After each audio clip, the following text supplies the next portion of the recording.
Okay, anybody else? Nope. Okay. We'll just recess in place until we have the witness and the jury.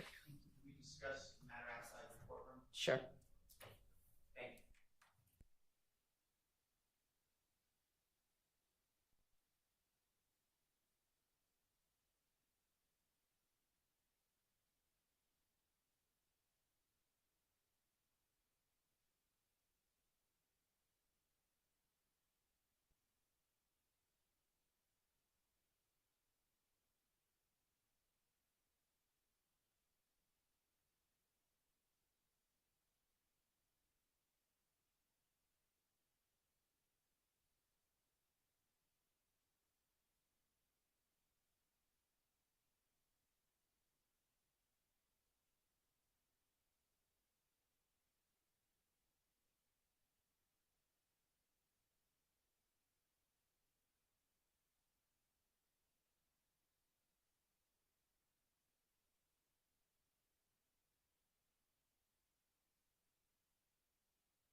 All right, State, you may call your next witness. State calls Detective Jim Thorpe. All right.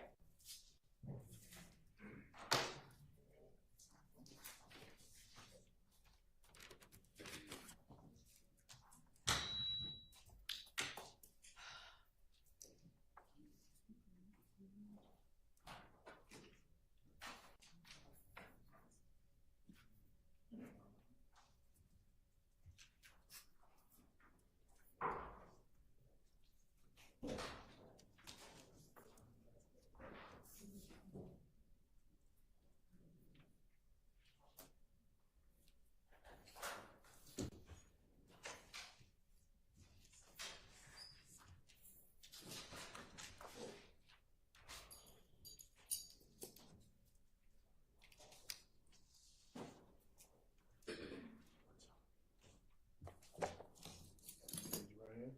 Swear affirm testimony you give today the truth, the whole truth, nothing but the truth. I swear. Absolutely. State and spell your first and last name loudly to the mic for the court, please. Yes, sir. Detective J. Thorpe Jr., Thorpe.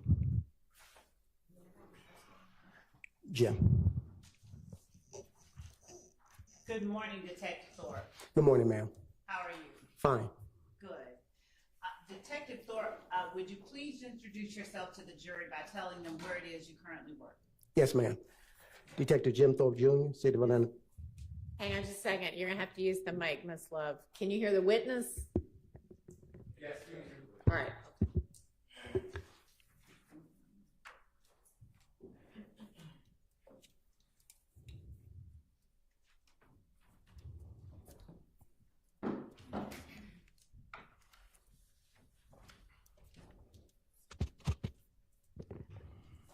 All right, if everyone can hear me and can stand the static, I'm going to use this Thank one. you. Thank you. Would you, go ahead, I apologize. Tell the jury where it is that you currently work. Yes, ma'am. I currently work City of Atlanta Police Department Homicide Unit. How long have you worked at the City of Atlanta Police Department in the homicide unit? I work with the City of Atlanta now for 30 years and 9 months. All right. Have you worked as a homicide detective the entire time? Yes, ma'am. 20 years. Now, 30 years and 9 months and 20 years are different. So what did you do when you first started working with the Atlanta Police Department? My first assignment. They cannot hear you if you don't use the mic, and I'm sorry that it's staticky. Maybe one day we could get that fixed also, but we're just going to have to endure the static. Yes, Your Honor. Try to minimize it. What did you do when you first started working with the Atlanta Police Department? Yes, ma'am. The first assignment was the Atlanta Police Zone 3 Precinct Evening Watch Mobile Patrol. That would have been in what year that you started that? I started Mobile Patrol in 95. What types of activities did you conduct as a Zone 3 Evening Watch Mobile Patrol officer? Answering 911 calls, dealing with all types of calls of accidents, suspicious persons, shootings, robberies, burglaries, car thefts. Okay. There we go. Yes, ma'am. And tell the jury what parts of Zone 3 you patrolled as a patrolman in Zone 3 Evening Watch. Then the beat I was assigned was called 304, and that beat was mostly around Metropolitan Parkway, Sylvan Road, leading up to Cleveland Avenue and Lakewood Avenue. How much of Cleveland Avenue did you patrol? It would depend on if we were short an officer. They would reposition my team. It was 2 officers assigned to the beat 304. So either one of us could get pulled, and usually around Cleveland Avenue, that was the 308 beat. And we pretty much control all of Cleveland, 75, 85, north and south, Jonesboro Road, and all the streets surrounding Old Hayville and streets like that. Okay. As a homicide detective, are you restricted to one zone only, or do you work the entire city of Atlanta? We work the entire city of Atlanta. Are you familiar with the neighborhood surrounding Cleveland Avenue and including Cleveland Avenue today? Yes, ma'am. Can you tell the jury whether it's different, the same, or in some ways both to 95 as between today and then? Uh, Sustained. All right. How do you describe the neighborhood of Cleveland Avenue back in 1995? How would you describe it in terms of the community? Community, like a better terminology, wasn't aggressive. That part of the Cleveland Avenue really was not a high crime area or gang activity respondent back in 95 to 97. And that was the length of time that you worked evening patrol, 95 to 97? Yes, ma'am. And typically, what types of crimes did you have the most opportunity to respond to in that area? Judge, Your Honor, relevance. Overruled. Mostly shootings, like I said, robberies, burglaries, things of that nature. Would you describe for the jury your, you mentioned there was not a lot of particular kind of activity. Did that change? Has that changed today? Yes, ma'am. Is there a particular kind of crime that you see more of today that you did not see back in 95? Yes, ma'am. Would you tell the jury what types those are? Mostly gang activity shootings, related shootings. Now, after you left Evening Watch Patrol of Zone 3, what station did you take up at APD? Yes, ma'am. I was transferred to the Red Dog Unit, Evening Watch and Day Watch. How long did you work the Red Dog Unit? About 3 to 4 years. Now, after the Red Dog Unit, what was your assignment? I was promoted from the Red Dog Unit to a detective, and my first assignment was the burglary unit. And what year was that? 2000. About 2000, yes, ma'am. Prior to joining the Atlanta Police Department, would you tell the jury what your education was? Yes, ma'am. Graduated high school on time, associate's degree, and at that time I went into the military, U.S. Army. All right. How long did you serve in the Army? Roughly about 6 years. And what was your station? What was your job in the Army? Without getting into too much detail, just generally speaking. Soldier. Okay. Are you originally from Atlanta? No, ma'am. Did you come to Atlanta after you left the Army? No, ma'am. I was here. Okay. After you joined the burglary unit, tell the jury what your responsibilities included. Investigating burglaries, whether it was commercial or residential burglaries. Was there a particular area of Atlanta you were responsible for? Yes, ma'am. My primary zone was the Zone 1, and my secondary was Zone 3. What area of Zone 1 were you responsible for? I'm sorry about that static. That's fine. We believe, if anyone's familiar with the Bluff area, Donnelly, Hollowell, Hollywood Road, everything over in that general Perry Boulevard.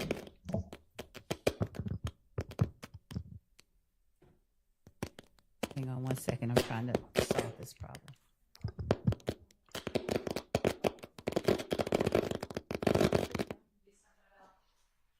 That's pretty constant. Sorry about that. And how long did you serve in the burglary unit? 2 years. After the burglary unit, what did you do? I was transferred to the robbery unit. Is that me, Judge, or is that? I have no idea. All right. After the, what was your position with the robbery unit? Detective. Okay. And my primary zone was Zone 3. The secondary zone was Zone 1. Were you patrolling the same or responsible for the same area in the robbery unit as you had been when you were in a Zone 3 evening watch patrol officer? Yes, ma'am. Except I had the whole entire zone. Okay. I mean, yes, the whole entire zone, right. A sector and B sector. Did you interact often with the residents of Zone 3 Yes. during your time as a patrol officer and as a detective in the robbery unit? Yes, ma'am. Was your interaction only when you were arresting people or investigating suspects? No, ma'am. What other types of interactions did you have? At that time, I was also working at part-time as an Atlanta Public School resource officer, and the school I was assigned was the Crawford Middle School, Okay. which is right off of Cleveland Avenue. Would you tell the jury what years those were that you worked as a Crawford Long Middle School resource officer? I would say it'd be from 2001 to 2012, 2013. And what were your responsibilities as a resource officer with Crawford Long? Primarily maintaining the safety and security of the school,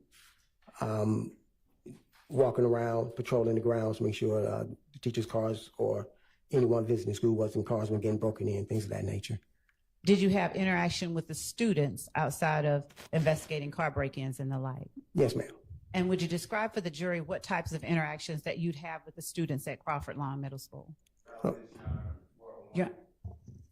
Your Honor, as it pertains to particular people that are involved in this case, his knowledge of them and the jury's awareness of his foundation. Focus his attention to that.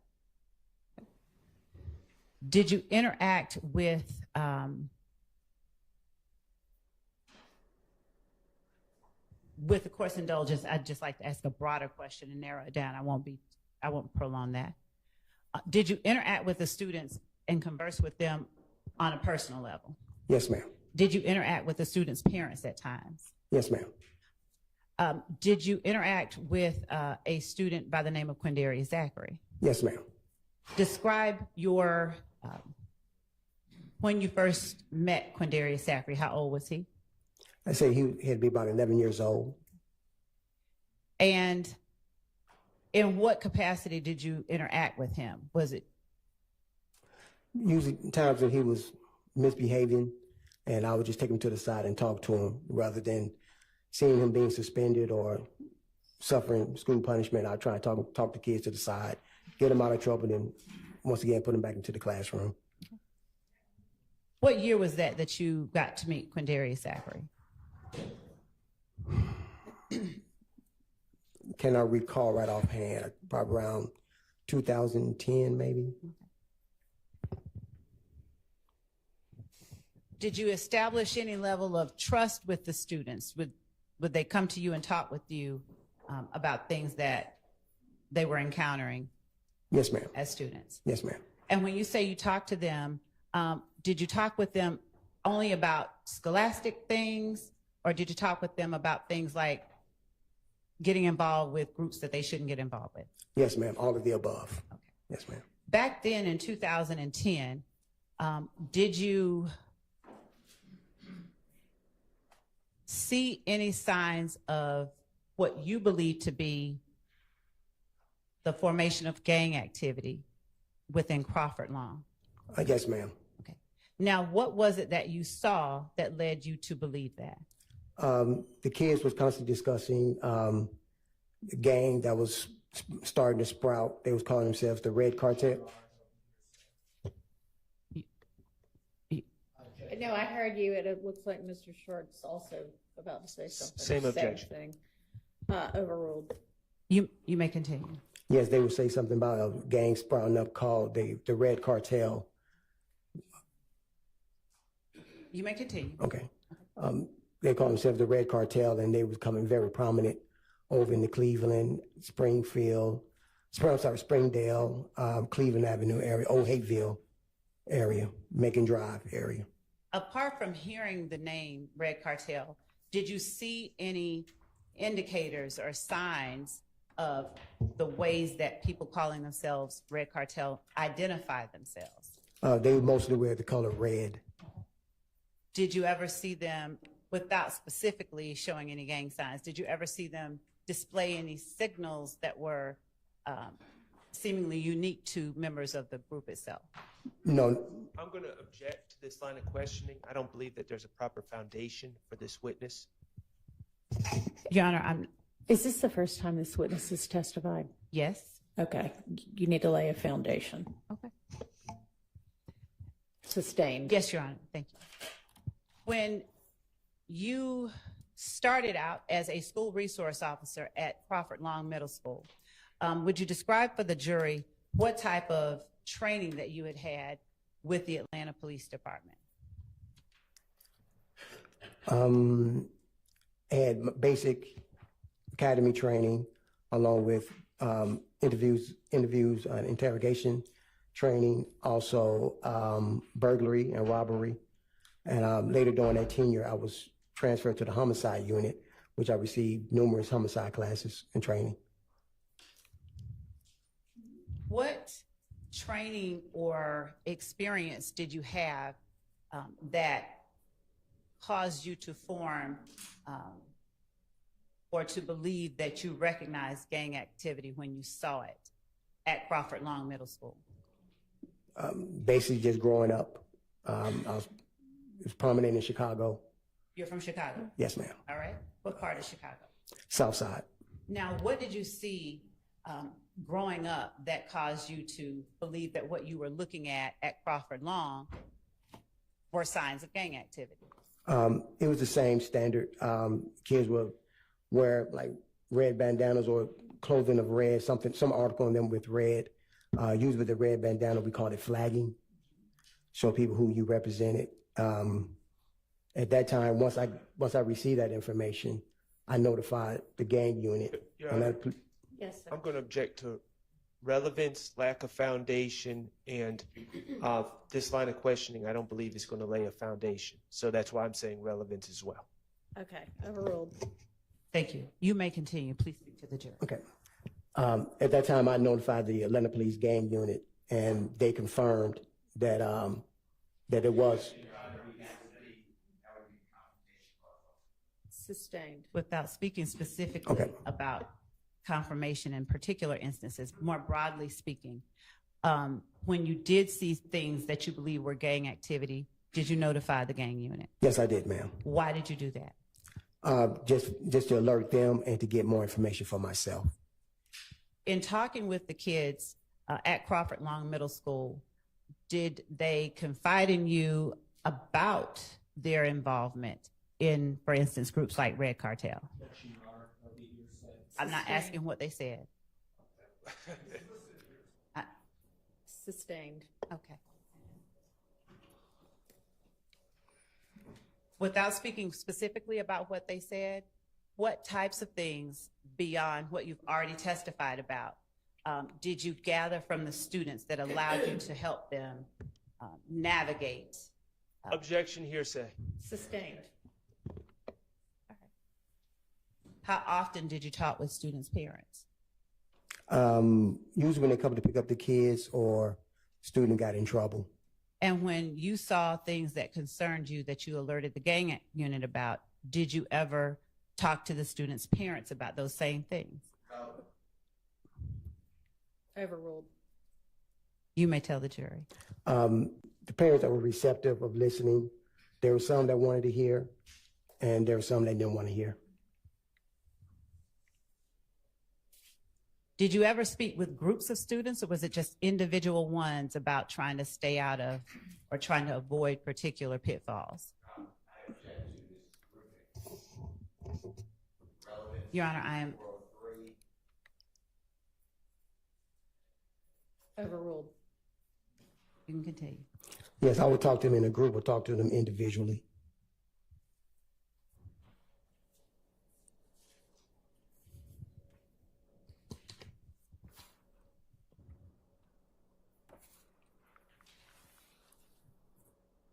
And were the subjects of the conversation always how to stay out of trouble?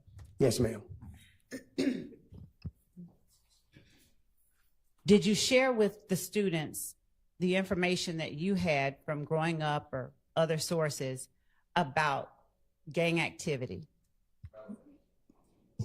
Sustained. In what ways, beyond talking to the students, did you attempt to keep students from being involved in gangs? Sustained. Did the information that you were able to gather from the students in any way inform your investigations and ability to get information about criminal investigations later on as a detective? Yes, ma'am. How? I developed rapport with several of the kids. A trust was formed, and they would, if they see me out on the scene, anywhere near that, they'd come to me next day in school and say, hey, officer, Generally speaking, yes, they would come to you and would they offer you information? yes, ma'am. All right. Other than Quindarius Zachary, were you familiar with any other persons that, through your investigation in this case, that you came in contact with? Yes, ma'am. Who were you familiar with during your time as a school resource officer?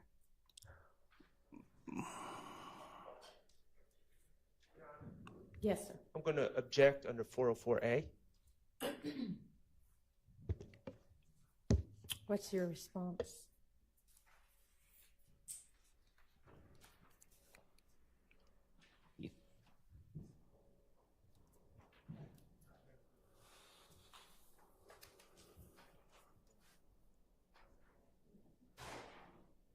Your Honor, I'm not certain what exactly the, Maybe tailor your question.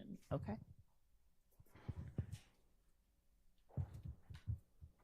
What other persons did you know during your time as a school resource officer that you also interacted with or taught or gained knowledge about during this case? Same objection, Your Honor. Do you understand the objection? Can you tailor your? Did you know any other, Trontavia Stevens? Did you know Trontavia Stevens? Yes, ma'am. Okay. What age did you learn about or did you meet Trontavia Stevens? At age 11. Was he a student as well? Yes, ma'am. Was he a student at Crawford Long Middle School? Yes, ma'am. Did you know Shannon Stillwell as a young person? No, I did not know Shannon Stillwell. Did you know Diamante Kendricks? I knew of him. I never had any interaction with him. Did you know of him as a young child? Yes, I think as he was getting to high school, yes. What about Quentin Porter? Did you know of him? Yes, ma'am. And was he a young child or was he an older person when you got to know him or knew of him? I believe I met him when he was in 7th or 8th grade. Okay. Of the people that you've named so far that you met, did you interact with them in the same way that you did with Quindarius Zachary, or did they not talk with you as much? They talked with me, but that was about it. They talked, but they never. Okay. All right. What year was it that you were promoted to a homicide detective? 2004. And during your time as a homicide detective, have you been recognized or given any special awards for your work as a homicide detective? Yes, ma'am. Objection, Yes. Your Honor. Relevance. Sustained. Would you tell the jury how many homicides you've investigated during your time as a homicide detective? Close to over, maybe as lead and assistant, probably close to 300, maybe more than that. Now, were all of these within the city of Atlanta, or did you ever have an occasion to interact with or investigate crimes that were outside the city of Atlanta but connected with crimes that you were investigating in the city of Atlanta? Yes, part of Atlanta is also in DeKalb County, so I worked some cases that was Atlanta, DeKalb County, and also Atlanta, Fulton County. Would you describe for the jury some of the training that you received as a homicide detective that allowed you to perform your duties that was different than the training you received as a patrol officer or a burglary detective? Yes, interviews and interrogations, reading crime scenes, logging things, crime scene processing. And as a homicide detective, were you involved in investigations that related to purported gang activity? I'll repeat that again, ma'am.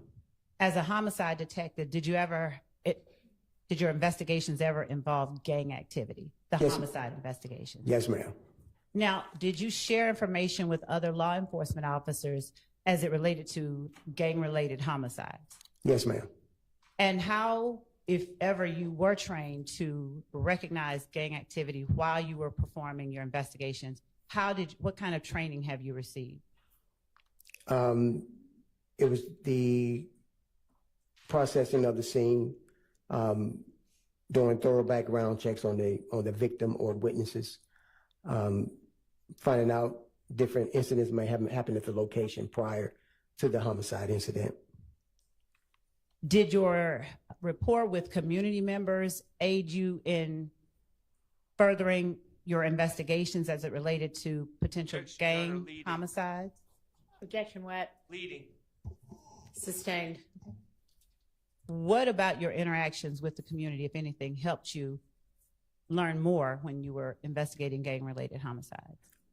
Yes, I would go talk to people that lived in the area of the incident. And at that time, I take them to the side and have a low-key conversation with them, and they'll advise me of, well, this is what they've been hearing, or this is what they know. Did you always identify the people who gave you information as witnesses, or were there times when people gave you information and didn't want to be identified? Correct. There's several times people want to give information, but didn't want to get involved any further than that. And did you respect their wishes not to be involved, or did you list them and sort of out them as having given you information? No, I respect their wishes. Okay.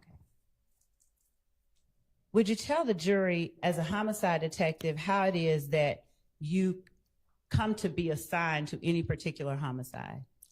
What we have in Atlanta Police homicide unit is called a unit rotation.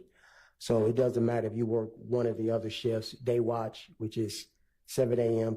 to 5 p.m., or evening watch, which is 2 to 12 midnight.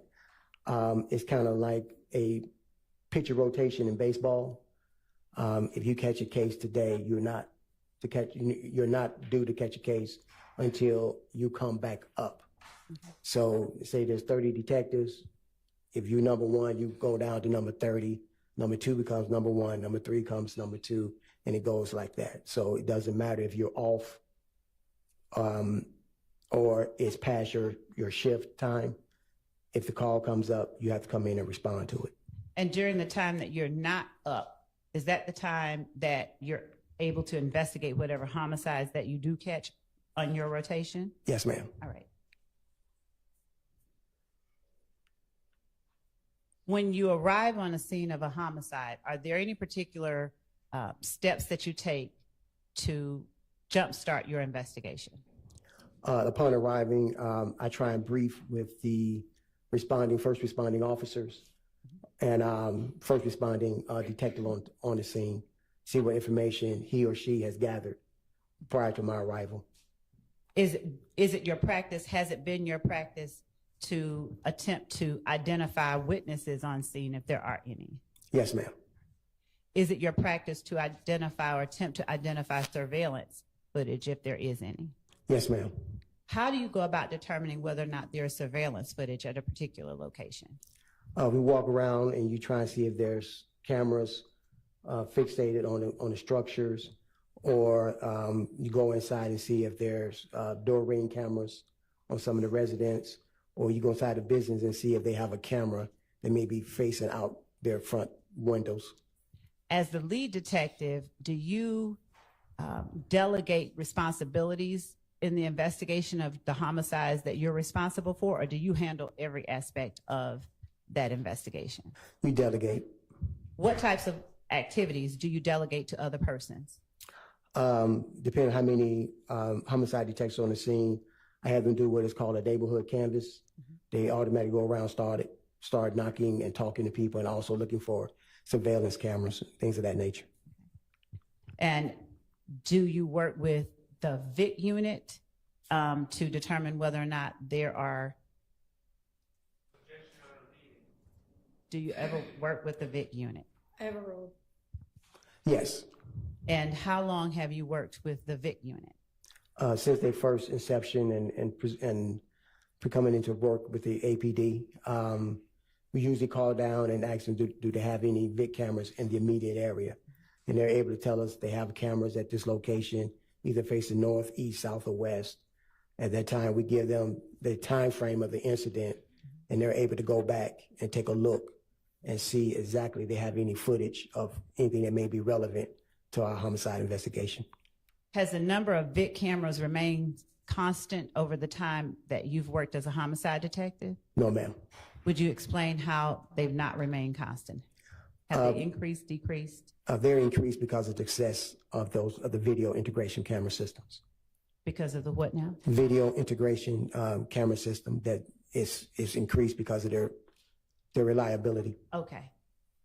Would you explain to the jury whether license plate readers and VIC cameras are the same or different?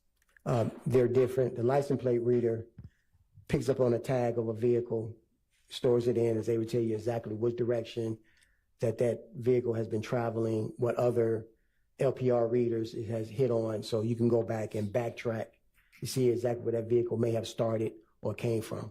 Is there any particular information you need to be able to track a vehicle with license plate readers? Sometimes we're able to give a make and model and description of the vehicle. And once again, the LPR teams are able to go in and say, okay, we found this vehicle that looks like the vehicle you're talking about. We see that the license plate reader is showing that it was in the immediate area at the time of the incident. Okay. Now, have license plate readers always been in effect within the city of Atlanta during your time? No, ma'am. And do you know or remember when you all first would have had access to license plate readers? I want to say probably around maybe 2018, 2019. Has the number of license plate readers since that time that you're familiar with remained constant, increased, decreased, or something in the middle? Increased. And do you know how it's determined where a license plate reader will be placed?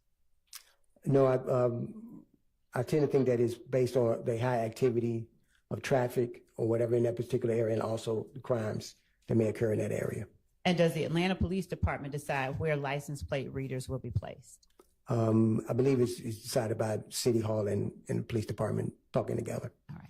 And what about video integration unit cameras, VIC cameras? Who decides where those will be placed?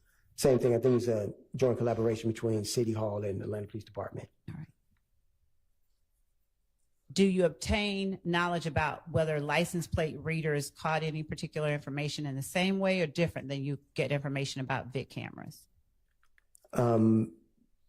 Or to ask a better question, how do you learn whether or not there are license plate readers that may have captured something you need in your investigation? Once again, we'll call and see. Sustained. Your Honor, how do you know where the license plate readers are that might have captured something of interest in your investigation? We call the unit and they'll tell us if they have a license plate reader in the immediate area, and they'll tell us exactly where it's positioned and what direction it's facing. All right.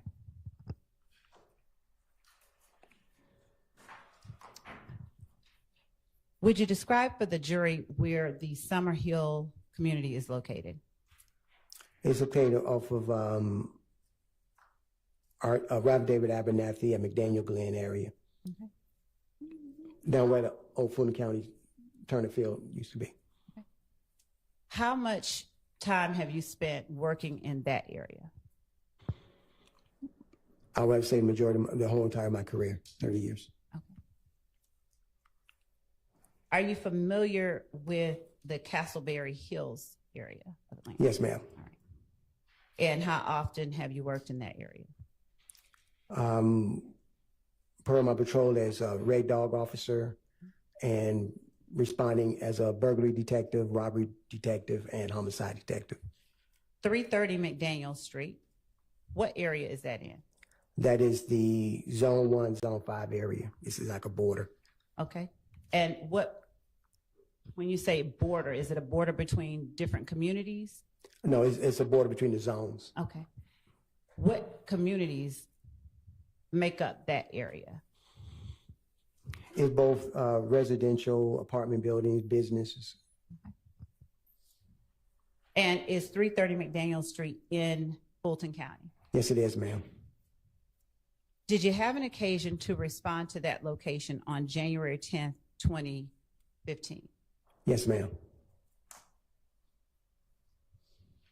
What time, if you recall, did you respond?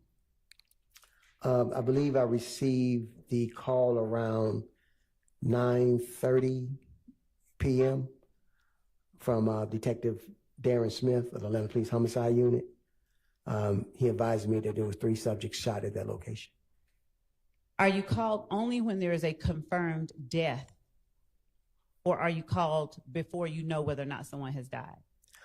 It depends on the status of the paramedics when they transport. If they say the person is low critical, we respond because there's a good chance that they might not survive once they get down to Grady. When you responded on January 10th, 2015, did you have any confirmed deaths? Not until I arrived on the scene. What information or what were you responding to? I responded to 3 subjects that were shot. One is low critical, one is in critical condition, one is in critical but stable condition. And would you tell the jury what the names of those 3 subjects were? Yes, ma'am. The first subject that was in critical condition was Donovan Thomas. And I want to make sure I pronounce their names right. You mind if I look at my notes? No, and if you, I'll hand you a copy of your report. Okay. Yes, ma'am. The second subject that was in critical condition was Reginald Hendricks, and the third that was in critical but stable was Cardarius Sanders.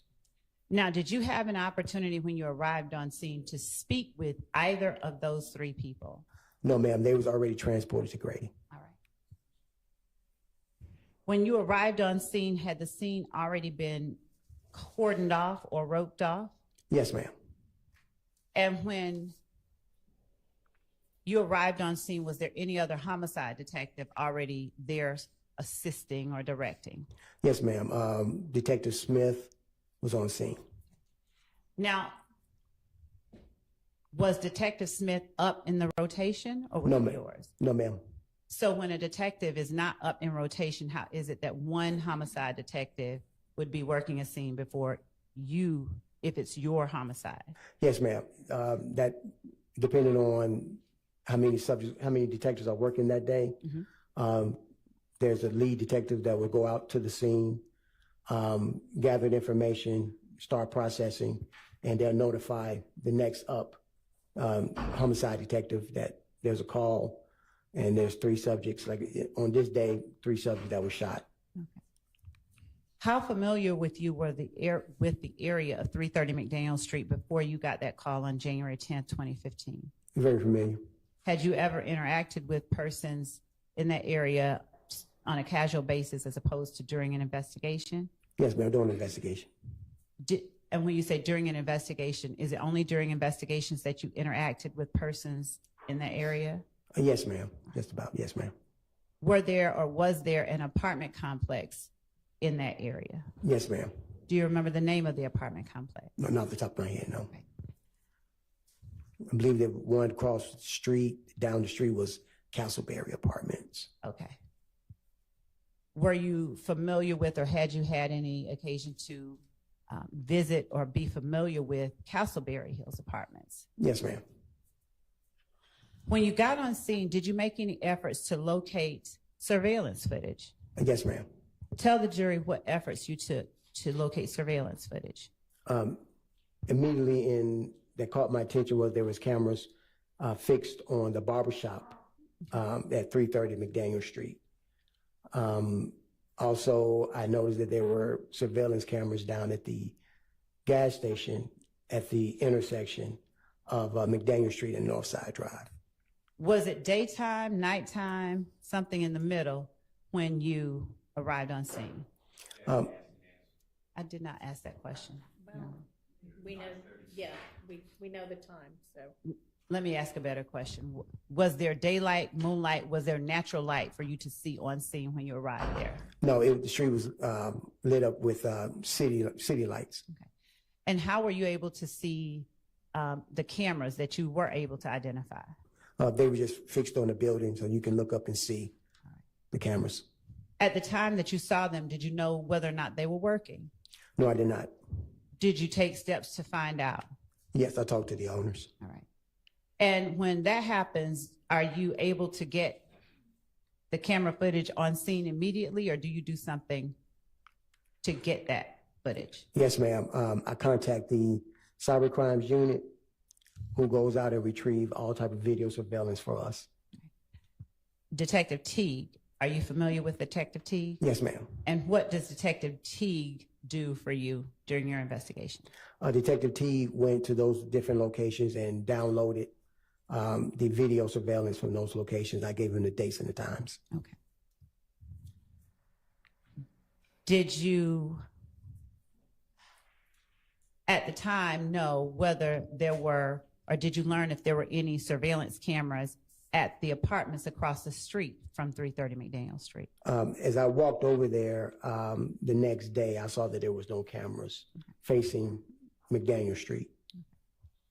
And what other efforts, if any, did you take to get surveillance footage or any kind of captured footage of what happened at 330 McDaniel Street? It was just those two locations that had cameras. Okay. When you said that you went to the Texaco, where were you focusing? Where was it that you understood the shooting to have occurred? The shooting happened right in front of the barbershop. The vehicle was traveling down McDaniel Street to Northside Drive and made a right onto Northside Drive. And that would place it right in the path of the Texaco cameras. How did you learn what the vehicle did without saying anything that anyone specific told you? How did you learn? People that was on the scene. Okay. And at the time, on scene, the night of January 10, 2015, did you get any specific details about the make and model of the car? Any definitive details? No, ma'am, except that it was probably a silver or a light gray colored vehicle. Okay. When the Atlanta Police Department investigates a homicide, do they have ways of soliciting information from the public that might assist in the investigation? Yes, we have what is called the Crime Stoppers hotline. Information given that leads to a portion of the investigation or successful arrest of the investigation. There's a $2,000 reward for any information given. And where do you display that? Do you put it on TV? Do you put it in newspapers or something else? It is displayed on TV, and also we post flyers around the neighborhood. Did you do this with the McDaniel Street murder that you investigated? Yes, ma'am. What was it that you put on TV? Basically, there was a subject that came inside with an assault rifle. When I identified who that person was, because they were not on scene when I got there. Now, when you say a subject that came inside with an assault rifle, inside where? The barbershop, I'm sorry, the barbershop. And why did you put that particular footage on? Because I want to see what this person was a person of interest that may be related to the shooting itself, that he may have been one of the shooters.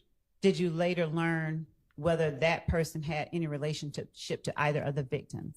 Yes. And what did you learn that person's relationship was to either of the victims? I learned through the parent that that was their son and the brother of the decedent.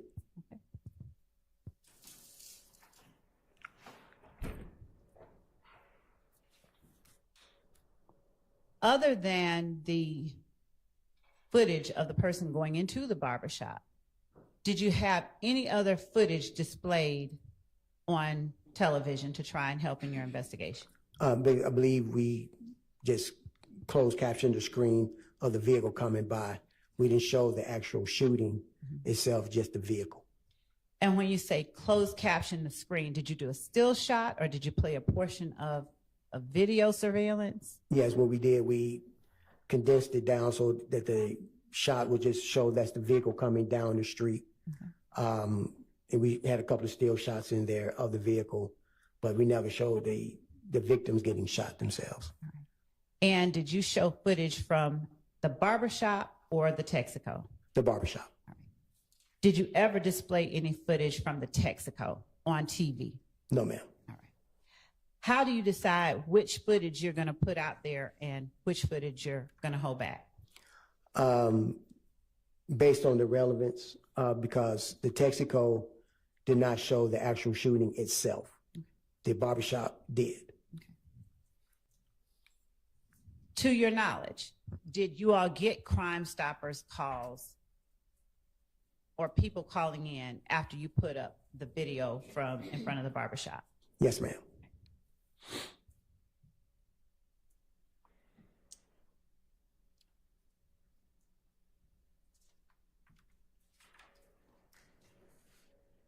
When you arrived on scene, were there people who were willing to talk with you and have their names listed as witnesses? There are people willing to talk, but they don't want to list their names. And how did they make that known to you? Simply by giving me the information, and I said, "You want to come down and talk to me?" And they're like, "No, that's all. As far as I'm getting involved, this is who was involved." Are you able to force people to get involved more when you're conducting crime scene investigations? No, ma'am. Are you not able to take people down to the police station if they tell you that they have some information? We can ask for their consent. If they say no and we force them down, that's called kidnapping. Okay. All right. Did you have any persons that you were able to talk to, but you were able to also list out their names? Yes, ma'am. Okay. Do you remember who those people were? One person in particular was a person by the name of Spencer Wright. Now, let me ask you this. Was at the time you went to 330 McDaniel Street on January 10th, 2015, did you see a Spencer Wright on scene? No, ma'am. Did you talk with a Spencer Wright on scene? No, ma'am. How long after January 10th, 2015, did you talk with Spencer Wright? Without saying anything Spencer Wright said? Probably around the month of October 2015, maybe. And was there anyone with you when you learned of Spencer Wright? Yes. All right. Who? Detective Gaither of the Gaines Unit. When you first began your investigation into Donovan Thomas Jr.'s murder,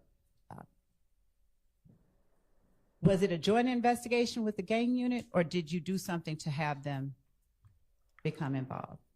It was a joint investigation.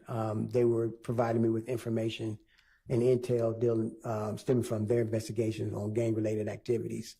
And what they deemed may be relevant for my investigation, they passed it on to me. Did you delegate any duties to members of the gang unit to aid you in your investigation? Some just... Or better yet, did they offer up assistance? Yes, ma'am. Okay. Who within the gang unit offered up assistance in your investigation into the Donovan Thomas murder? Detective Gaither and Detective Dennis. Did you gain information that allowed you to interview people in relation to the homicide without saying any information that you gained, just yes or no? Did you get information? Yes, ma'am. And did you conduct interviews? Yes, ma'am. All right. Now, the night of the homicide, did you direct anyone to reach out to you? Yes, ma'am. And who did you direct to reach out to you? Kenneth Copeland. How did you reach out, or how did you direct Kenneth Copeland to reach out to you? Upon returning to the homicide office so I can start my investigation, I got alerted by the Zone 3 Morning Watch Mobile Patrol of a shooting that just happened on Van Ira. Mm-hmm. And from what the officers gathered was that this was... Sustained. Okay. We won't talk with Okay. you about the officers on Van Ira Okay. and what they said. Okay, ma'am. But were you able to determine whose residence or what was on Van Ira at that location that the officer told you about? Yes, it was Kenneth Copeland's baby mother's house. All right. And how did that cause you? Why was that of interest? And to ask a better question, what did you do after you spoke with the officer about the shooting on Van Ira? At that time, I went out to the scene myself. Okay. Did you speak with anybody on scene at Van Ira? Yes. Who did you speak with without saying what they said? I believe her last name was, now I look at the notes. Nope, I don't mind at all. I don't want to mess up her last name. Quartermain. Okay. Deshawn. Deshawn Quarterman? Yes, ma'am. Okay. And did you speak with anyone else? I spoke with Kenneth Copeland over her phone, over her cell phone. All right. What did you see at Van Ira that caused you to be interested in talking to Kenneth Copeland? What did you see? There were assault-style rounds, spent shell casings in the middle of the street. Now, were you able to see what type of shell casings, if any, were on scene at 330 McDaniel Street? Yes, ma'am. And what type, if you recall, did you observe on scene at 330 McDaniel Street? At 330 McDaniel Street, there were 7.62 assault rifle rounds. There were 45 caliber rounds and 9mm caliber rounds. How familiar are you with firearms? Very familiar. And what training have you received in firearms over your career, not only as a law enforcement officer, but in the military? Extensive. All right. Tell the jury what kind of training. Basically, the uses of the weapon, the safety of the weapon, and what particular weapon is able to fire what kind of round. All right. Have you had occasion to fire those type of weapons that you saw shell casings for on scene at 330? Yes, ma'am. What you saw on Van Ira, were they similar type rounds? Not necessarily caliber. Were they similar or different? They were assault rifle rounds, so they similar but not similar. Okay. And when you say similar but not similar, could you explain a little bit more? Okay. The 7.62 rounds that was recovered from 330 McDaniel Street are typically fired from AK-47 assault rifle. Any rifle built off that schematic. The rounds that we recovered from Van Ira was rounds that is associated with the AR-15 Okay. assault rifle. Do you recall how many rounds you observed at Van Ira? I want to say possibly 10 to 12, or 10 to 15, something like that. Did you observe any damage to any structures or property at Van Ira? Yes, there were some defects to the residence. Were there any people shot at Van Ira? No, ma'am. Were there people at home at the time that the residence was shot up, or something different? Yes, ma'am. All right. How long did you stay on scene at 330 McDaniel Street from when you first arrived?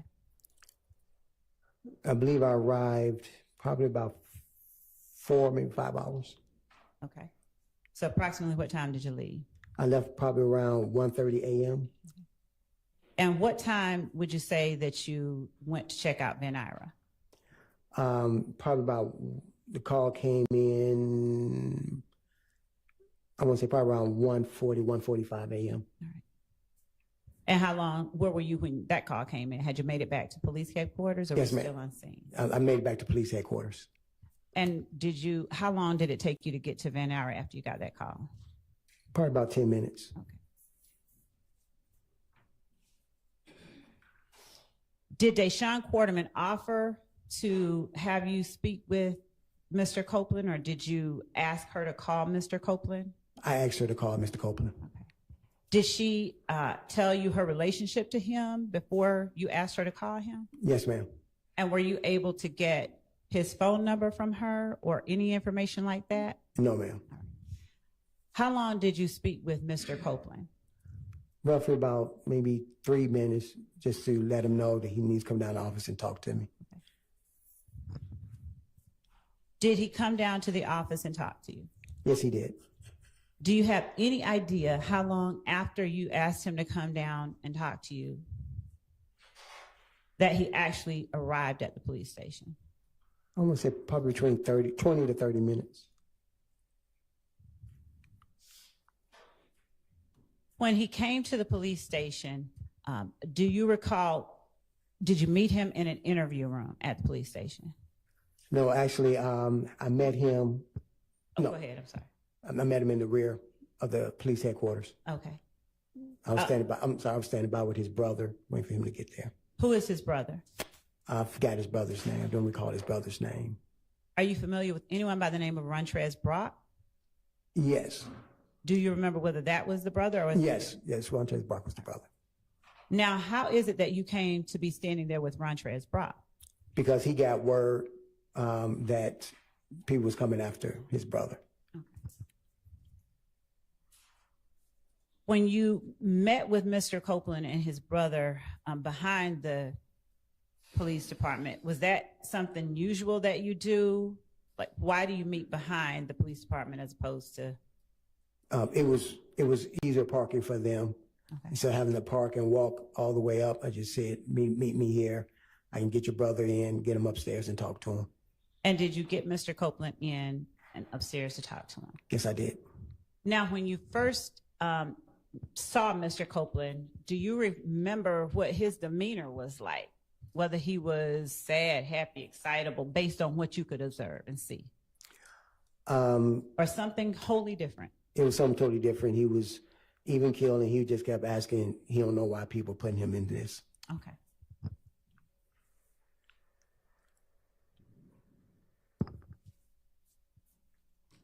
Did you tell him that he had to come upstairs and talk with you? No, I didn't tell him he had to come upstairs. Did you have the ability at that time to force him, or would that have been another situation like kidnapping? Yes, ma'am. There'd been another situation like kidnapping. Okay. Did his brother come upstairs and talk with him, with you? His brother came up and stood by outside. All right. Did anybody else join Mr. Copeland in that police station? No, not that I recall. Okay.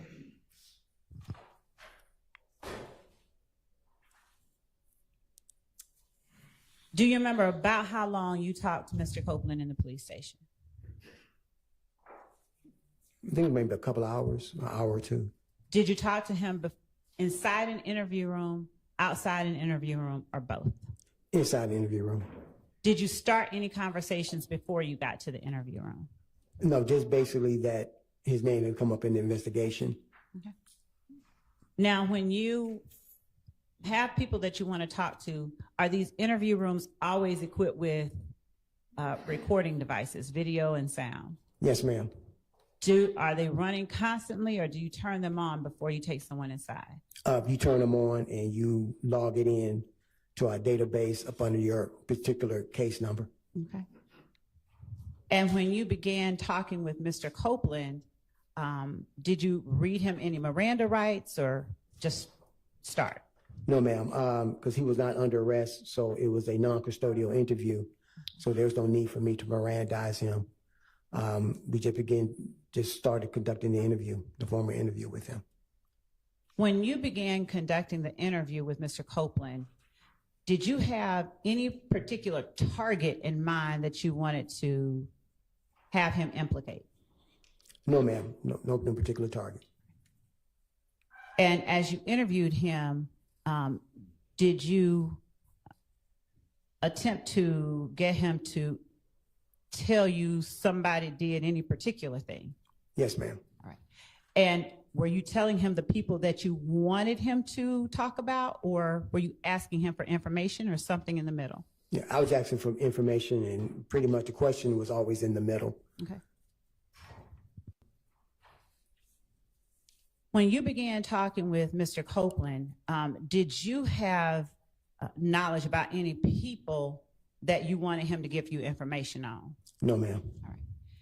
And during the course of your conversation with Kenneth Copeland, did you get information that led you to other people you were interested in talking to? On that initial night, no. Yeah. And was there any particular concern that you understood Mr. Copeland to have that night? Other than he spoke about an altercation. And when he spoke about an altercation, did you say anything to suggest to him that you knew about the altercation? Somewhat, yes, ma'am. Now, did Mr. Copeland's, did he ask you questions during the interview? I think just general questions like, how did my name come up in this? Once again, I don't know why. Did he try to get you to help him in any way in terms of ensuring his safety? Yes, ma'am. He wanted me to speak with the family of Donovan Thomas, let them know that he had nothing to do with it and stop coming after him. Okay. Now, did he know, or did you tell him that it was these people coming after him, or was he just speculating, to your knowledge? He was just speculating. Okay. Did you give him any assurances about what you would do to try and ensure his safety? Yes, ma'am. I told him I would speak with the family and let them know that at this point in time, he is not a person of interest or suspect. And when you gave him that assurance, when you told him that, did you have any information that anybody in Donovan Thomas's family was involved in shooting at Kenneth Copeland or his family? No, ma'am. Okay. No information.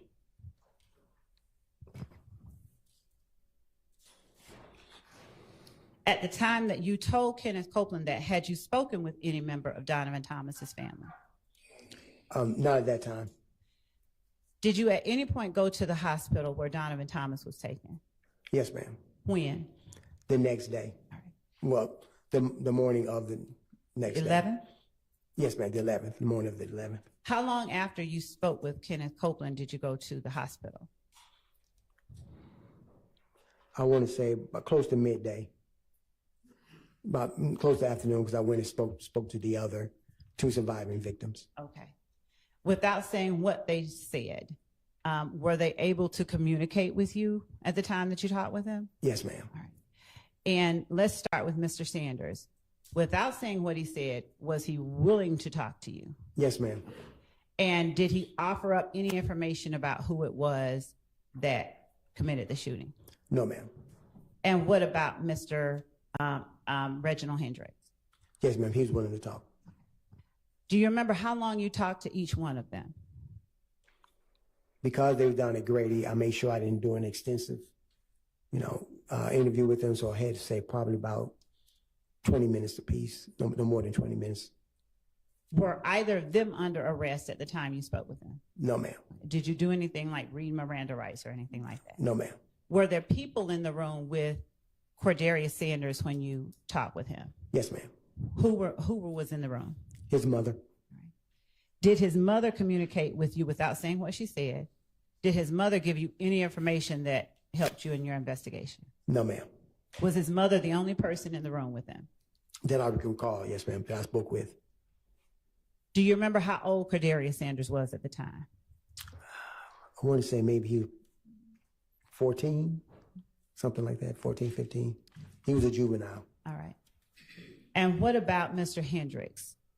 Was there anyone in the room with him when you spoke with him? I don't recall anyone else in the room with him. Okay. Do you remember about how old he was when you talked to him? Was he older than Yes. Mr. Sanders? Yes, way older. And was he able to give you any information about who committed the shooting? No, ma'am. Was he able to describe whether there was any acts of aggression that he saw that could have prompted the shooting? No, ma'am. By the time you talked to Mr. Sanders and Mr. Hendricks, had you had a chance to look at the surveillance video from either the barbershop or the Texaco? No, ma'am, not at that time. Okay. Do you remember when the first time it was that you had a chance to look at the barbershop video? I probably want to say probably later on that evening. Okay. And what about the Texaco footage? The next day. Now, as you're looking at the barbershop footage, did you personally recognize anybody that you saw display faces of anybody that you saw out there? No, ma'am. What about the Texaco footage? Did you see anybody you personally recognize in the Texaco footage? No, ma'am. No, ma'am. Okay. And I mean when you first saw it. Yes, ma'am. Okay. Did you, in releasing the information you released to the public, did you ever release a make and model of a car, to your knowledge? No, ma'am. All right. When you spoke with Mr. Copeland, did you ask him about being involved in any kind of accident? Yes, ma'am. Without talking about what anyone else said, do you know why you asked him about being involved in an accident? Yes, ma'am, because I started a deep dive investigation on his name Uh-huh. and put him to the APD, Atlanta Police database, and I was able to suss out several reports of him connected to being in an accident or traffic stops. Okay. And were your questions based on whatever vehicle you saw reflected in that report, or Yes, something ma'am. different? What was reflected on people's description of people was given of the vehicle.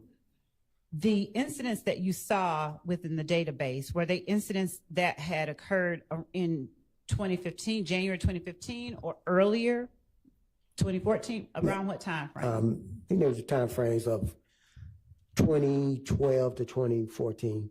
Okay. Did you have the same kind of familiarity with Kenneth Copeland as a child that you did with Mr. Zachary? No, ma'am. When, if you recall, was the first time you knew about Kenneth Copeland?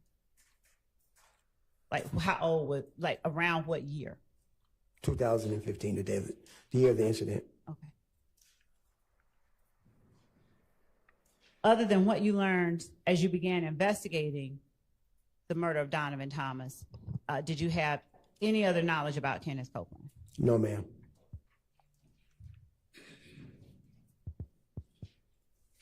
Did you ensure or did you offer to do anything else to, or offer any advice to Kenneth Copeland to help him secure the safety of his family? Did you make any suggestions? I think probably general Okay. suggestion of that nature. All right. Did Kenneth Copeland have any cell phones or anything with him that you saw when you first talked to him on January the 11th? I didn't see him with a cell phone. Okay. Now, do you remember Mr. Copeland offering you, and let me ask you this, the interview with Kenneth Copeland, it was recorded, right? Yes, ma'am. All right. Now, when was the last time you could remember looking at that interview? Like, did I show it to you today? No, ma'am. Okay. And do you remember everything about that interview? Everything? Not everything in detail. Okay. Like the kind of clothing Kenneth Copeland was wearing. Do you remember that? I couldn't remember. I think it was dark clothing. Okay. All right. Did Kenneth Copeland offer to give you any information that might help you sort of determine that he should not be a target of any retaliatory shootings? Yes. All right. Did you follow up on the information that he gave you? Yes, ma'am. Would you tell the jury the ways that you followed up on whatever Kenneth Copeland told you? Yes. The information I got from Kenneth Copeland, I immediately went to Detective Dennis and Detective Gaither to see if they knew about this information. They knew about it. They gave me details on it. He was able to find that they had already started an investigation themselves into it, I believe. Before, Your Honor, he's not. The very last comment. Well, Your Honor, I would say that it is offered as a explanation for his investigation and why it is that he took certain steps.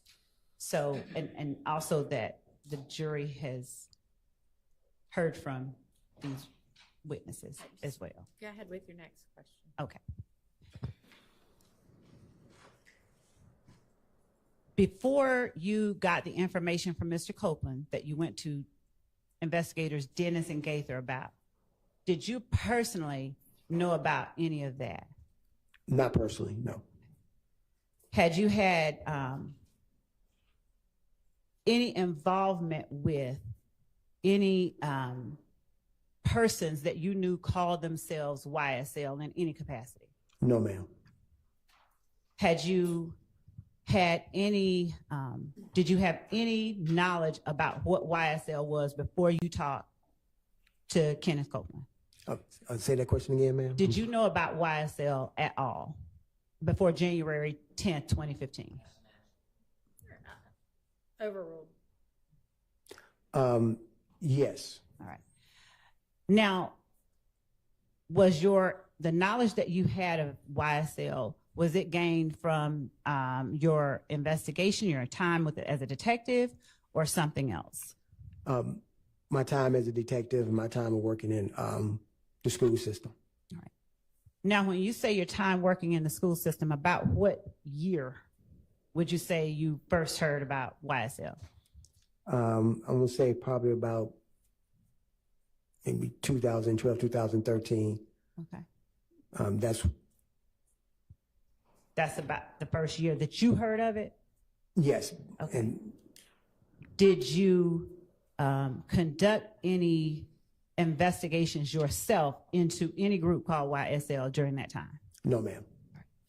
Did you speak with, without saying what they said, did you speak with any students about a group called YSL? Yes, ma'am. Do you know how many students you talked to? Probably a total of 8 students. How many? 8 students. And were you on school property, or was this outside school, at the house, or some other place? School property. Okay. Were there any particular incidents that led to your speaking to these students about YSL? Just I heard the name constantly coming up. And was it you asking particular students, or particular students just coming up to you? Just asking certain students I was very aware of and had a trust relationship with. That you had a trust relationship with? Yes, ma'am. Now, was Quindarius Zachary one of the people you talked to about YSL or not? No, ma'am. Okay. Do you remember the names of the students that you talked to about YSL? No, ma'am. Okay. Do you remember the relative ages of the students? Yes, ma'am. About how old? 14. Okay. And did you, during the time as a resource officer, did you personally observe any things that were being used to identify people as YSL? No. Okay. Other than the name YSL, when you were a school resource officer, did you have any other information or knowledge about YSL? About the name YSL, I have no other information other than their previous names. What do you mean the previous names? The name went from the Red Cartel to the Rock Crew, which stood for Raised on Cleveland. Then it went over to YSL. All right.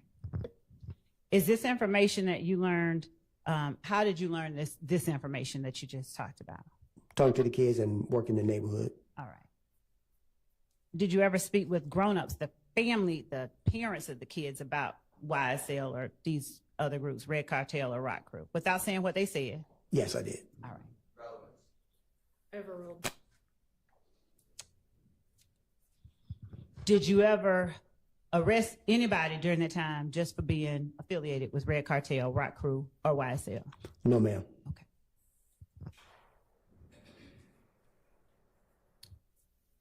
Did you conduct any investigations that involved either of those groups even after you learned about their existence from the students, but before January 10th, 2015? As in the YSL name itself or the previous names? Either. Yes. All right. How many investigations? Probably total, myself, probably a total of maybe 4 or 5.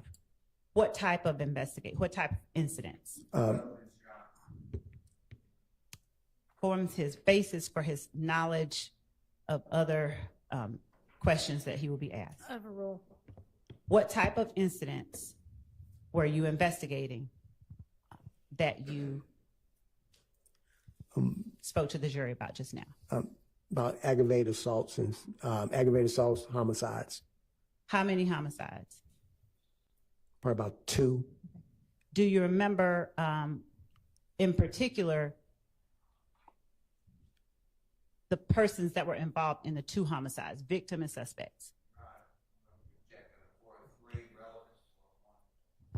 Your Honor, we've, based on the evidence we believe that has already come out and information that this witness can provide, we believe that the witness has information which will allow the determination of certain material matters in this case. He can, I don't want to. Overruled. Okay, go ahead. Do I remember the victims' names? Who were the victims in the 2 homicides? The one particular I investigated, her name was Julian Jones. And who was the suspect? He was not a suspect. Hang on. What'd you say? I don't know what, but what is relevant. I mean, we're talking about information that will aid the jury in making determinations about. Yes. Let's take a bathroom break anyway. It's probably about time for one. May the witness be excused. Yes. You can just step out. Thank you.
Bench conferences are always taken down. Bench conferences are never recorded, so this is a bench conference. Well, honestly, it's not, because it's just an evidentiary issue, right? Right. Yes, so, yeah, that's fine. Okay. All right, so that was a 401, 402,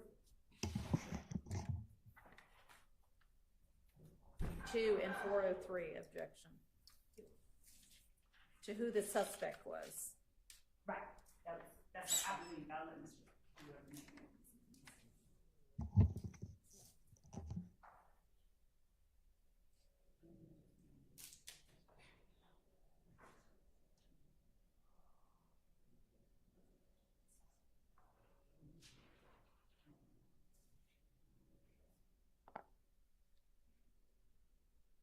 Are you going to respond beyond just, I believe it's relevant? No. Are you going to tell me why? Yes. Your Honor, the homicide, I believe one of the homicides that the witness will talk about is a matter that an earlier witness talked about as it related to Rock Crew. I believe that the one that he is going to talk about is going to deal with Quentin Porter and Javaris Crittenton. I believe that this information corroborates information given by other witnesses and allows the jury to determine the credibility of information that they have heard from other witnesses. It's not bolstering because it's his personal knowledge, but to have information about a subject from two unrelated people who are not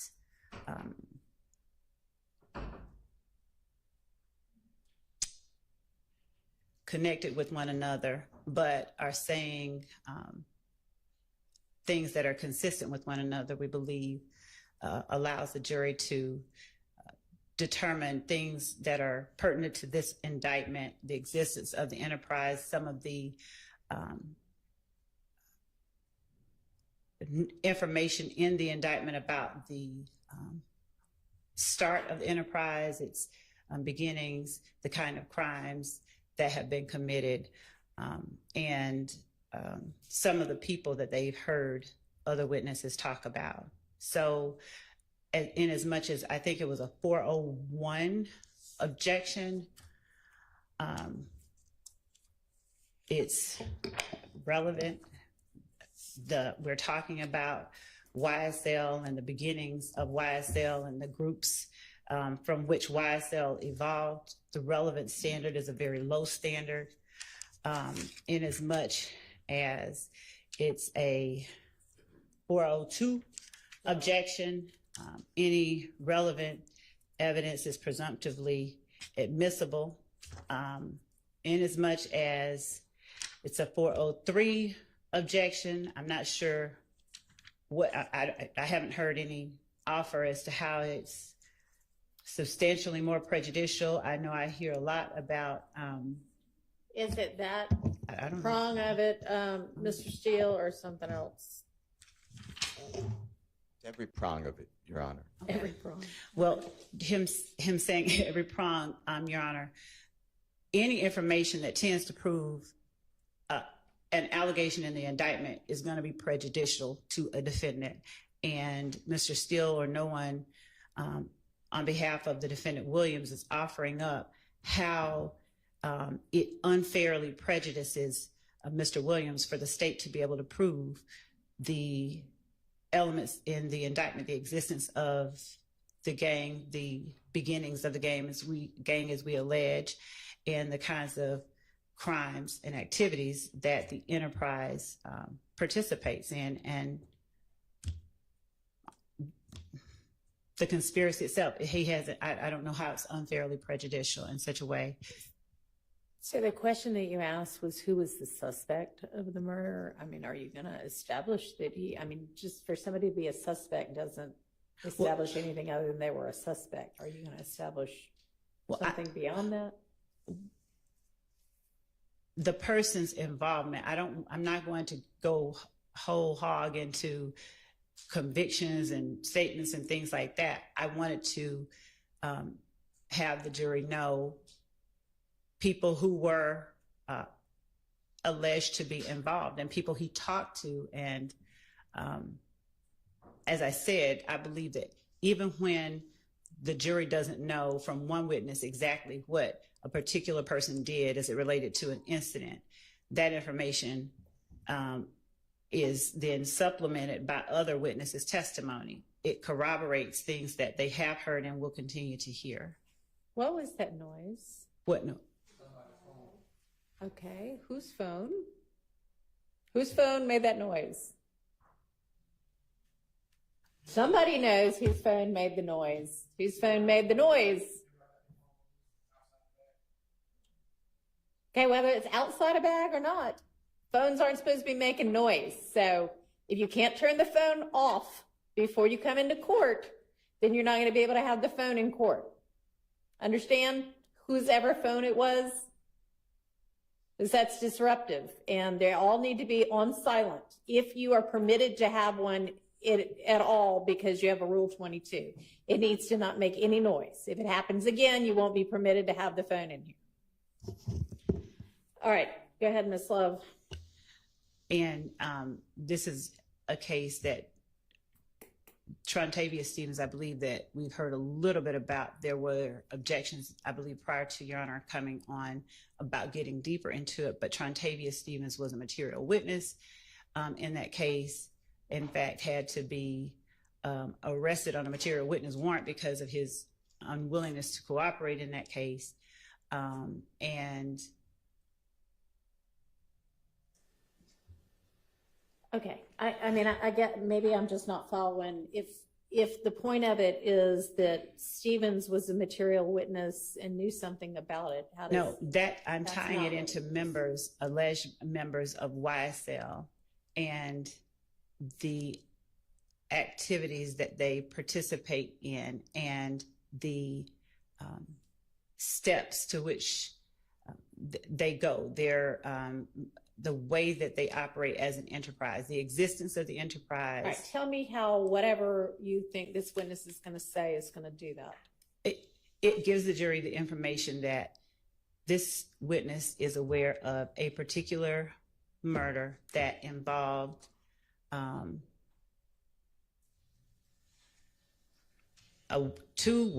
Rock Crew, and then later YSL, Quentin Those Porter being and Porter and Crittenden Porter and Trontavious Stevens. and Stevens, Yes. and he's going to be able to testify that they were involved in this murder. No, they didn't. They didn't do the murder. Okay, so what is it then? Your Honor, their involvement and their association with one another, we have to prove association between members of YSL. We have to prove the type of enterprise it is. We have to, and the type of activities and the lengths to which they go to protect and preserve it. So, And what is it that this witness is going to say about either of those two people that's going to show that? Your Honor, the existence of those people and their associations, number one, and it's not always going to be a linear, this person saying this directly proves a fact. It's evidence that is relevant in that it gives the jury information. Don't tell me what it's going to do. Tell me what the evidence is. I mean, I don't know your case as well as you do. So I don't know what it is that you think this witness is going to say that's going to show any of that. That Trontavious Stevens was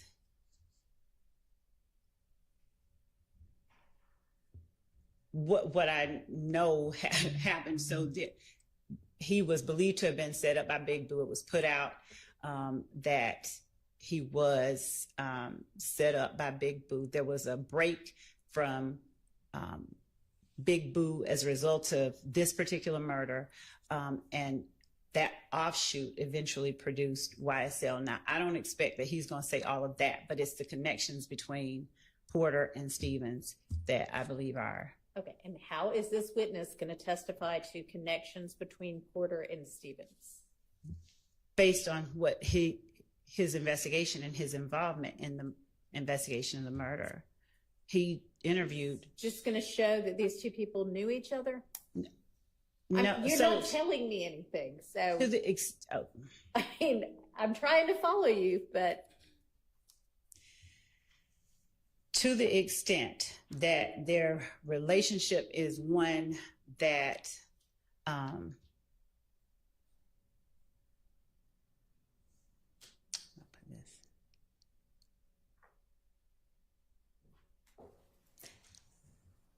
has been described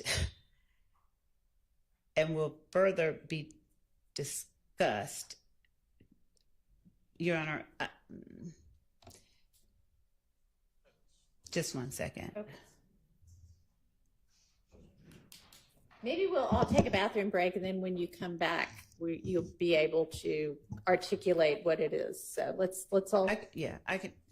Yes, I'll be able to better Mr. Shaw. consolidate it. Okay. I'll be back. For the record, I'd like to add my objection, which is going to be hearsay and confrontation clause, on top of Mr. Steele's objections. Okay. Well, I at this point have no idea what this detective might testify to. So I don't know. Maybe we'll everybody who needs to go to the restroom, and then we'll reconvene and try to hash this out.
And it may be that based on Mr. Sharp's objection, I withdraw the question, but I'll just tell the court briefly.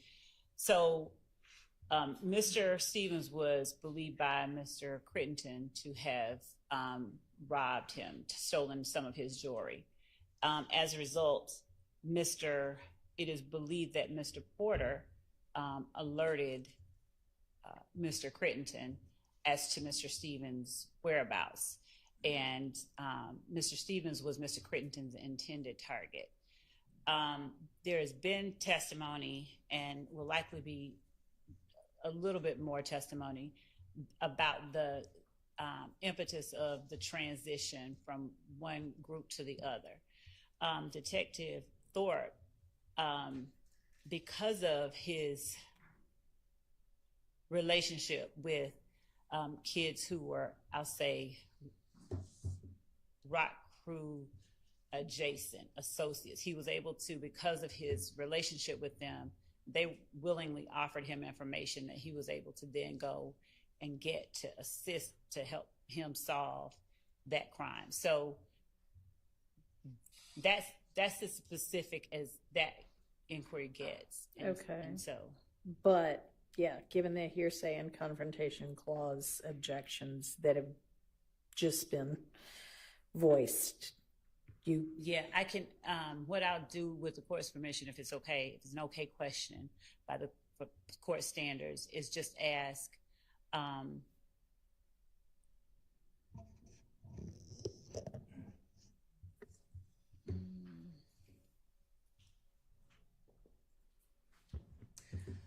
well, given that that was what I was going to pull out, whatever the court's ruling is. well, it seems like the only way he would know that is through his investigation, and given that it was an investigation that would be testimonial and they're not, he's not talking about what they said. He's just saying that they were able to. he's going to be saying, I learned XYZ. Well, how did you learn it? Well, somebody told me. Right. So it's still hearsay, So even if you rephrase it in a different way. Right. I can withdraw. Okay. I can. All right. Your Honor, I appreciate the fact that the state's withdrawing this line of inquiry. However, I would just like to say, moving forward, this is an example. This alleged crime, it was adjudicated in court from 2011, I believe, is not on the indictment.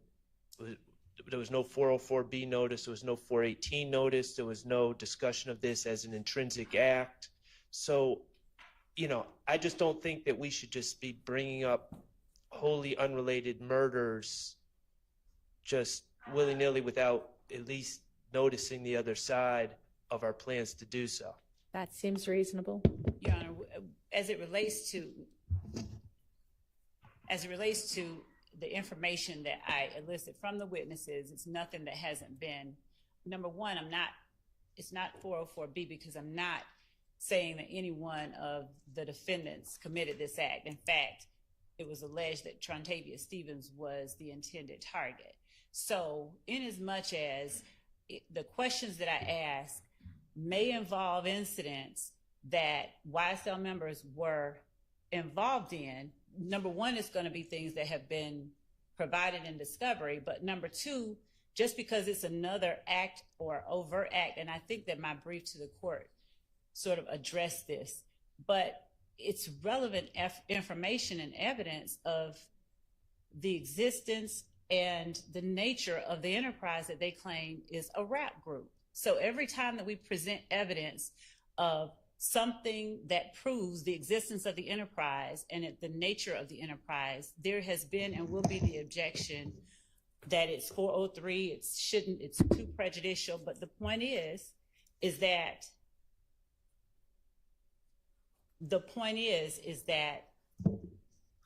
the information that I'm soliciting from the witnesses are intended to prove up elements of count one in this indictment. Your Honor, may I respond? He's talking about a lack of any kind of notice. But so he wants to know the questions, because I don't believe that a notice of my asking about questions regarding incidents that, one, we've talked about. I don't believe that We have the never court, that the spoken about defense this. is entitled to the list of questions that the state is going to ask. No, I agree with that. We've never spoken about this. There's no mention in the discovery. To my knowledge, certainly no police reports about the murder of, I guess, Julian Jones. I only know that because Detective Thorpe said that name. No mention of the Javaris Crittenton case. There's no mention of that in the discovery, to my recollection. So I don't know where the state's saying that they've given notice through discovery. But even if they had given notice through discovery, there's also Georgia rules of evidence that dictate when notice needs to be given when bringing up extrinsic, non-charged matters in a trial, and that has not been done. And I just don't want, at this point, I think that we've cut this off, this particular incident, but I just don't want it to repeat in the future. Your Honor, and that's another thing. These matters that are alleged by the defense as being extrinsic, uncharged matters, they're not. When we're asking about them, and just to cap off something Mr. Sharp said, we've had a witness already talk about the Crittenton murder earlier on, and Trontavious Stevens' involvement in it, just to put a point on that. But the assertion that these are extrinsic, uncharged matters are efforts, we believe, to curtail the state's right to prove its case through valid questions that are not improper, they're not impermissible, they're not 404B. These are questions and evidence through testimony, we believe, that proves an element of one or more elements of count one, the existence of the enterprise, the nature of the enterprise, and the means by which particular people participate in the enterprise. Well, I'm not sure that evidence, it's not going to come in through this witness in this way anyway, but I'm not sure how evidence that Porter told Crittenden Stevens' whereabouts in any way establishes any of your elements that you need to prove for RICO. So, Your Honor, since we're not talking about this particular one, the point that I was making is that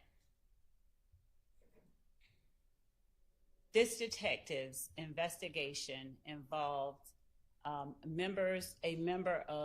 two members of Rock Crew, and information he was able to obtain through other persons associated broadly. I'm not arguing or trying to get that in. I'm saying that there will be times when we are asking about matters that I have heard alleged are extrinsic, but they are not. And I guess it's on, if there's an objection, that's one thing, but the defense is in no way entitled to know every time we're going to ask about something that tends to prove what it is that we are alleging in the indictment.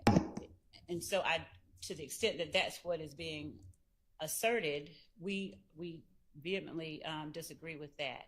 We are not and will not go further into that particular inquiry with Detective Thorpe about that particular murder, but instances that involve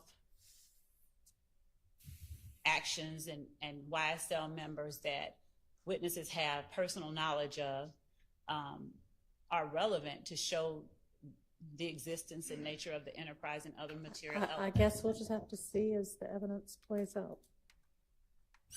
All right, let's get the witness and the jury back in.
Thanks for y'all's patience.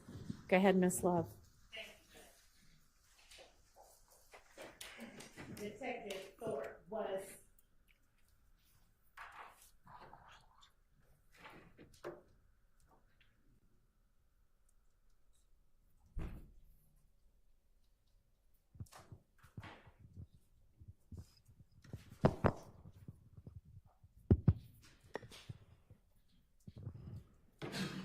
was the investigation into the murder of Donovan Thomas the most exposure or most extensive investigation you've done that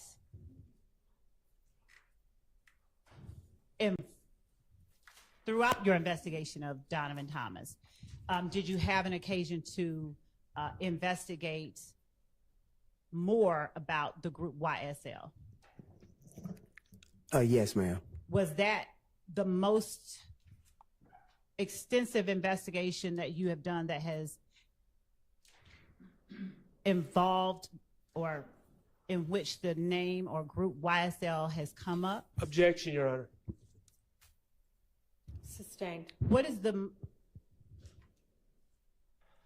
when you went out to Van Ira on January the 11th of 2015, was Deshaun Quarterman the only one you talked to? If I recall, yes. Did you speak with an Emmett Yarborough as well? Yes. All right. Excuse me. Without talking about anything that Emmett Yarborough said,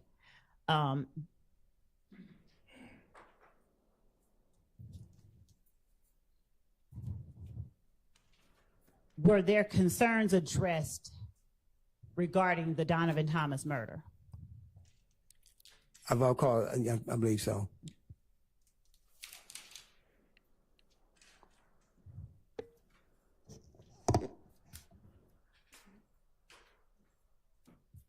When you collect shell casings, did you direct, when you are on scene as lead detective, do you or other homicide detectives working sort of in tandem with you, do you all direct the collection of those shell casings? Yes, ma'am. All right. And what do you do with them once you collect them? Yes, ma'am.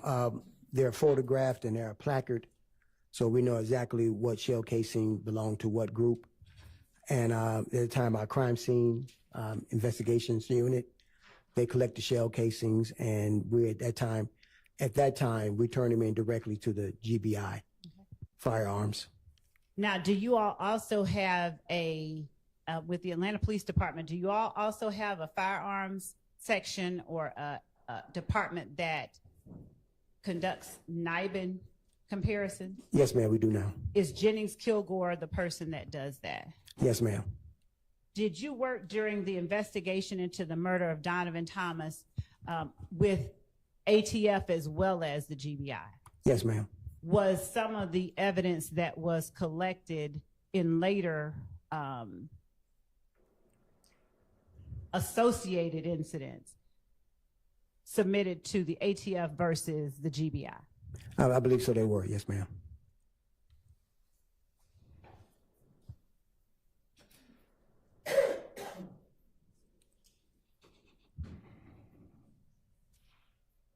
Did you collect the firearm, or did you interact with the person that you saw going into the barber shop with the assault rifle? Yes. Right. Did you collect that firearm? Yes, I did. At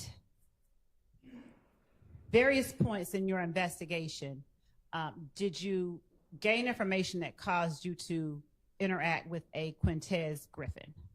Yes, ma'am. And did that person have a nickname? Yes, ma'am. What was that nickname? Head, H-E-A-D. Now, how was Head ever brought in as a suspect? Yes, he was. And was he interviewed? Yes, he was. Did you collect any information, any evidence from that arrest of Quintez Griffin? Yes. All right. And was that evidence submitted to the GBI or the ATF? Either one. Yes, ma'am. All right.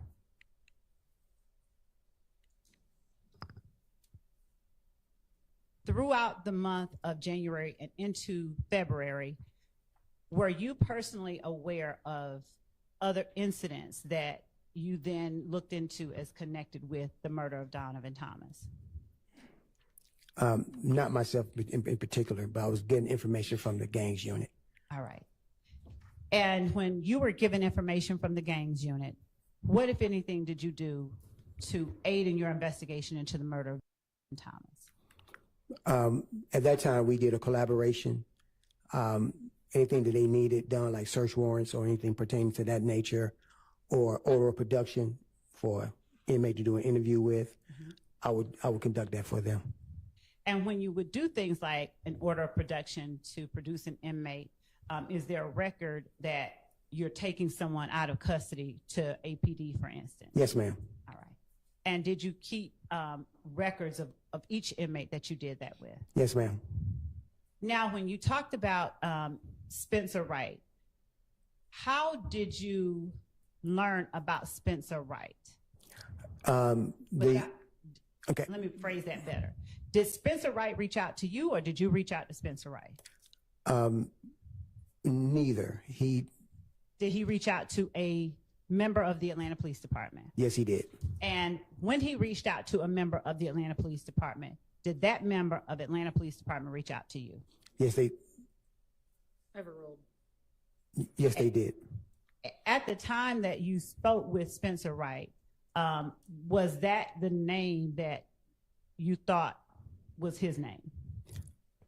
No, Spencer Wright was his real name. Right. Yes. Was that the name that you were first advised No, when ma'am. to talk to you? No, Do ma'am. you remember the name? I think it was Robinson, I believe it. Nicholas Robinson? Nicholas Robinson he used. How did you learn, or from whom did you learn that his name was Spencer Wright? Detective Gaither of the gangs unit. All right.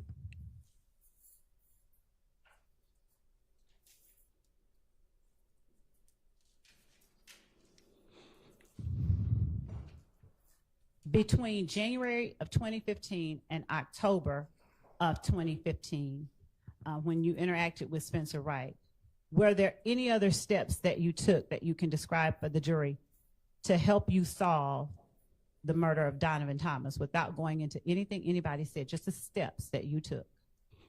Yes, I will work and correlate information along with the gang unit, possibly develop suspects based on their investigation. Okay. Do you know how many incidents between January of 2015 and October of 2015 you looked into to aid in your investigation of the murder of Donovan Thomas? Yes, ma'am. How many? It was over 40. Okay. Were all of these incidents the same type? What type of incidents were they? Retaliation shootings.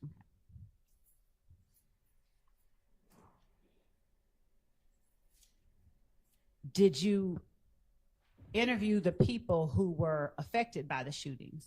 Did you have an occasion to interact with or interview any of the people who were affected? No. Did members of the Atlanta Police Department, Yes, ma'am. responding officers, Yes, ma'am. In the gang unit. and was it always Detective Dennis and Detective Gaither, or did, for instance, Investigator Connor, Investigator Price, and other people help you? Sustained. Was it always Detective Dennis and Detective Gaither? Yes, ma'am. Sustained. Who in the gang unit gave you information during the course of your investigation into the murder of Donovan Thomas? It was Detective Gaither, Detective Dennis, and Detective Underwood at times gave me information also. Detective Underwood, did she work in any other capacity with any other agency? I believe she worked hand in hand with the ATF. Was she a task force officer? I believe so. Yes, ma'am. Did Detective Underwood ever participate in any of your interviews with persons that you found were of interest in your investigation? Not that I can recall. Did Detective Dennis and Gaither? Yes, ma'am. Were they the only persons who helped or participated in these interviews? Yes, ma'am. Do you know how many interviews you conducted in trying to find out or solve the Donovan Thomas murder? Objection to solve. Objection to what? To Solve. Oh, okay. Sustained. I asked, To did he, help. to, Just okay. rephrase it. Do you know how many interviews that you conducted to aid in your investigation into the Donovan Thomas murder? Probably a little bit more over 12, a dozen or more. Were these between January and October 2015, or did you do any after that date? After that date. All right. Now,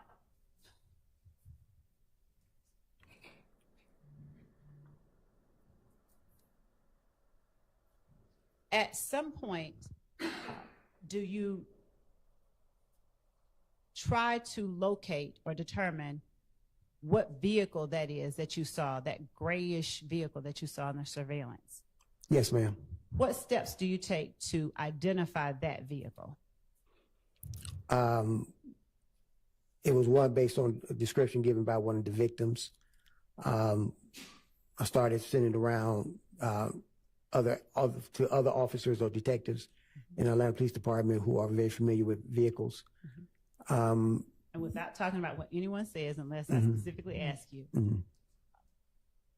beyond seeking information from other people, did you take any other steps to identify that vehicle?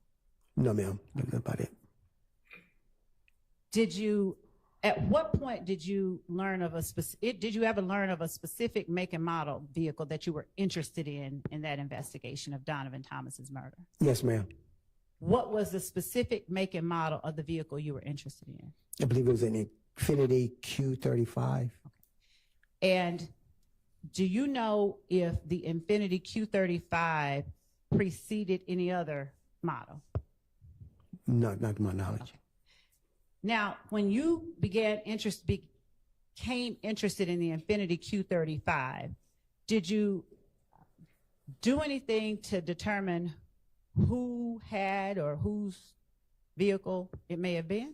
Yes, ma'am. Right. Are you able to tell the jury whether you got that information from a source, one particular source, or multiple sources? Multiple sources. How many times did you talk to Kenneth Copeland? Maybe a total, maybe 4, I believe. Did Kenneth Copeland provide you information that you were able to in any way use to get more information about the murder of Donovan Thomas? Yes, ma'am. Did he provide you information that you were able to confirm or deny was accurate? Yes, ma'am. Did you take steps to confirm or deny the accuracy of the information you were given by Kenneth Copeland? Yes, ma'am. Were you ever given phone numbers by Kenneth Copeland? I can't recall. Were you ever given information regarding vehicle rentals by Kenneth Copeland? Yes, ma'am. Before 2016, did you go or make any efforts to try and locate information about that vehicle? Yes, ma'am. Now, what vehicle information did you get that you tried to follow up on before 2016? That it was possibly a rental. And a rental from where? The airport. And did you ever go out to the airport before 2016 to try and get information about it? I believe I did. All right. Were you successful? No, ma'am. Now, after a certain point, do you keep your file with you and that's the end of it, or do you turn it over to the district attorney's office at some point? Turn it over to the district attorney's office upon their request. When you turn the file over to the district attorney's office, does the investigation or do you stop working on the crime itself? No, ma'am. Do you work with any particular people to further investigate the crime? Yes, ma'am. Is there any one particular person at the district attorney's office back in 2016 that you worked with to try and further investigate the murder? Yes, ma'am. Senior ADA Mike Sprinkle. All right. Do you know what his job was at the district attorney's office during that time? Yes, ma'am. Did he work primarily homicides? Yes, ma'am. Okay.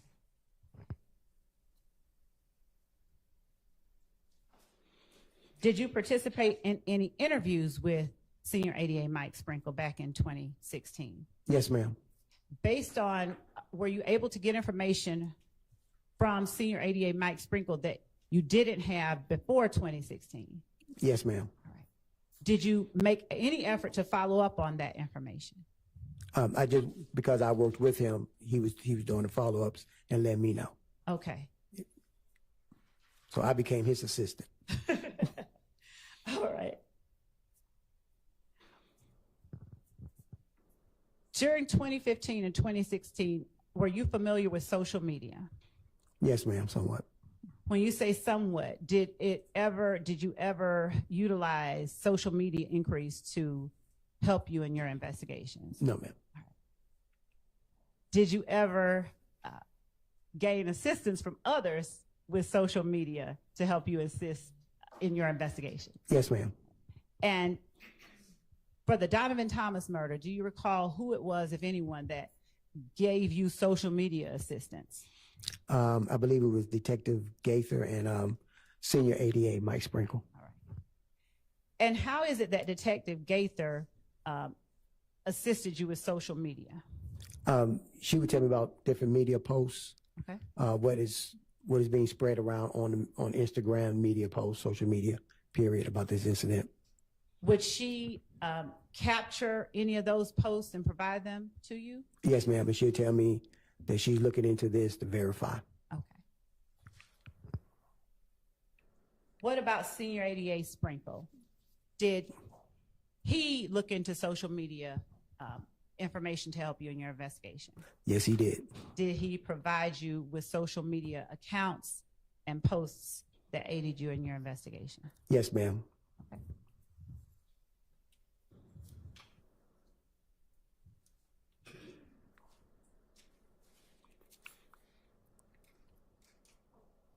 Going back to Mr. Wright, did you interview him once without Senior ADA Mike Sprinkle? Yes, ma'am. Did you interview him again with Senior ADA Mike Sprinkle? Yes, ma'am. All right. What about Quindarius Zachary? Did you ever conduct any interviews of Quindarius Zachary, not getting into anything he said? Yes, ma'am. Do you know how many you conducted? Maybe about 2 or 3. Okay. Did you take any steps to compare information you got in one interview with information you may have gotten in another interview? Yes, ma'am. Did you in any way use those comparisons to sort of either dispel information as untrue or corroborate information? Yes, ma'am.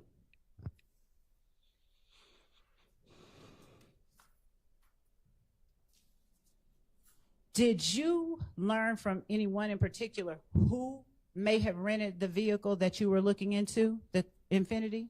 Yes, ma'am. Calls for hearsay. Your Honor, the evidence has come in, and if we may approach so that I don't speak more improperly.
Thorpe, before you got the name Jeffrey Williams from Kenneth Copeland as being the person who rented an Infiniti from Hertz, did you know that Jeffrey Williams had rented an Infiniti from Hertz?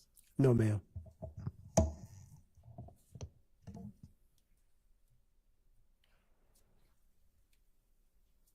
Were you present when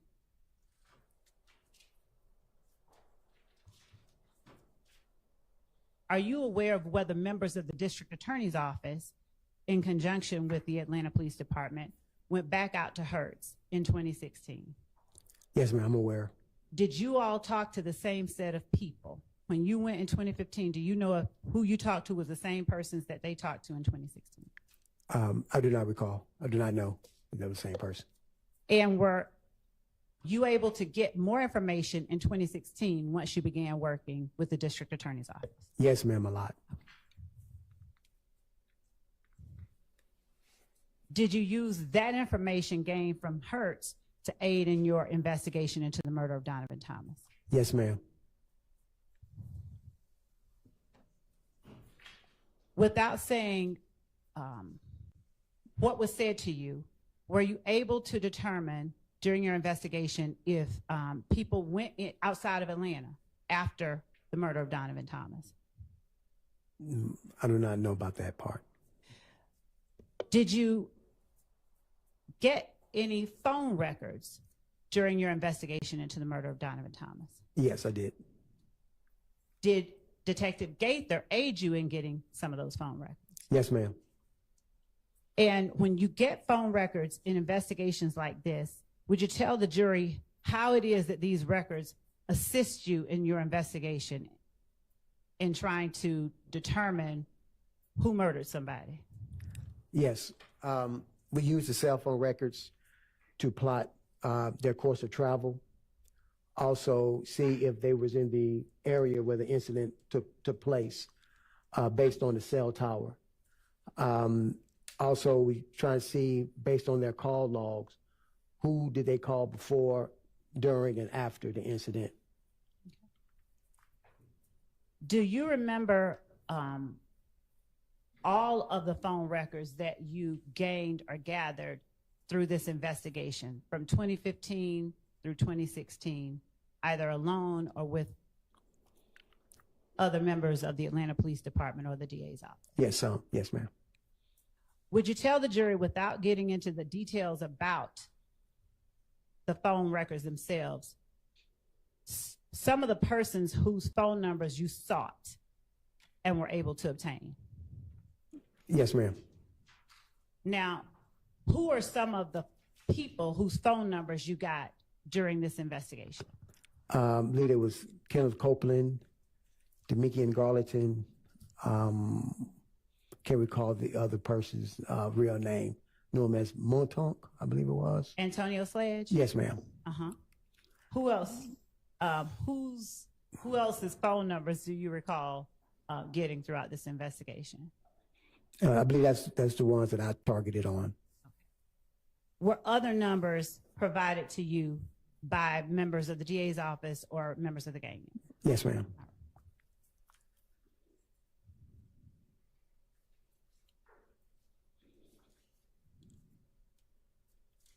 When you met with the people that you interviewed, did you show them the surveillance footage and attempt to get information about this footage from the people you interviewed? No, ma'am. Okay. Why not? I did not, because I didn't want it to affect how they described the incident to me. Okay.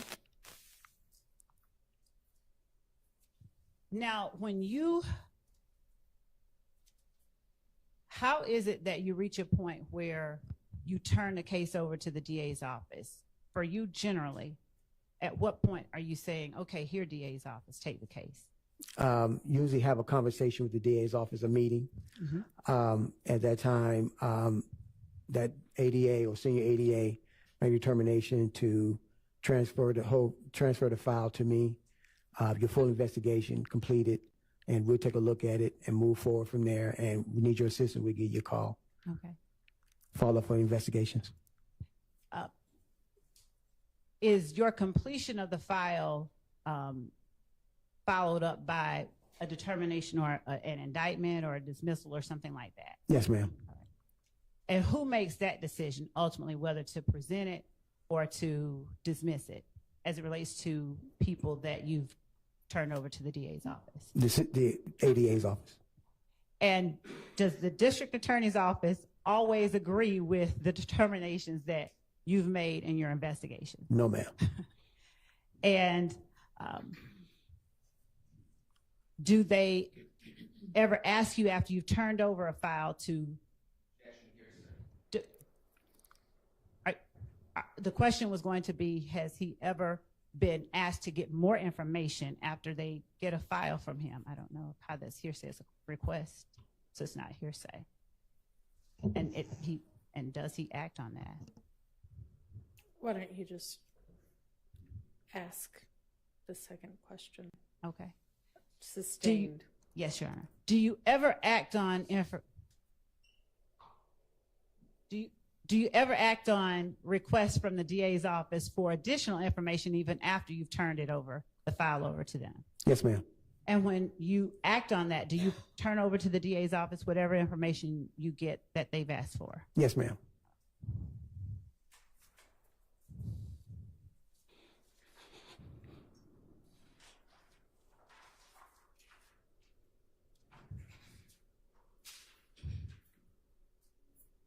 In the Donovan Thomas murder,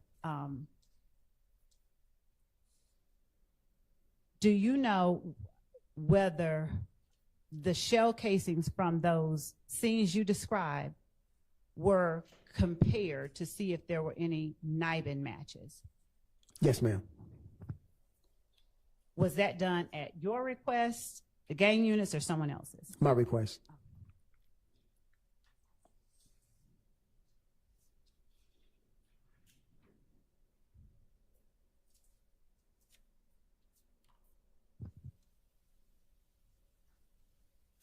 Did the information that you gained from every person that you interviewed always turn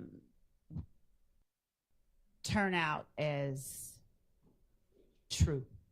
Yes, ma'am. Every person that you talked to told you the truth? Objection asked and answered. I'm gonna overrule. I'm gonna let clarify. Did the information you get from the people, everybody you interviewed, did it always pan out? Did you always find that it was true, or did you sometimes disprove or discredit the information? Yes, ma'am. Sometimes we proved and disproved what they were saying. And if you were able to discredit or disprove information, did that help you in your investigation as well? Yes, ma'am. In what way? We know if we hit in a wall or we found a good door to go through to further investigation, find more information. Okay.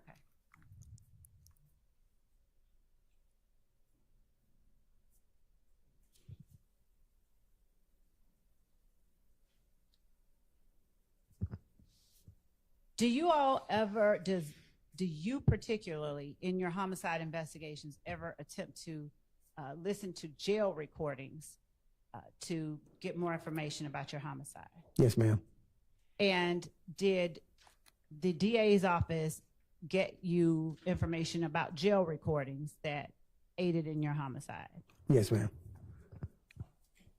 Was that Senior ADA Mike Sprinkle? Yes, ma'am. Did you also work with David White? Yes, ma'am. And was that ADA Sprinkle's investigator? Yes, he was. Was Mr. White able to get you even further information that helped in your investigation? If I recall correctly, yes, ma'am, he did. Do you know where, did you ever determine where the vehicle that you were interested in from Hertz ended up? No, ma'am, I was able to determine what happened to it. Do you know if Excuse me. ADA Sprinkle and Investigator White investigated that further? Yes, ma'am. Objection on calls for hearsay. Sustained. Okay.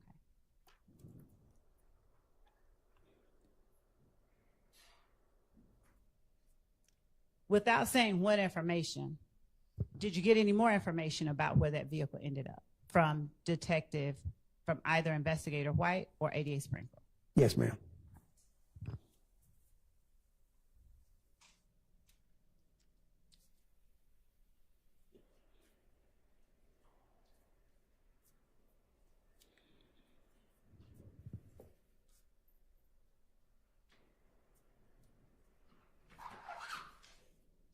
When you got phone numbers to look into, were some of those numbers given to you during the interviews of the persons who, for instance, if you're interviewing me, I offer you my number. Does that happen sometimes? Yes, ma'am. Did that happen sometimes in this case? Yes, ma'am.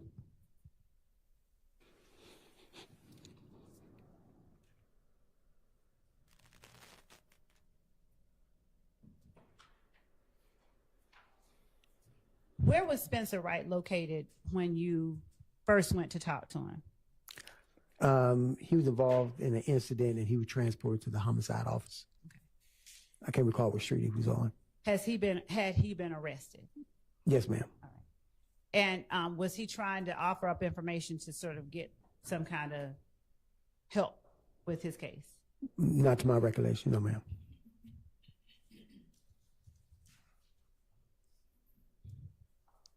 When you get information, do you ever get information from people who've been arrested that want sort of quid pro quo?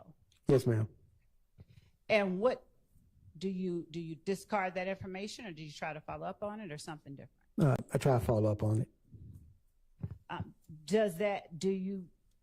Why do you follow up on information when they're offering it in exchange for help? Because that's part of the investigation process. You just got to figure out if they're telling the truth. Mm-hmm. Information they deeming is correct and can help you further your investigation. Okay.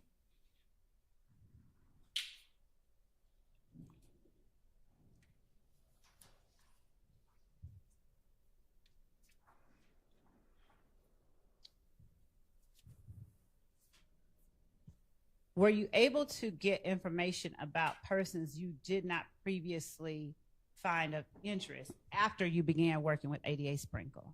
Yes, ma'am.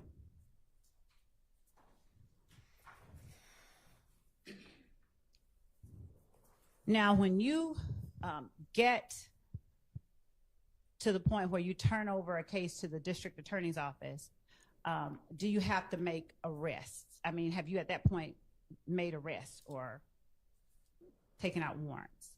Overall, or this particular case? In general, do you turn over the case before or after you've taken out warrants? It depends on the investigation. Sometimes before, sometimes after. A whole lot of times more after the arrest is made. And what is it that decides whether you're going to turn it over before you decide who to arrest versus after?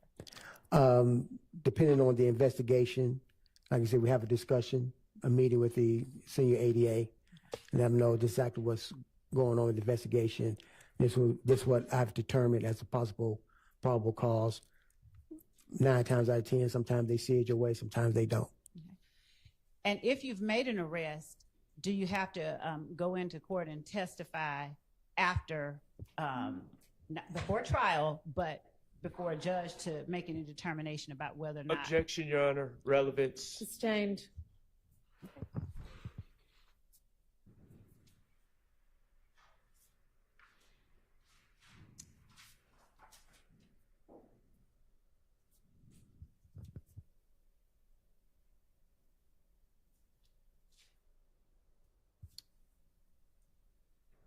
Were some of the people that ultimately you believe, Your Honor, I need to approach because there's a question that this is All going right. to.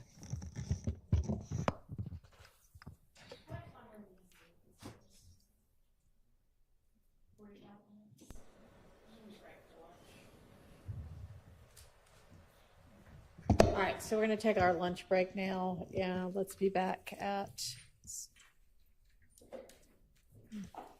1. Can we be back at 1:30? Can y'all be back at 1:30? Is that going to give you all enough time? Let's do that, since we got a late start this morning.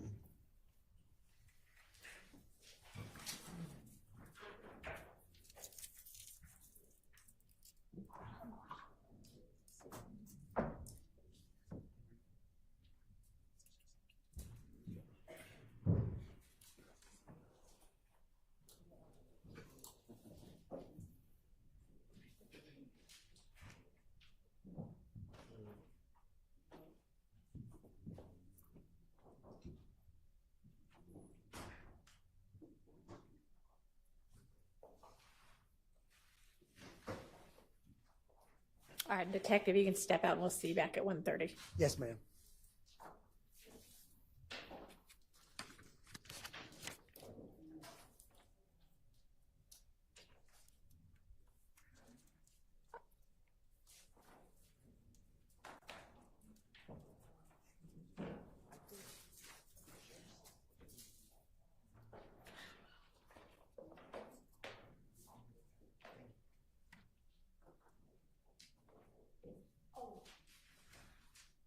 Yes, ma'am.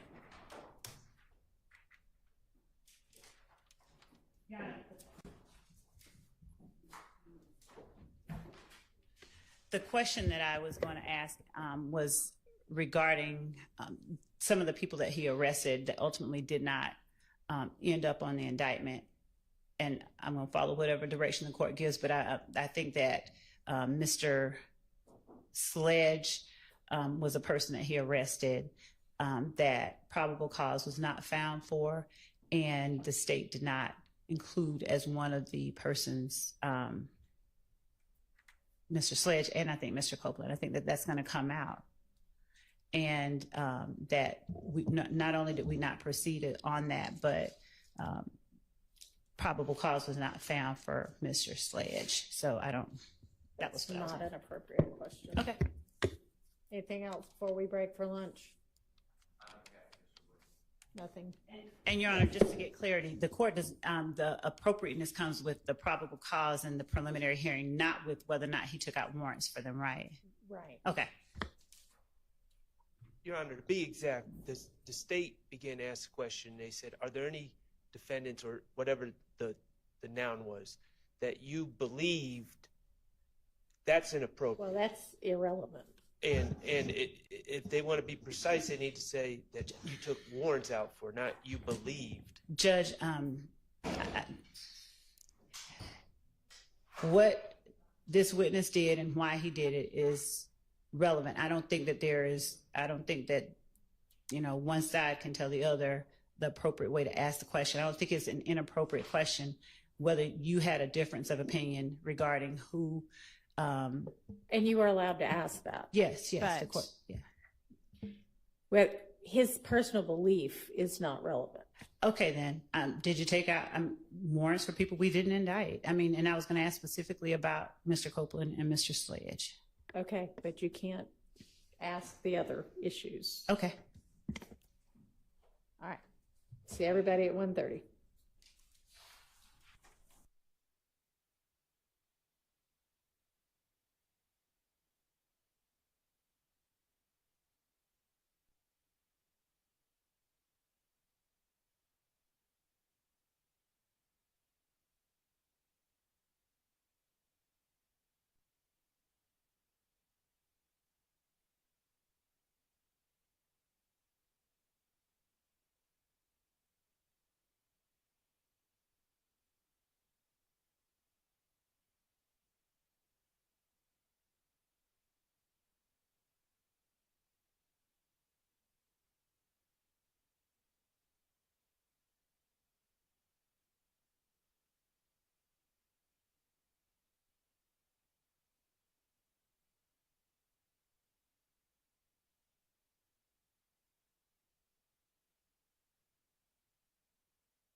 couple of things, and to make certain that I move in limine that these matters not be broached on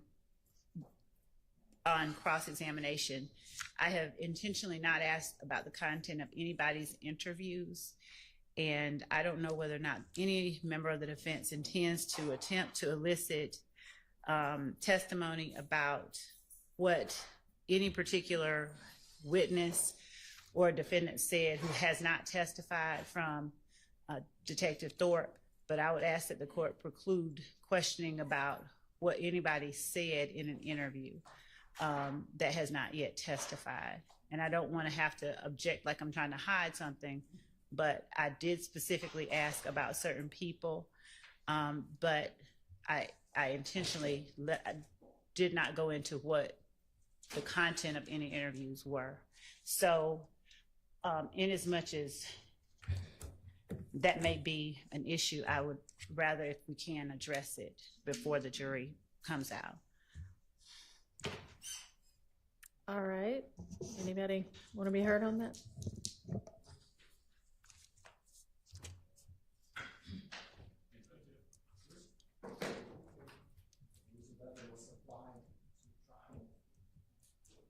Well, I know that.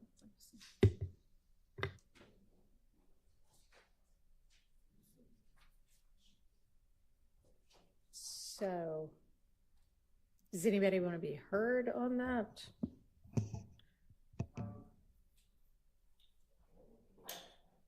Sure. I guess it depends on the question and the reason for it. So that's very broad. So I don't want to agree with. I don't want the court to just say yes, that's off limits. But I think we should do a question by question objection. Okay, and what would your basis be? Hearsay as to any witness that has not testified.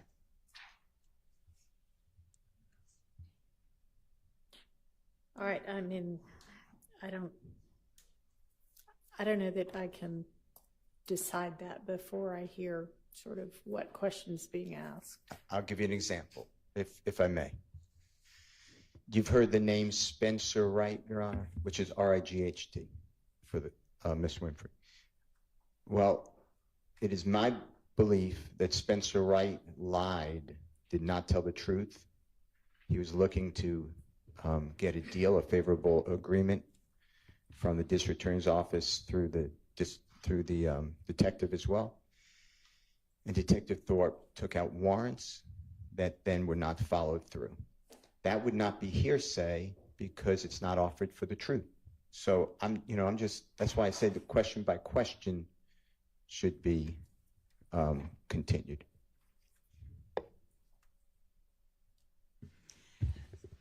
Your Honor, having Detective Thorpe testify that Spencer Wright lied necessarily gets to what Spencer Wright said. I think it's an improper question to ask him if he lied. I would not think that was what Mr. Steele would be asking. Mr. Steele. Example, it's a very broad objection, so you asked for a response. My response is we should go question by question. And Your Honor, the reason that I, since Mr. Steele used Spencer Wright, for instance, if the question is, did Spencer Wright tell you, or did you, given that Mr. Steele's assertion is he thinks he lied, and therefore asking him about what he said isn't really offering for the truth of the matter asserted, it's hearsay, it's an out-of-court statement, and I don't believe that it can be cured with the assertion, well, I believe he lied. If he wants to get into what Spencer Wright said, then Spencer Wright can be called as a witness, but I don't think that it's proper to allow Detective Thorpe, one, to characterize, to testify about what Spencer Wright said when I've not opened that door, and there's no exception that affords him the ability to permissibly elicit that type of testimony from the witness. I'll stop there. So I would think that if I understand Mr. Steele's argument correctly, if he asks, what did Spencer Wright say, or who did Spencer Wright say did X, Y, Z, that he wouldn't be eliciting that for the truth of what Mr. Wright said, but to then follow up and say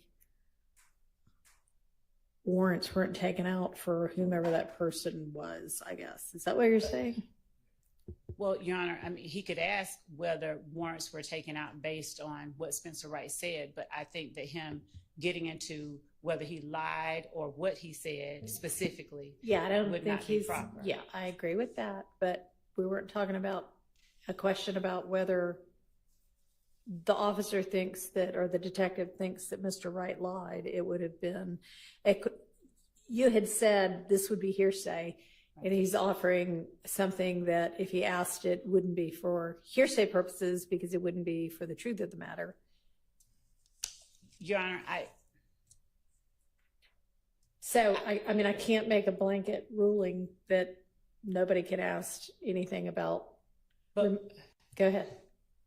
asking about whether Mr. Steele believes that it's the truth or not, eliciting specific statements from the witness.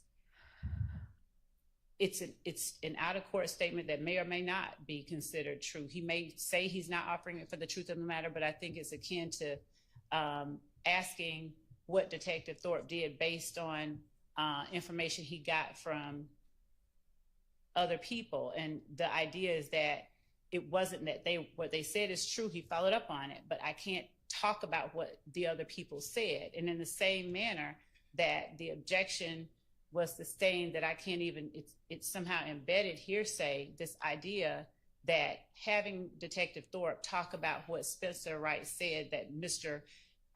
Williams' attorney believes isn't true somehow is okay because he doesn't believe it's true. It's the same type of situation where he's asking a question that necessarily relies on hearsay and sort of almost implicitly puts before the jury information that without Spencer Wright testifying, they should not be made privy to. And he can ask a question, did Spencer Wright give you information? Did you try to confirm it or to disprove it based on what Spencer Wright said? Did you do certain things? But getting into the specifics of what Spencer Wright said, I believe, is even more improper than, is not proper. All right, well, thank you. Okay, we're ready for the witness and the jury.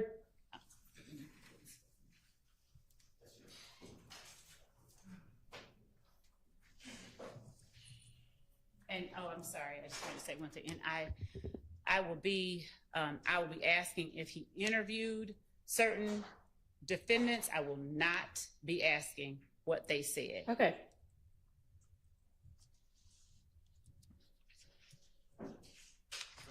Yes.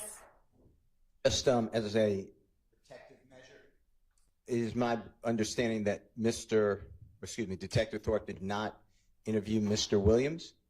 I would object to any questions. Did you interview Mr. Williams? I just don't see the relevance of it. It already came out. I objected to it. Did Mr. Williams come down? It was with Mr. Sledge.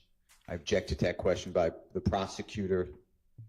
Did Mr. Williams come down? Did you, Mr. Sledge, speak with the police, with Mr. Coben? Did Mr. Williams come down? I asked the court that comments on pre-arrest silence under ORR, and I know it's not a blanket rule anymore, but it's a 403 analysis. I don't see any benefit to it. So again, I don't want Mr. Williams' name to come up. Did you speak with or interview Mr. Williams? Your Honor, I have a response of the court. Go ahead. Judge, on cross-examination of Mr. Sledge, it was elicited that it was talked about that Mr. Williams encouraged Mr. Sledge to take Kenneth Copeland to the police station, and that the state instructed the witness to not tell the jury that. The fact that And then Mr. Sledge somehow said yes. But the fact that that happened, and the fact that if that is what's out there, and of course I impeached him, I believe, but the fact that if it's relevant that Mr. Williams encouraged him before Mr. Williams, the pre-arrest silence prohibition does not apply to if Mr. Williams is encouraging someone to go. Did Mr. Williams go with him did Mr. Williams ever go down to the police station himself to talk about the fact that his stepfather's house was shot up? Asking about Mr. Williams going down to the police station after it's been talked about that he encouraged someone else to, I think is very relevant. If he's encouraging someone else to go, then he can go himself. And I'd have to find the case, but specifically. Right, I don't think a question that just says, did you interview A, did you interview B, did you interview C, and the answer is either yes or no, is a comment on pre-arrest silence if they say no. So you may ask that question. Okay. Are we now ready for the witness and the jury?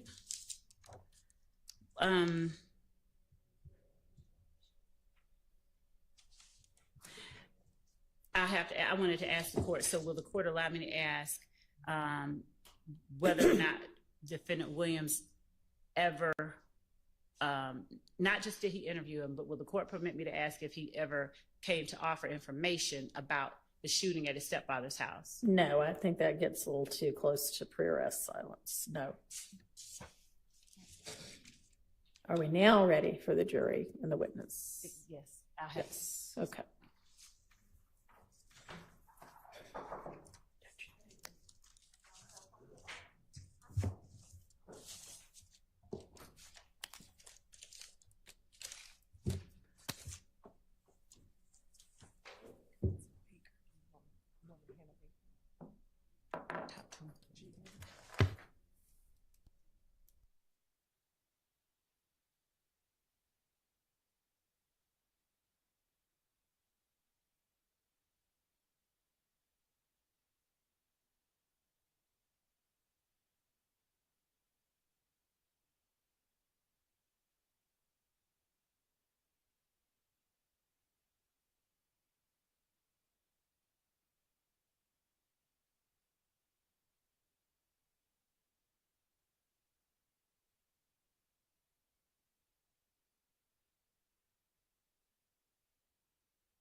Looks like it is. Is I it? think it is. Okay. Detective Thorpe, before you talked to Kenneth Copeland, did you know that Jeffrey Williams had rented a Corvette before he rented the gray Infiniti? No, ma'am.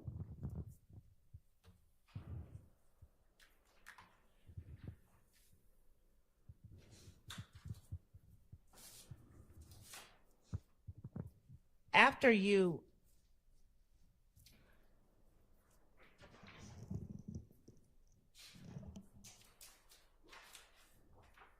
spoke with Mr. Wright, did you also, without talking about what anybody said, speak with a person with the last name Stillwell, Tremont Stillwell? Yes, ma'am.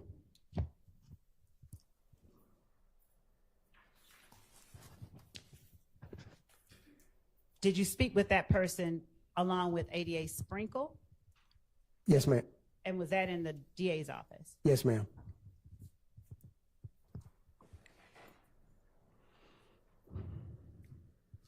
When you mentioned earlier that you put out a picture, a photo of the person entering the barber shop with a gun, I'm going to show you what has been admitted as State's Exhibit 292 Charlie, 292 Yankee Charlie 2, and ask you if this is generally the depiction that you release to the public.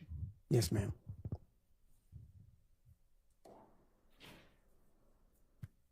Yes, ma'am. All right. And I'm going to now show you State's Exhibit. Just one second. 5 Yankee. 5 Yankee. And ask you whether this is or isn't similar to the photograph that you released to the public.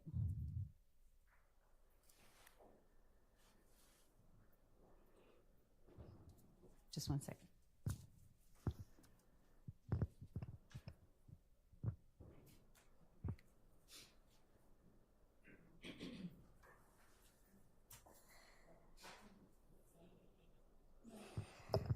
And while we're actually pulling up, it's going to be a different exhibit. I'll ask you this. After speaking with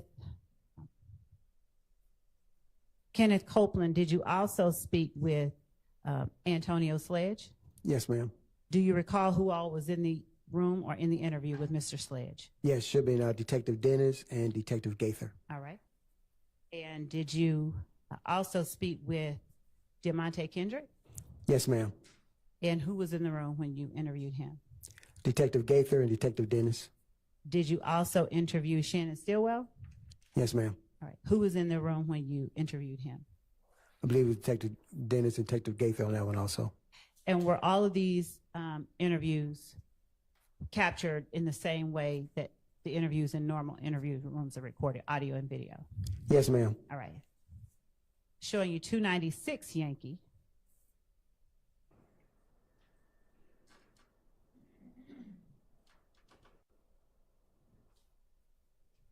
Is 296 Yankee reflective generally, like, of the area that you put out or depicted when you put out the photo of the car passing by the barbershop? Yes, ma'am.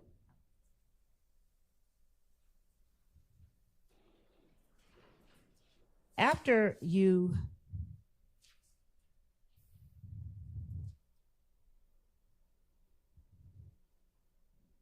did you learn about a Kelvin Treadwell during the course of your investigation? Yes, ma'am. Did you ever speak with Mr. Treadwell to your? I believe so. Okay. After, did you know about a person by the name of Javaris Bradford before you turned your file over to the district attorney's office? No, I did not. Did you learn about a person named Javaris Bradford afterwards? Yes, ma'am. Do you recall where you first heard the name Javaris Bradford in the course of this investigation? The fall investigation done by Senior 88, Mike Sprinkle, and his team. All right. Ariel Bax, had you heard that name prior to turning over the case to the district attorney's office? No, ma'am. All right. Did you learn that name after ADA Sprinkle began looking into this case? Yes, ma'am. What about, did you know about a person by the name of Kenya Morton? No, ma'am. Did you learn about Kenya Morton after you turned the case over to ADA Sprinkle? Yes, ma'am.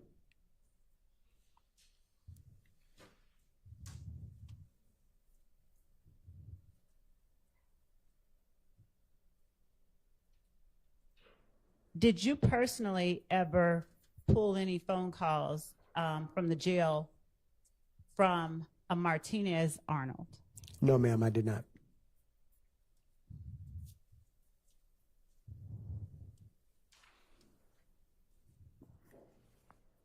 Were you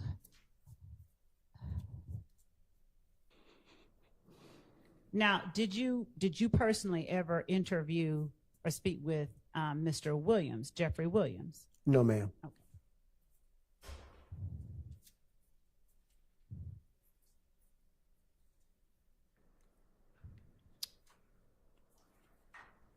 Tell me if you interviewed or knew of, rather, the name Justin Cobb before you turned the case over to the DA's office. Yes, ma'am. All right. Do you remember how you first learned of that name? Yes, ma'am. Did you learn about it before your investigation, or did you know of that name before you began the investigation into the murder of Donovan Thomas? No, ma'am, during. Did you speak with Justin Cobb before you turned the case over to the district attorney's office? I do not believe so.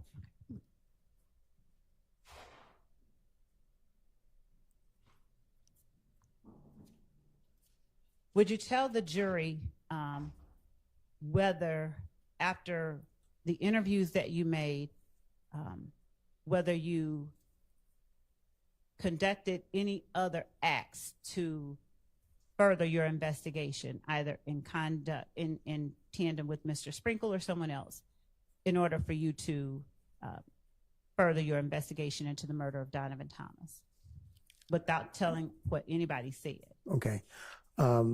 Yes, I did.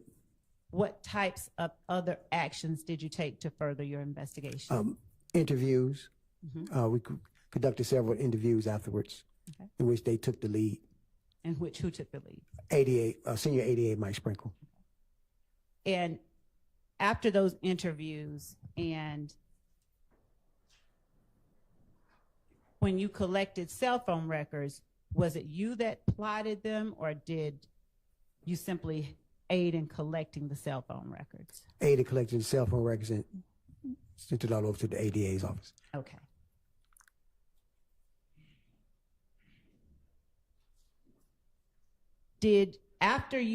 Before you turned your case over to the district attorney's office, did you execute a warrant for people who were not later indicted for the murder of Donovan Thomas? No, ma'am. Did you, and by a warrant, I mean, did you have a cert or an arrest warrant signed for Antonio Sledge for the murder of Donovan Thomas? Yes, I believe so. I did.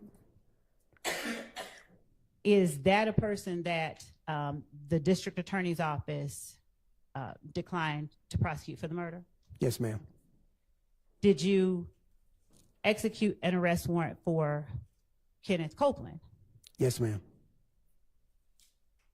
Did the district attorney's office decline to prosecute Kenneth Copeland? Yes, ma'am.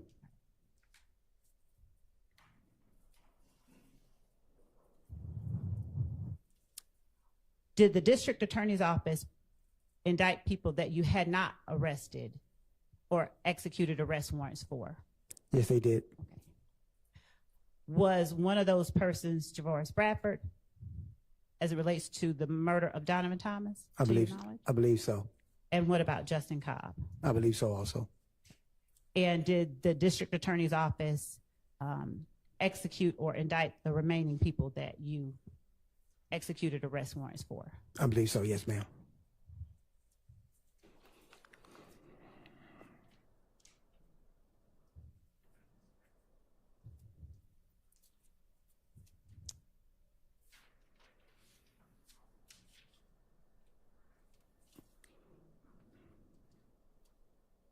How long is it customary to investigate a murder? Do you have a certain timeline that you have to finish it by? No, ma'am. Do you close it after one arrest, or if there are other suspects, or do you continue to investigate it? Continue to investigate. Is it unusual for you to investigate a murder for over a year, or is that common? No, ma'am. It's not unusual. Okay. And so over the course of a year, can you tell the jury what is it that would take a year versus allowing you to finish a murder in 48 hours, like you might see on TV? Your Honor, I mean, sustained, you might be able to ask something different, but sustained as to that question. yes, Your Honor. Would you tell the jury some of the factors that led to the length of time that you investigated this particular murder, generally speaking? Cooperation, other substantial evidence, physical evidence from the scene, tangible, and that there was a series of people that we had to interview to suss out what was good leads, what was bad leads. Okay. Were you ever given any,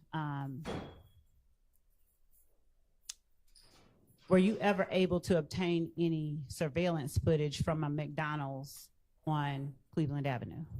I believe I was not to my knowledge. Did you make an effort when you obtained information in an interview to follow up on each piece of information, or did you just discard some and just? No, I followed up on.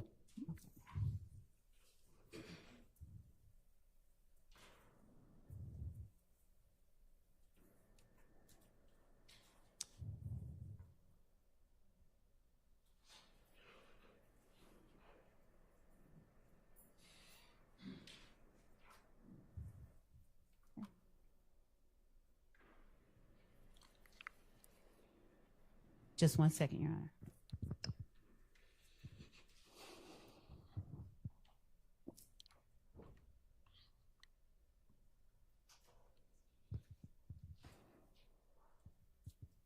Can you describe for the jury where the are you familiar with a place called the Green Store? Yes, ma'am.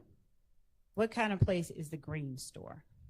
It's one of the local neighborhood convenience stores, mom and pops. Okay. Were you ever able, or did anyone ever give you reason to believe there was surveillance footage at the Green Store of interest to you? Not to my knowledge.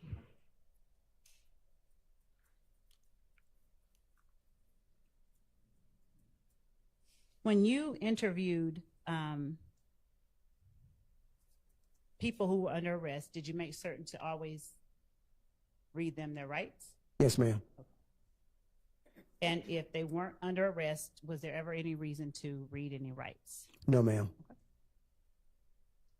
All right, just 1 second.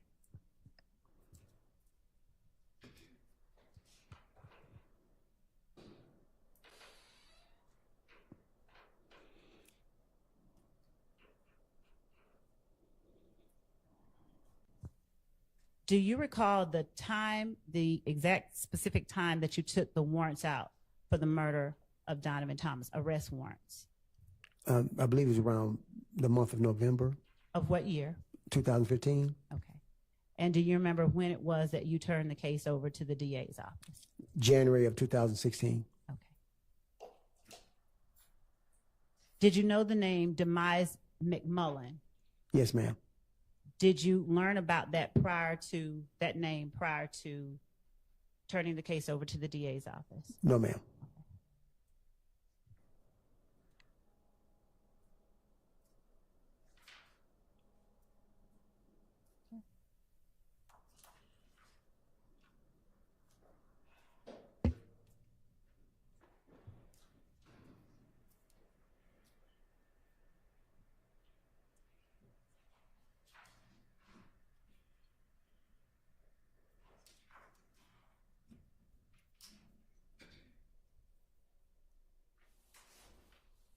Your Honor, I think that that's all that I have at this moment.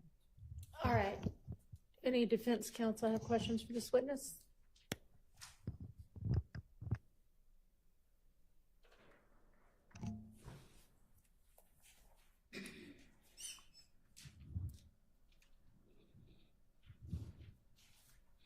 Good afternoon, Detective Thorpe. Good afternoon, Mr. Steele. How are you? Fine, sir. How about yourself? Can I ask you some questions? Yes, sir. I want to go to Sunday morning, January 11th of 2015. Yes, sir. So just to orient you and the jury, you're at the Atlanta Police Department with Kenneth Copeland. That's what I'm focused on, okay? Yes, sir.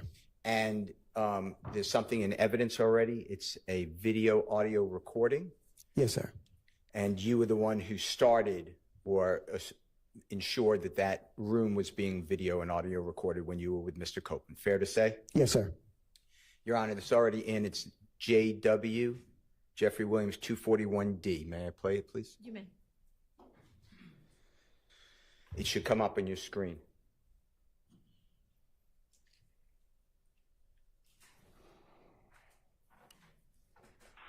Who's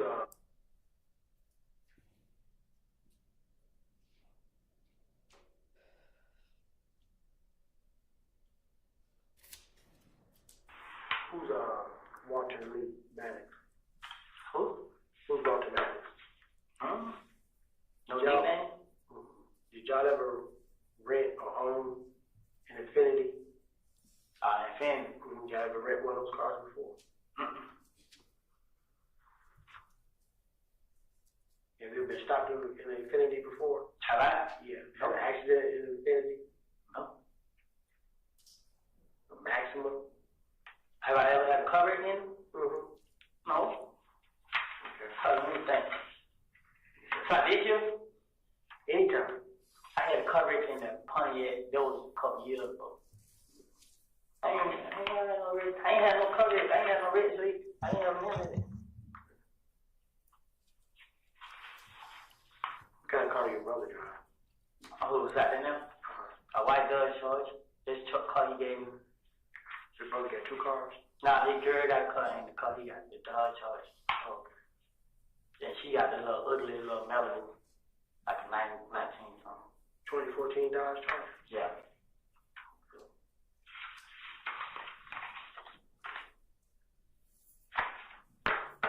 White? Yeah.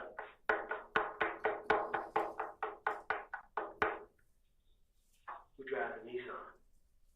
A Nissan?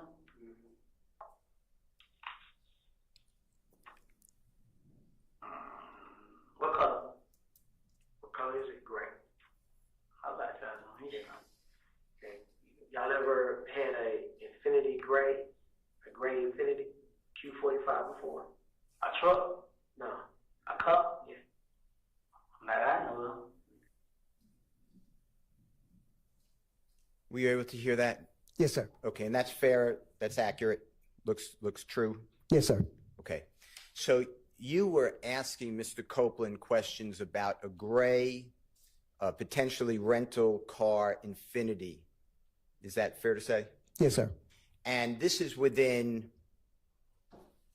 8 hours approximately of the shooting of Mr. Donovan Thomas and the two other people, right? Yes, sir.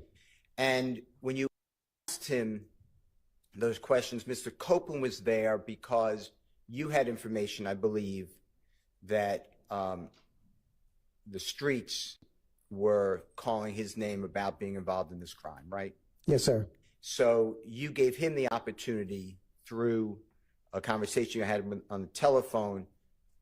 If he wants, he doesn't have to, but if he wants to come in and talk to you, that's what we're going to talk about, his possible being involved in the shooting, right? Yes, sir. All right. Now, when he told you, no, he didn't know Mr. Maddox, no, there was nothing to do with a gray-colored Infinity rental car, you had already, obviously, information that may have been involved with that car. Is that fair to say? Objection made as to that car. Sustained. The car that I just referred to, the gray rental car Infinity. Yes, sir. Okay. Now, he denied any knowledge or access to that type of vehicle that we just saw in Jeffrey Williams 241D, right? Yes, sir. And you had a reason to believe that he was not being truthful, correct? Yes. Objection, Your Honor, as to the improper form of the question. Sustained. You did not, at that point, you had information contrary to his denial, true? Yes, sir. Now, he also at that same interrogation meeting, interview, whatever, you want to call it is fine, with Mr. Copeland, you also asked him where he was at and around the time of the shooting. Is that fair to say? Yes, sir. And he told you two places of interest. One is a McDonald's, right? Yes. Objection, Your Honor. Mischaracterizes regarding at or around the time of the shooting. Overruled. Tells you about a McDonald's, right? Yes, sir. He told me about McDonald's. And that McDonald's, the jurors have seen pictures and they've heard the address, but we're talking about on Cleveland Avenue, fair to say? Yes, sir. And it's near a laundromat. If you're familiar with the area. Yes, sir. Okay. Near the laundromat, near the auto place, and across the street is other establishments, including a gas station convenience store. Fair? Yes, sir. And to your knowledge, at that time, were there cameras, when I say cameras, surveillance cameras, on the laundromat building? I believe so there was. Were there cameras on the McDonald's? I believe so. Yes, sir. Were there cameras on the auto parts store? I believe so. Yes, sir. Were there cameras across the street on the convenience store or gas station? Yes, sir. Now, when you went, I assume you followed up on that alibi, true? Yes, sir. When you went to those establishments, or did you go to those establishments? Yes, I object on the basis of assuming facts and evidence. There was no. The question was regarding an alibi and base. I think it's an improper question. Overruled. Did you go to those establishments? Yes, sir. Okay. And did you attempt to locate and ask for, use subpoena power, the jurors may not use a search warrant, to get any of those video surveillance cameras if they existed? I went and checked to see the video footage. So if they had video footage that could be of use, then that's when I'll go and obtain a search warrant to indicate in the search warrant this is the time frame I'm looking for. But I believe at McDonald's, they already reached their 15-day mark. So the video footage, I think, was already overwritten, I believe. Now, who did you already told the jury that you would take notes and put this all in your reports, correct? Yes, sir. And you have to do that. You have to document what you're doing, right? Yes, sir. Because sometimes cases are tried. In our case, we're 9 plus years after January 10th, 2015, right? Yes, sir. Can you tell the jurors whether you ever put in your report anywhere that you saw the video at the McDonald's or you spoke with somebody? No, I believe I did not. Is there a reason you did not put that detail in your report? No, because I didn't understand any evidence from that. So that's why I didn't document in my report, but I had it in my notes. Okay. How about your notes then? Did you ever, where are your notes today? I can't find my notepad. And to be fair to the jury, I asked you about your notes previously, fair? Yes, sir. And you said the same thing. You can't find it, right? Yes, sir. It's gone. Yes, sir. Okay. Now, how about you mentioned McDonald's. How about the auto parts store, that video surveillance? Can you tell the jurors what you did to secure that surveillance on January 10th, 2015, the relevant period of time? Same time, I believe I went out there maybe a couple of days later to look because I focused on the McDonald's since that was he was talking about. And I did not obtain any video from them either. What did that person tell you? If you remember. Objection as to hearsay. Sustained. Let me ask you this way. In your report, did you put anything about going to the auto parts store to inquire about their surveillance? No, sir. Okay. And it would be in your notes?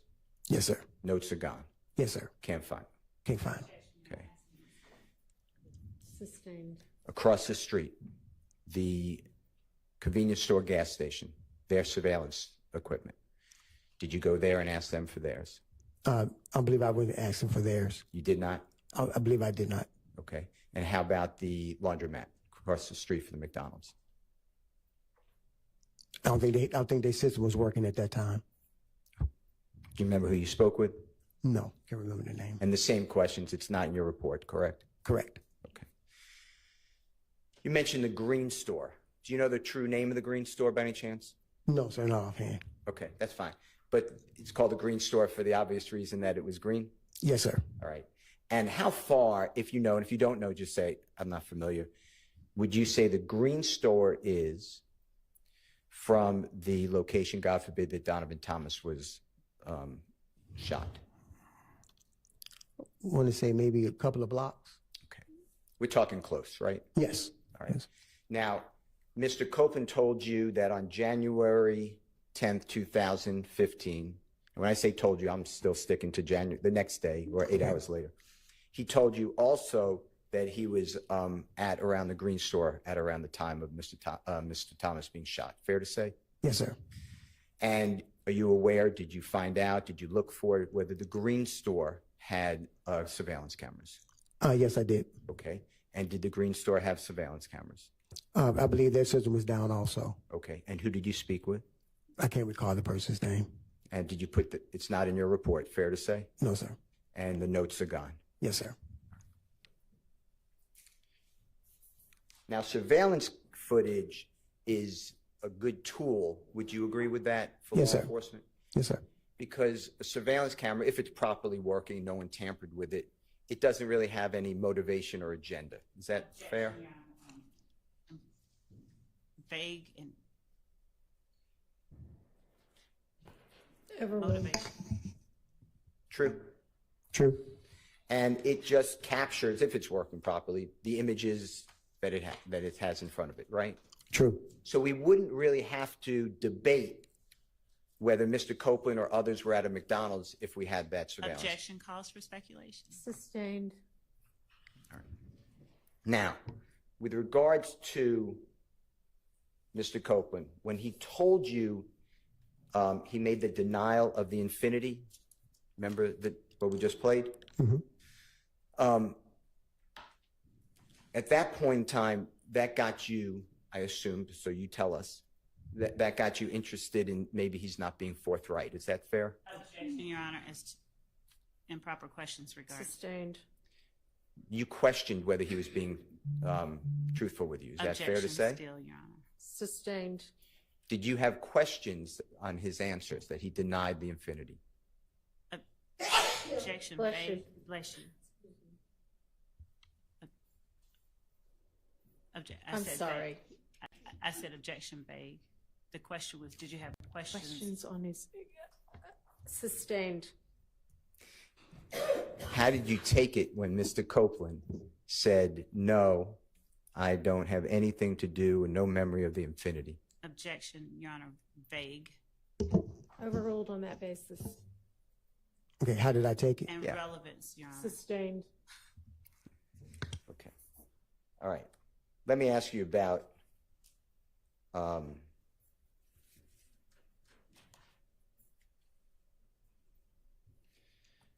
Jeffrey Williams, okay? You found out that Jeffrey Williams rented a Corvette vehicle from Hertz Rental Car at the airport, fair to say? Yes, sir. And when I say rented, on or about January 6, 2015, something like that. Is that fair to say? Yes, sir. If my day's wrong, I'm not trying Yeah. to, it's around that time, right? Yes, sir. And then the Infinity on around January 7th, 2015. Fair to say? Okay. Did I find out if he rented it January 7th? You found out later that Yes, sir. Mr. Williams, in his name, there's an Infinity vehicle rented, right? Yes, sir. Through the DA's office. Yes, sir. Tell the jurors what evidence you have that Jeffrey Williams drove that Infinity rented vehicle. Objection, Your Honor, regarding matters that are within the province of the jury in terms of evidence. Rephrase. Do you have any evidence to share with the Rephrase. jury? That's the issue, that she's rephrased the question. I think that's a proper question. Rephrase the question.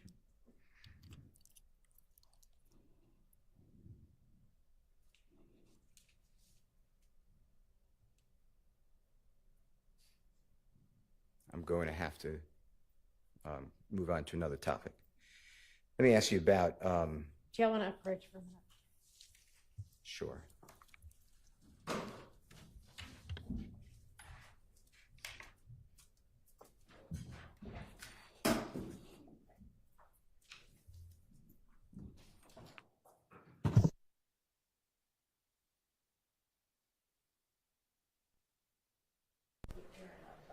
So just check and make sure it's a little distracting. Check and make sure your phones aren't getting picked up by it.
You've taken it anyway, so go ahead.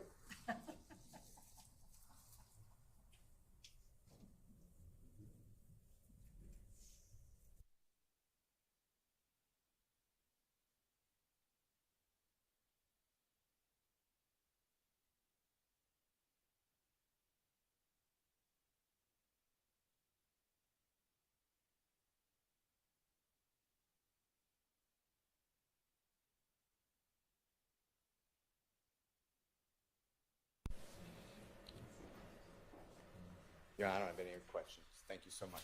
Thank you. Yes, Mr. Still. Good seeing you. All right. Same here, sir. Mr. Short, you're standing up. You have questions?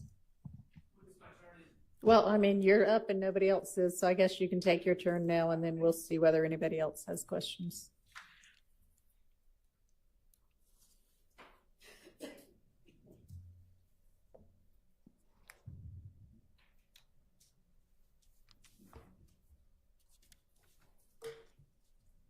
Investigator Thorpe, good afternoon. Good afternoon, sir.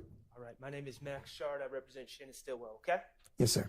All right. Do you have a copy of your report in front of you? No, sir. Okay. Let me see if I can get you. Do you have a-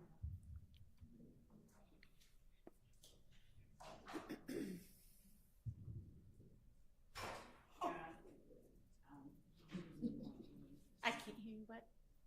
I don't, oh, if Mr. Sharp has one, I have one that he could use. I believe it's Doesn't matter. And, Your Honor, may I just approach and bring it up? And I'm not asking Detective Thorpe to refer to it at all right now. I just want him to have it handy in case he needs to. In the event, sure. Thank you. Thank you, sir.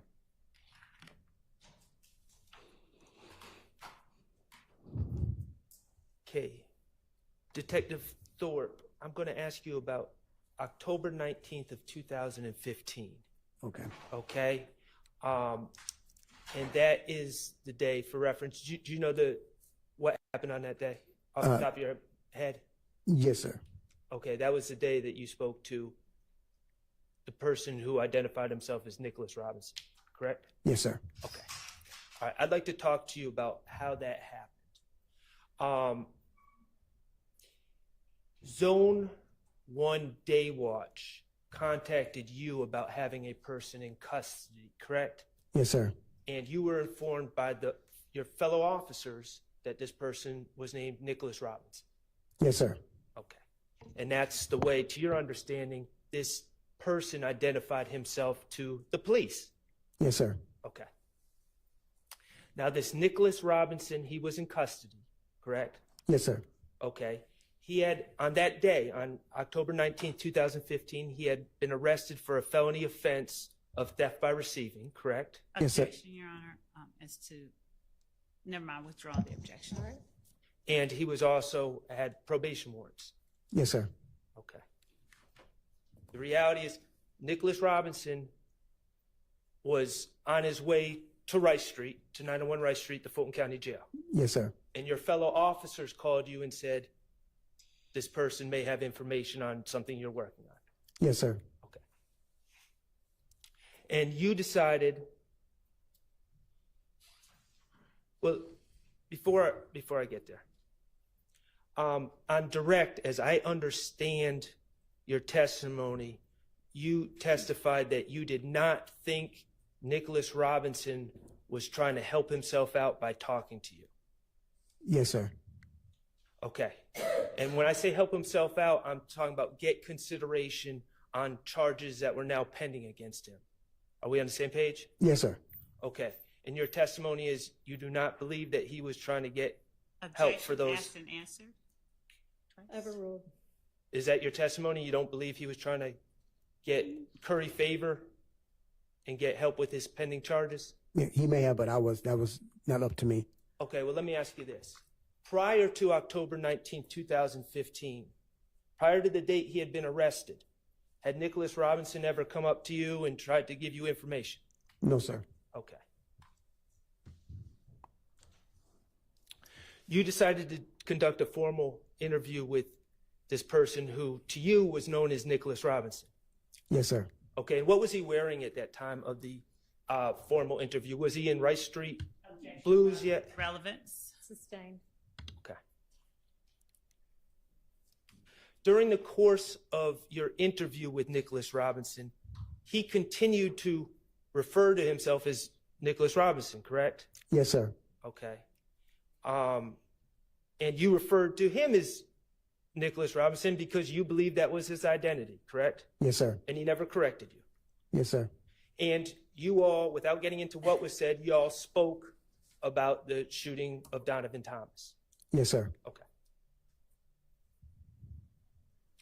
After this interview on October 19, 2015, Investigator Gaither informed you that this man's name was not, in fact, Nicholas Robinson, correct?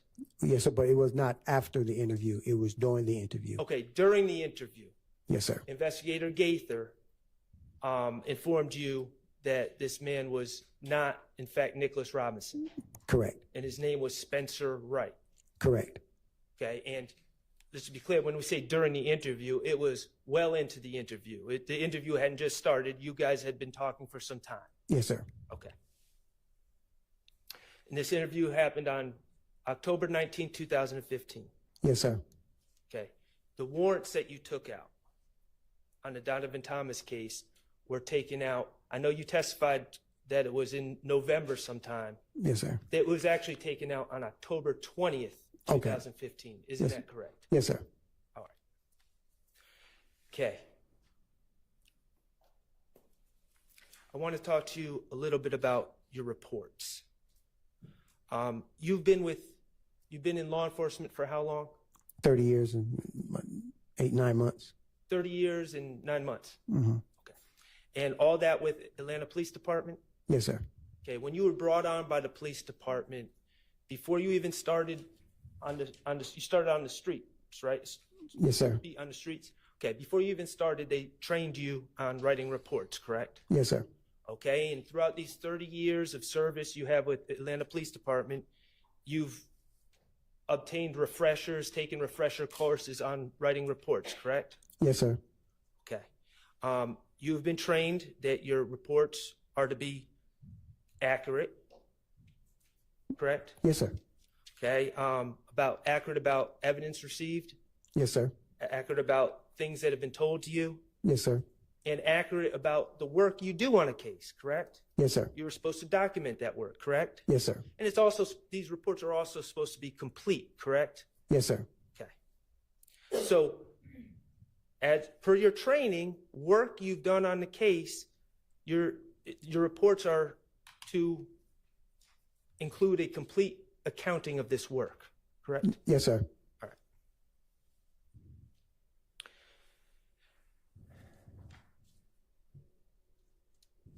Now, you testified, and I'm not going to retread over things that Mr. Steele covered, but just briefly. You testified that you went to the McDonald's to search for surveillance video. Yes, sir. Okay, and what date did you do that? I believe it was not the 11th, I think it was the 12th. January 12th, I'm sorry, January 12th. Okay, January 12th, you went to the McDonald's Yes, sir, I believe it was. to look for video, Yes, sir. I can't recall exactly what day it was. but you're pretty sure it was January 12th? Yeah, it was in that time range. It wasn't like 2 or 3 months later. Okay, did you not just testify that when you went to the McDonald's, they informed you that the video had been taped over? Yes, most of it is on a 15-day cycle, so I don't never know when their 15-day cycle starts or ends. Okay, but if you went on January 12th, that would have been 2 days.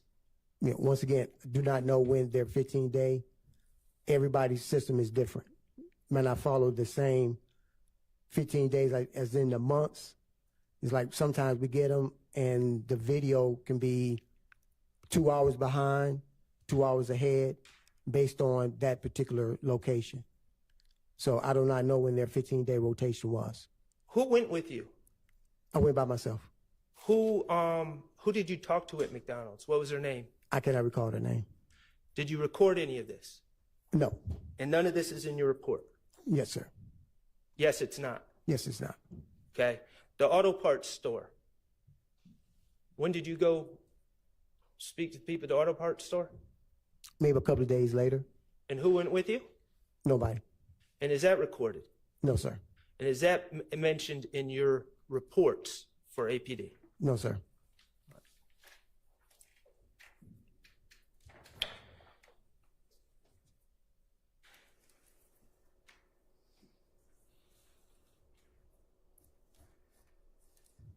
When did you realize you lost your notepad?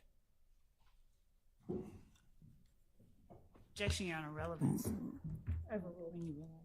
I cannot recall. I knew that upon hearing the indictment, I went looking for the case file, and I could not locate the case file. Did you not hand over your notepad to the DA's office when you handed over your file?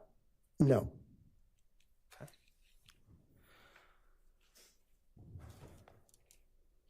Okay. Let's talk about the Green Store.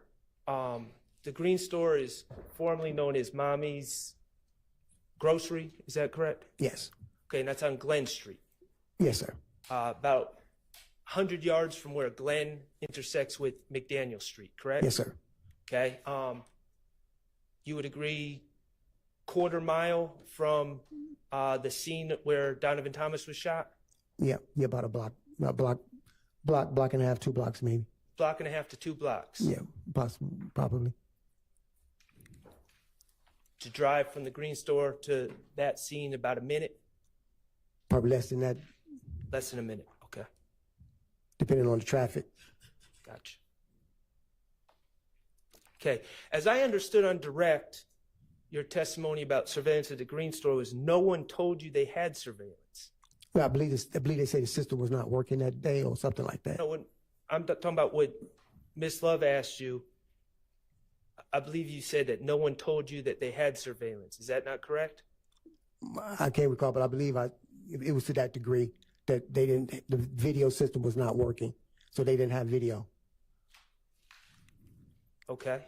If the video system was not working, they didn't have video. So your testimony isn't that no one told you they had surveillance. Your testimony is you went to the Green Store? Correct. Okay. Who went with you to the Green Store? No one. Who did you speak to? I cannot recall the person's name. What day did you go to the Green Store? Probably within that week, I believe it was. Okay, and it was that trip to the green store, was that recorded? No, sir. Okay, is that in your notes? No, sir. I mean, excuse me, in your report? No, sir. Okay.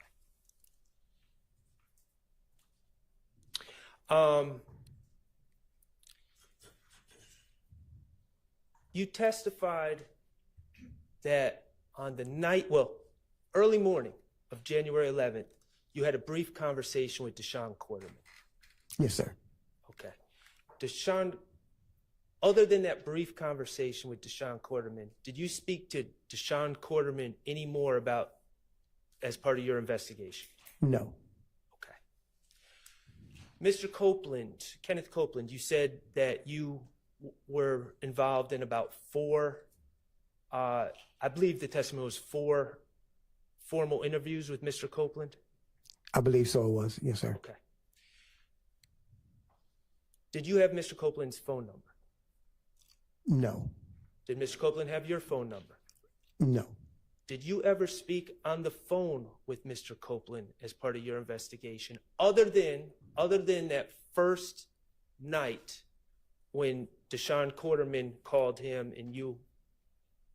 No, I can't recall ever talking to him on the phone. Okay, Or you just- interviewing him on the phone. No, sir. Well, okay, I want to be clear. I'm not saying just an interview. I'm saying talking to him on the phone. No, sir. So your testimony is you never spoke to Not that I Kenneth recall. Copeland on the phone. Not No, that sir. you recall, or you never did it. I can recall if I ever did. So I think I did not talk to him over the phone. Okay.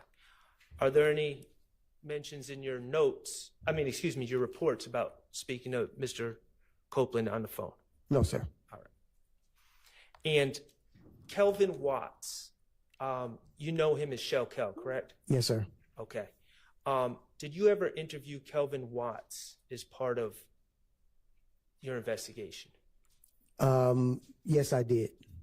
Okay. When was that?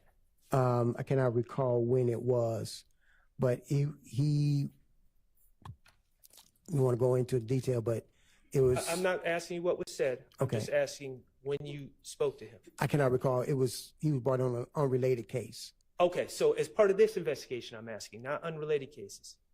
Well, I asked him because he was there at the time of the incident. So I asked him roundabout questions, and he was like, "Don't want to talk about it." So let me ask you this. In your investigation, were you able to determine Kelvin Watts' whereabouts on January 10th, 2015 at 7:20 p.m.?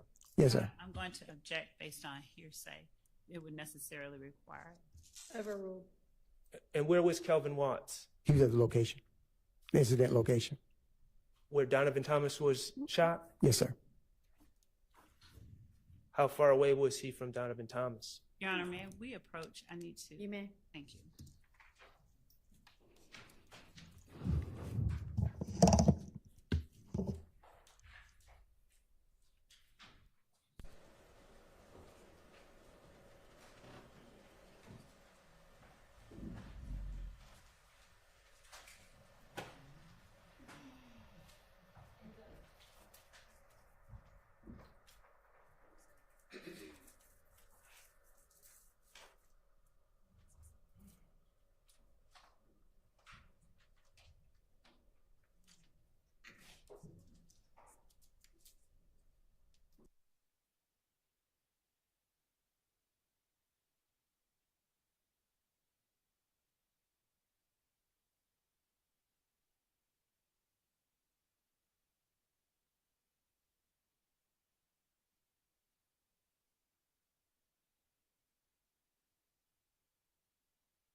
Investigator Thorpe, how did you determine that Kelvin Watts was on the scene?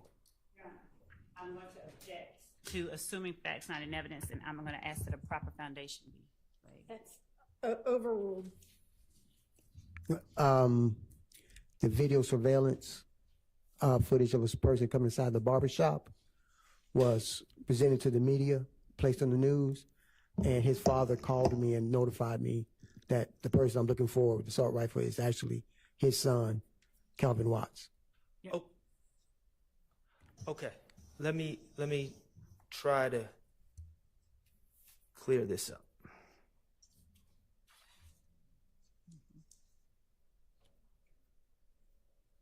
Okay. Investigator Thorpe, could you turn?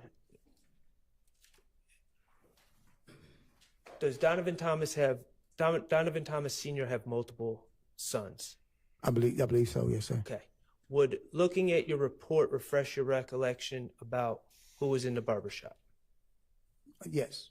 Okay. Could you please turn to page 3 of your report where it talks about January 11, 2015? I'm assuming your page 3 is the same one I'm looking at.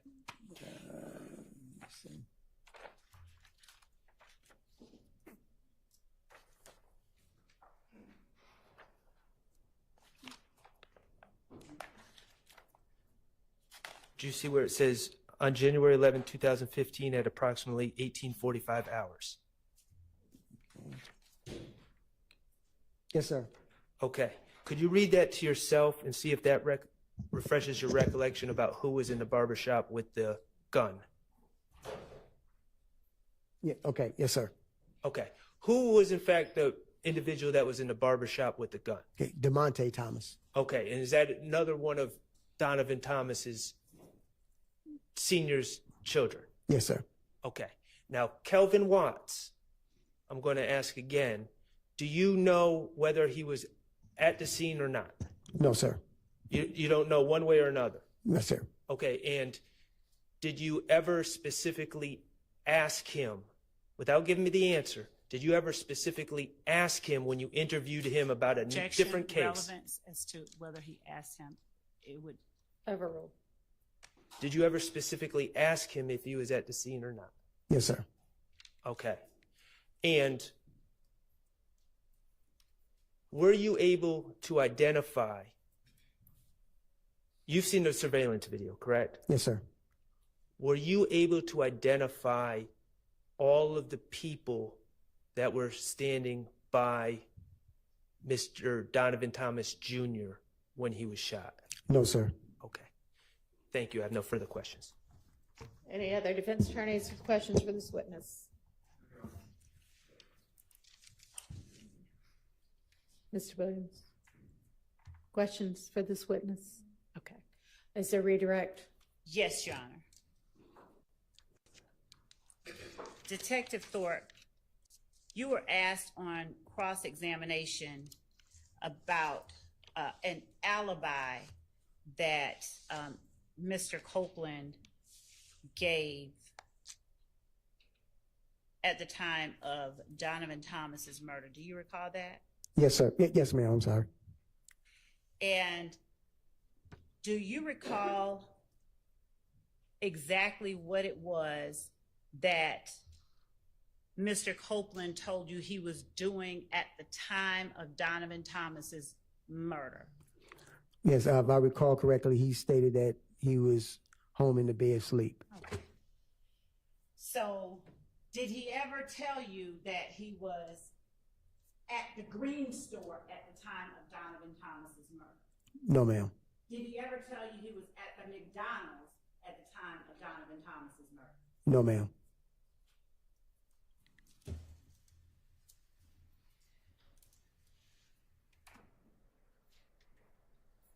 Did Mr. Copeland offer you, let me ask you this, was that information that he gave to you about his whereabouts captured on the video surveillance in the interview room? Yes, ma'am. Did Mr. Copeland ever tell you anything different about what he was doing or where he was at the time of Donovan Thomas's murder outside the interview room? No, ma'am.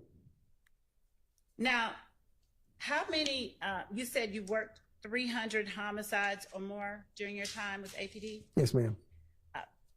How is it that you give to the district attorney's office the results of your investigation? Do you normally just turn over your notepad, or do you summarize it in a report? I summarize in a report. Okay. It was called the Lead Investigator Supplement. All right.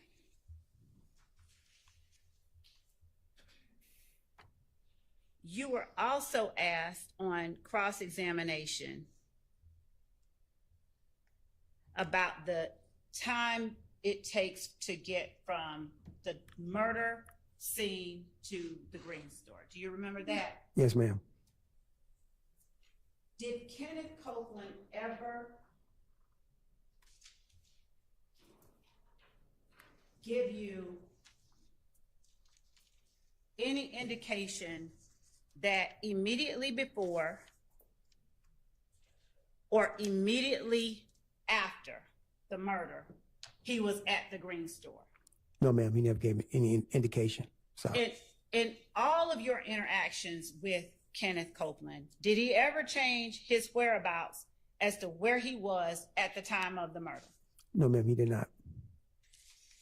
You were also asked whether you interviewed Kelvin Watts. Yes, ma'am. And when you said it was in the course of another investigation, do you recall what investigation that was? Yes, ma'am. What investigation was that? It was a homicide. A homicide of who? I can't recall the victim's name. It was a young lady. Okay. Now, as it related to that particular homicide, did you interview Shannon Stillwell? Yes, ma'am.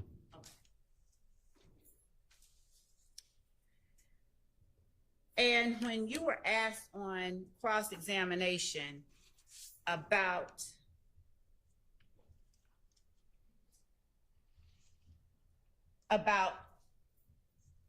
asking Kelvin Watts his whereabouts at the time Donovan Thomas was murdered, do you have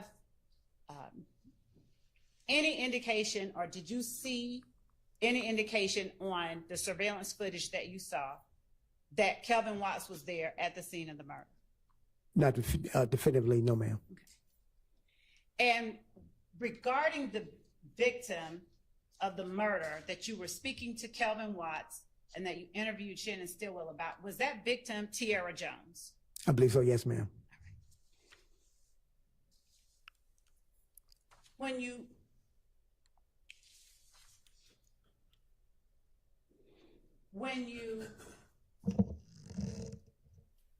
take notes about what you learned in your investigation, do you include every negative outcome that you have? In other words, I went to this store and found nothing, this store and found nothing. Do you include all of that every time in your investigative summary? No, ma'am.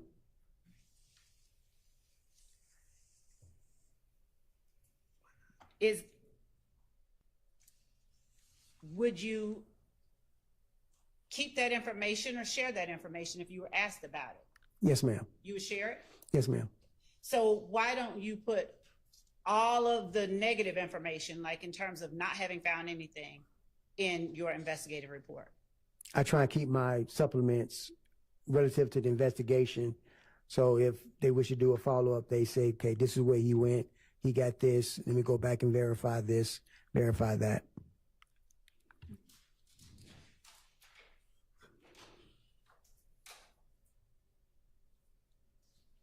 You were asked on cross-examination as well about questions that you spoke with Mr. Copeland regarding.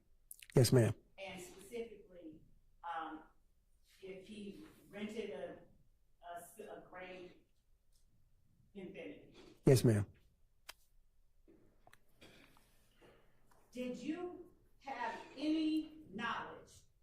Jeffrey Williams had rented a gray Infiniti at that time? No, ma'am, none.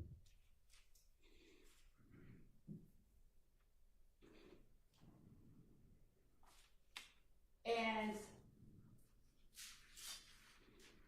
when you say that you met Kenneth Copeland at the back of police headquarters, Yes, ma'am. did you see how he arrived? No, ma'am. Were you given information about how he arrived from anyone? Yes, ma'am. Were you given any information about who all was in the car when he arrived? No, ma'am.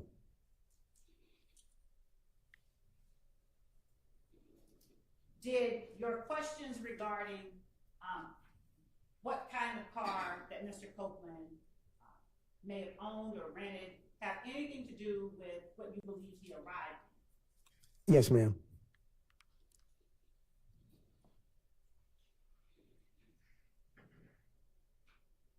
You, when asked on cross-examination about Mr. Copeland's whereabouts at the time of Donovan Thomas's murder, do you know or have personal knowledge of where his cell phone records indicate he was at the time of the murder? Personal knowledge, do you? No, ma'am. I do not have personal knowledge.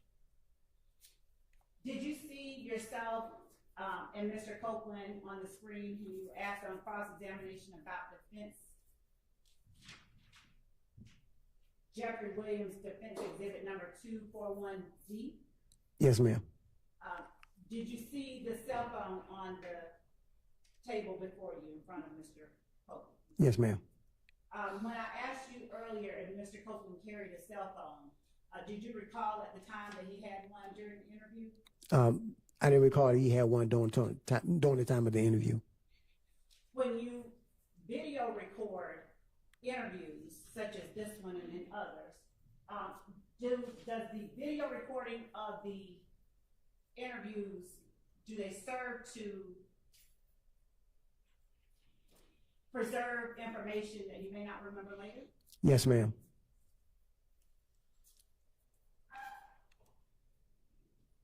And do you turn over all of the video recordings of interviews that you do to the district attorney's office and to be provided in discovery? Yes, ma'am.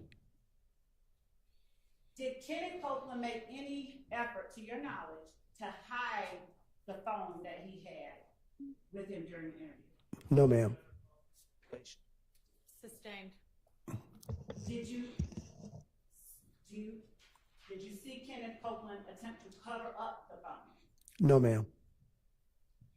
Did you see Kenneth Copeland make any moves to conceal the phone from your eyesight? No, ma'am.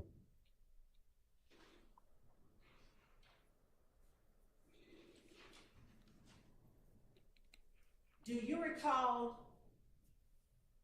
whether Kenneth Copeland pulled out that phone during the interview and offered to show you stuff? Do you recall? No, I do not recall him doing that. Would looking at that interview, a certain portion of it, refresh your memory? Yes, ma'am.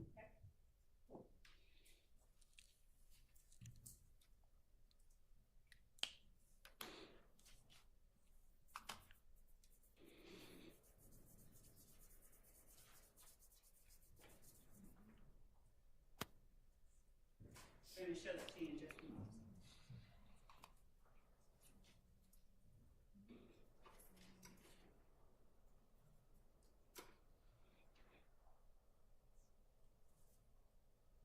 Do you know who or where it is that you got the name Walter Lee Maddox?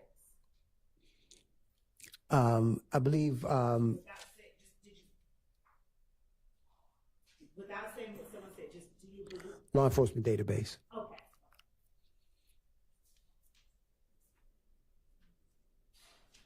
Prior to Kenneth Copeland telling you, did you know that his brother drove a Dodge Charger? No, ma'am.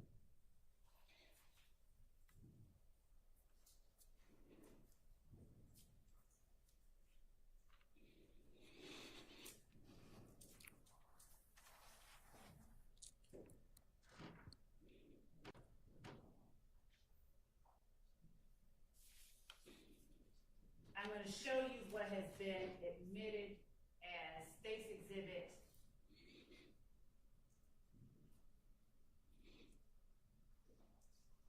378 Yankee Echo at timestamp.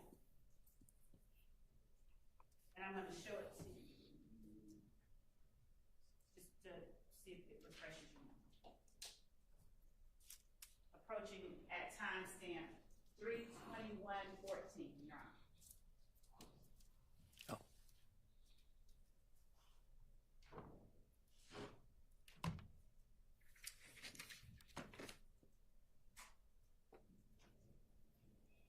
Make sure it's moving.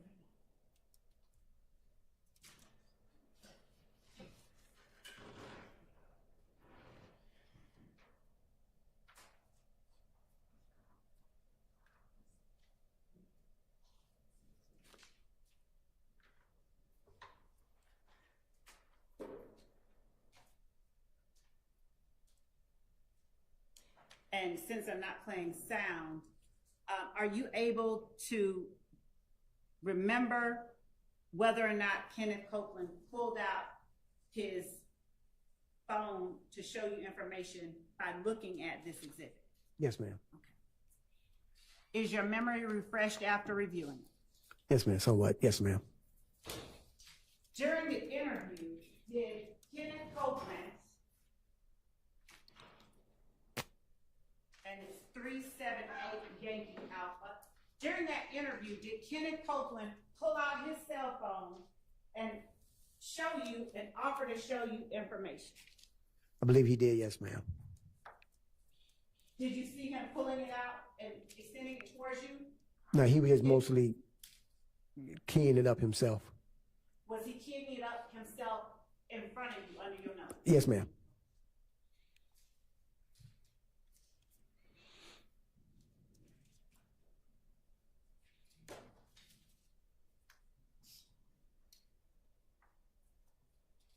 During the course of your investigation,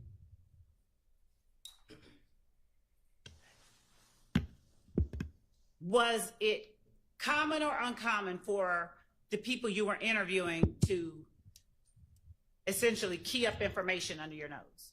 No, ma'am. It's not unusual. Did anyone else do that during the course of your investigation? No, ma'am. Sustained.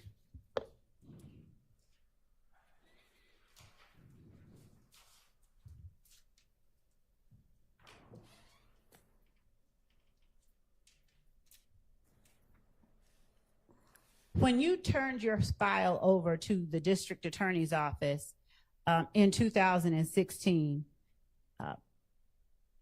did you also turn over the recordings that included the interviews that you conducted? Yes, ma'am.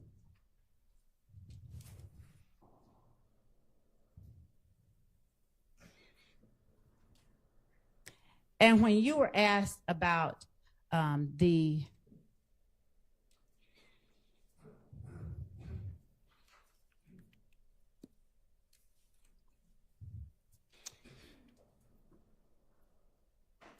auto parts stores by the auto parts store and the other places in the area,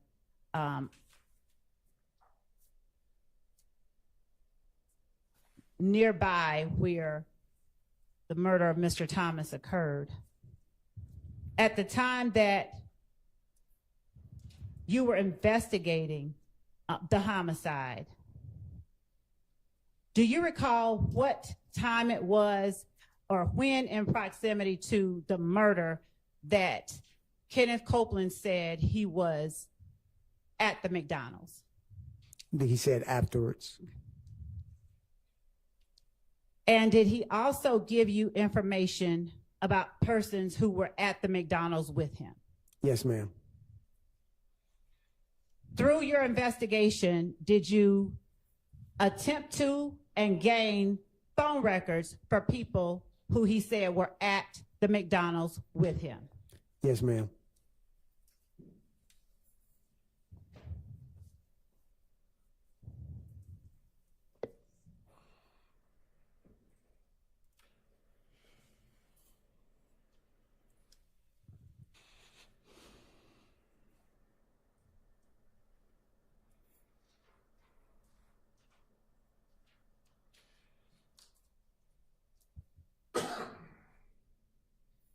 was, according to Mr. Copeland, Demekion Garlington at the McDonald's at the same time he was?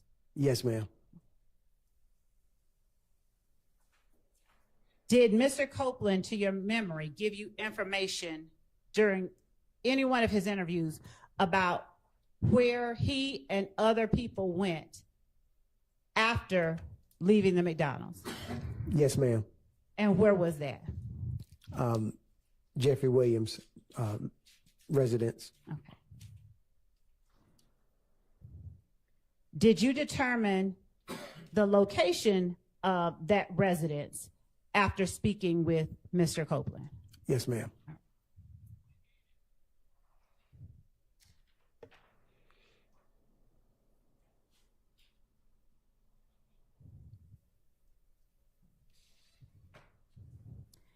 When you reviewed the video surveillance at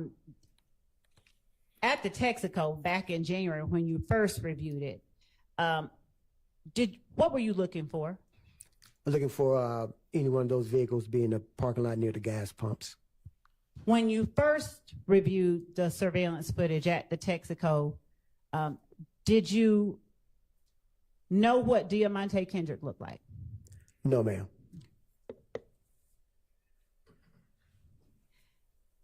Did you find any evidentiary value when you first reviewed it, or see or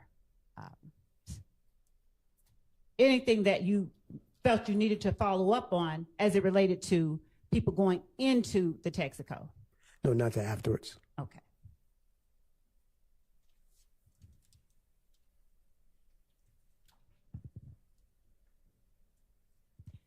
And when you say not until afterwards, what do you mean? As we, when the case file was turned over to Senior 88 Mike Sprinkle, we started going over it, and he noticed, he opened up the interior cameras and saw subjects of interest. Your Honor, he's not go ahead. He saw people of interest walking in. When you say he opened up the interior cameras, can you explain what you mean? Yes. We downloaded both interior and exterior cameras. What I was looking for on the exterior cameras was possible a tag for the vehicle that was used in the drive-by, or that if the car posted up at the gas station, circled the block, how many people was inside the vehicle, and if I can identify the people inside the vehicle. Senior 88 Sprinkle, he said, let's go ahead and look and see if anybody was inside the store. And he said once he opened up the interior cameras, that's when we noticed people of interest that he started developing. Okay. Does 88 Sprinkle, was his knowledge of that digital system similar to yours or greater than yours? Greater than mine. All right. At the time that Mr. Copeland left the police department after your interview, did he leave with his brother who was waiting for him? Yes, he did, ma'am. Do you know whether or not he was taken home by that brother? I do not know their destination afterwards.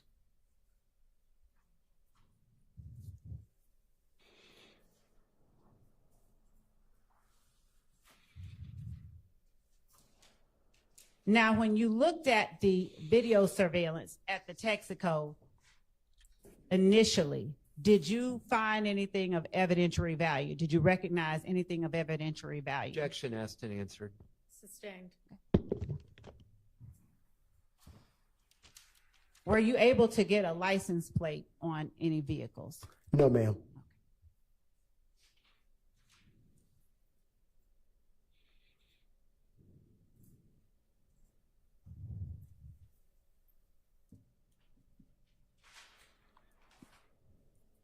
Did you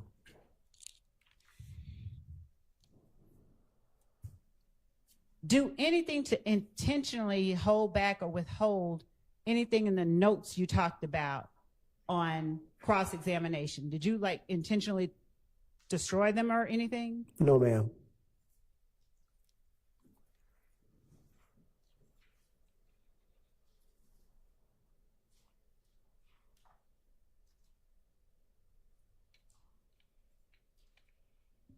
How long did you run the footage on the local news media in order to get information about this murder?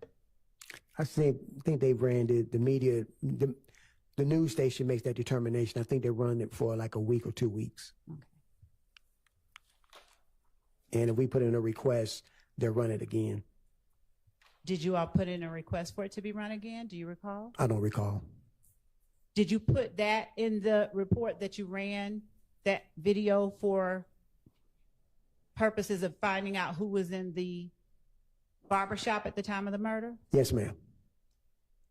And what other kind of information, you were asked on cross what you didn't put in your report. What other kind of information did you put in your report? That was it. No, I mean in terms of, did you detail who you interviewed? Yes, ma'am. I detail who I interviewed. Did you detail the times that you interviewed them? Yes, ma'am. Did you detail information that was shared during the interviews? Yes, ma'am. Did you detail your efforts to, for instance, follow up on who shot up Mr. Copeland's house? Yes, ma'am.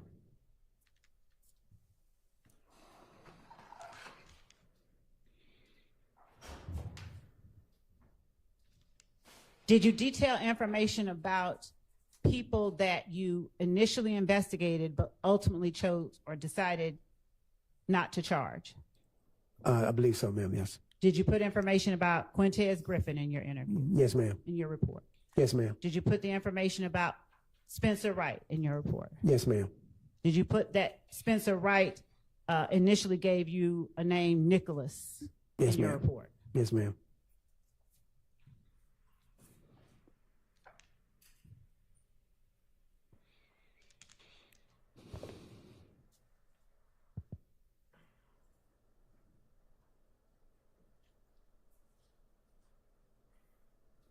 Did you put information in your report about talking to Mr. Hendricks? Yes, ma'am. Did you put in your report what Mr. Hendricks told you? Yes, ma'am. Did you put in your report information about talking to Mr. Sanders? Yes, ma'am. Did you put in your report what he told you? Yes, ma'am.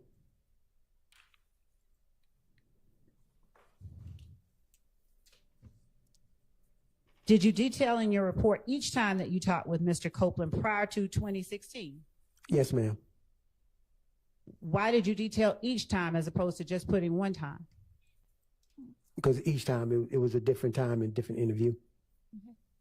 Did you detail in your report the type of shell casings that were found on the scene of the Donovan Thomas murder? Yes, ma'am. Did you detail in your report the type of shell casings that were found at Van Ira? Yes, ma'am. Did you detail in your report whether you conducted an informal or formal interview with Diamante Thomas? Yes, ma'am. Did you detail in your report what Diamante Thomas told you? Yes, ma'am.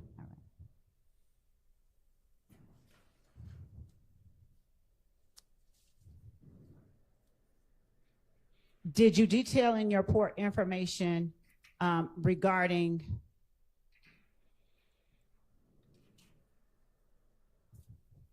the video surveillance that you captured from Hair Unlimited Barbershop? Yes, ma'am. Did you detail in your report social media posts that you investigated? Yes, ma'am. Did you detail in your report the type of the type of vehicle described by persons that you interviewed? Yes, ma'am. Did you put in your report information about what your investigation revealed were retaliatory shootings after the murder of Donovan Thomas? Yes, ma'am. Did you only interview Kenneth Copeland while he was outside of custody and voluntarily came in, or did you interview him after he had been taken into custody for other things? After he'd been taken into custody for other things.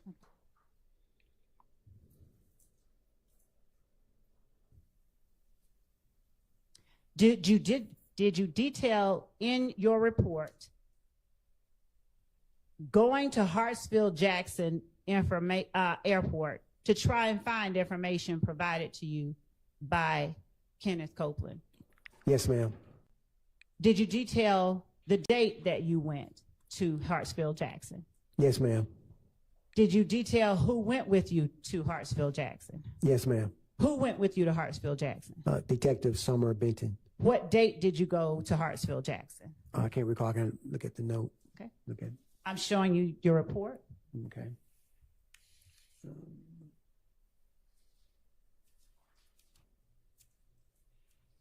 believe it was June 11th, 2015.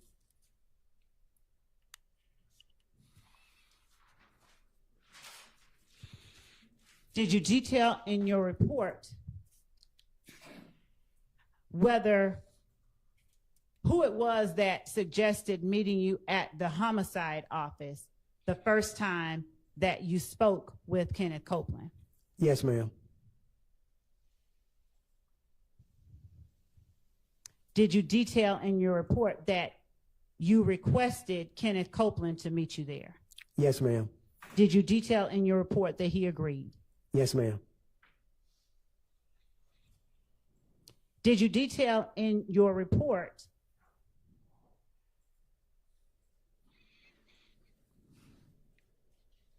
that you were not able to find any information about the rental that Jeffrey Williams did when you and Summer Benton went?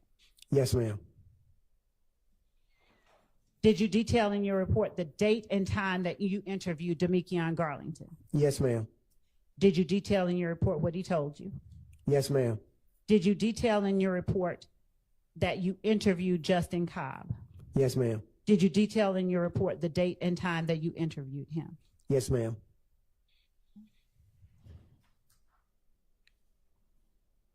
Did you detail in your report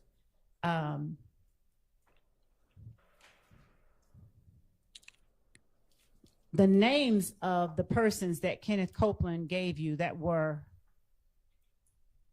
people you found of interest in the investigation? Yes, ma'am. Did you detail in your report where it was that Kenneth Copeland advised you that he got that information? Yes, ma'am. Did you detail in your report information about a social media site called Death to Snake Ends? Yes, ma'am. All right. And did you detail in your report what it was? Your Honor, he was asked on cross-examination what he did not put in his report. I'm asking what information he did put. So I don't know how it's cumulative when this has not been covered by me, but it was covered on cross. Overruled. Did you detail in your report when it was that you saw that social media posting about Death to Snake Ends? Yes, ma'am. All right.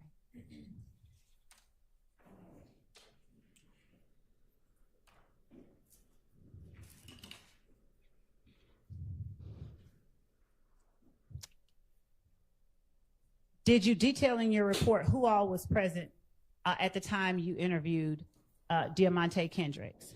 Yes, ma'am. And when was it that you interviewed Diamante Kendricks? Do you recall? I can't recall the exact date. Which, showing you your report, refresh your memory. Yes, ma'am. It was October 6th. Of 2015? Yes, ma'am. I'm sorry. October 6th of 2015. Did you detail the time that Yes, you ma'am. interviewed? Why did you detail something so simple as the time that you interviewed him? You know, exact time, the time that we started and the time we ended.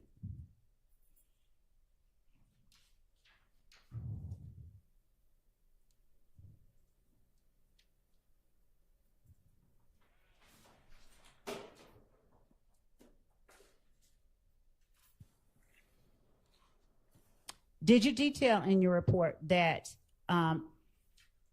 Spencer Wright admitted giving you the false name of Nicholas Robinson? Yes, ma'am. Okay.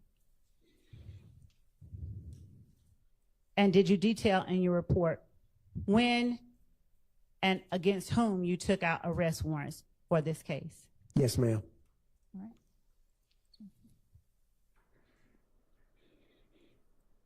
Just one second.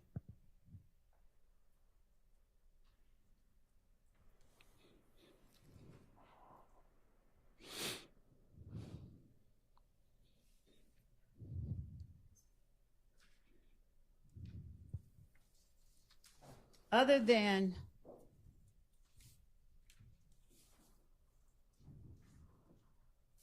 Mr. Copeland's brother, did you see anybody else accompanying Mr. Copeland at the time that he came to see you? No, ma'am. Did you detail in your report that Mr. Copeland came to see you with his girlfriend, Deshawn Quarterman? Yes, ma'am.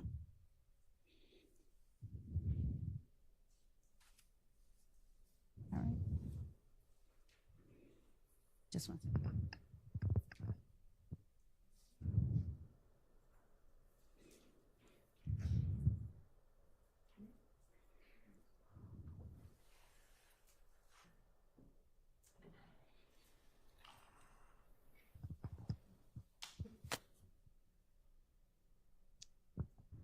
Your Honor, with the exception of a matter I'd just like to approach the bench about, that may be the only Okay. question that I have. All right, come on up.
Pick that up in a minute after we're finished with this.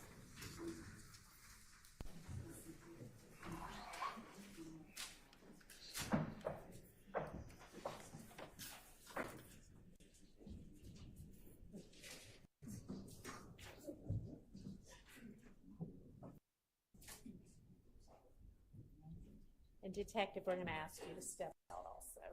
Yes, ma'am. Thank you.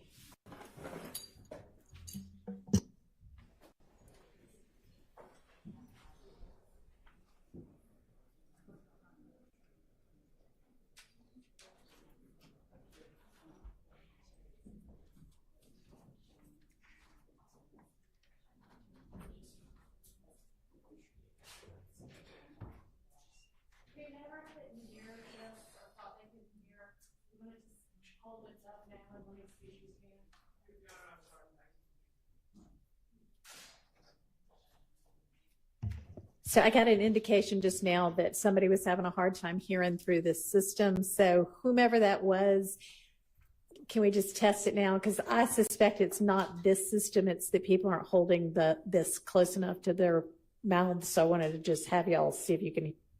So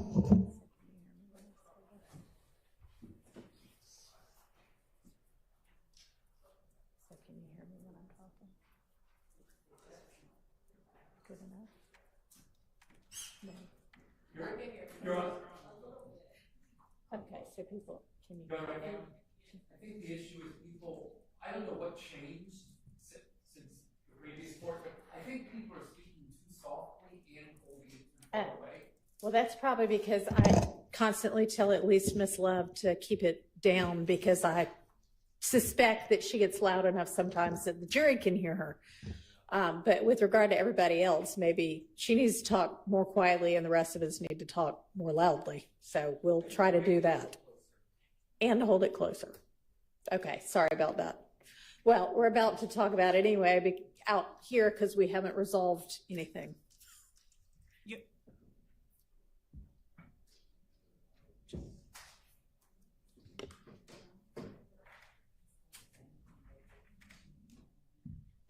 Your Honor, with the court checking its notes, could the court just give us the date that was? Well, I gotta find it first. Okay. I mean, it I think would have been in that week in August, right? That we had the non-jury week. Okay.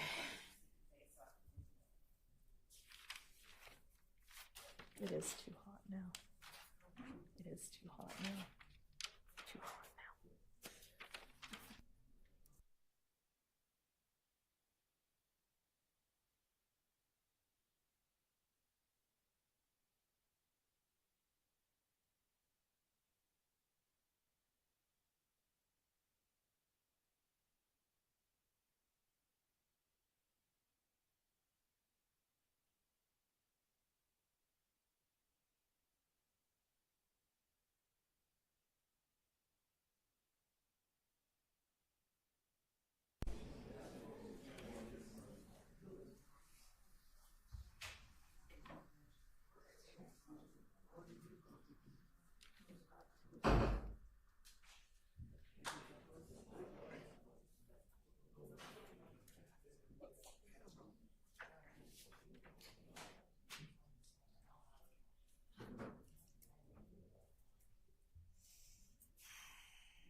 Yeah, I guess if we want to, go ahead and everybody who needs to use the restroom, and then we'll come back on the record before we get the jury back in.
Mr. Kendricks said in the interview. Let me be specific. Did Mr. Kendricks tell you that he did not remember what day did you interview him? Did you indicate in your report, reflect in your report, what day you interviewed him?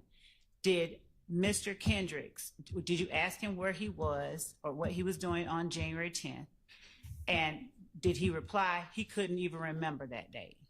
No, I'm not going to allow that. And you said yourself you think you can maybe ask that through another witness. So I can. ask it through another witness because Okay. that's more the type of thing you should ask on direct, Okay, then redirect. no problem. Yes, Your Honor. Okay.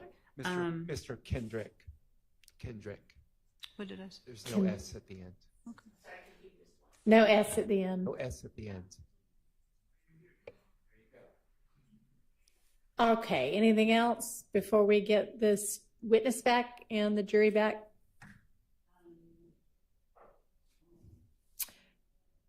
Are you about to wrap up with this witness? Okay, and then how long's your next witness going to be? I'm trying to see how fast they can actually get here, because our next witness was one we have on that list. So you don't have another witness here and ready to go, even though I have said over and over and over and over again to have your next witness ready to go? Even though so our best efforts have been made to make that happen, the person, I'm not going to represent them or not. I just want to find out where they are before I say something different. to the Can we board. know who the mystery witness is? I intend that it will be G. Baker that we put on the list this morning. Could you speak into the mic, please? G. Baker, who arrested Quindarius Saffery. G. Baker, I think is what she's saying. Yes. Yep. And, okay, well, is there somebody else if that witness isn't available? Let's see. I mean, frankly, I'd rather that a witness get I don't want anybody inconvenienced, but I'd rather you have an extra witness here than we have an hour left with the jury, but nothing to fill their time. Yes, Your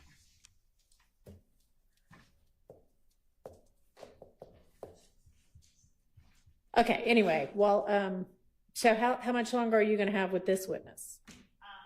Not an hour, about 30 minutes, maybe, not even that long. 30 minutes more with this witness? Judge, 10, 15, I have about, I can count the questions for the court. Okay, again, this is redirect. It is. So these are. I don't want you to count the questions. I just want you to stay focused. Do we have an answer to the question, how long the next witness is away? No.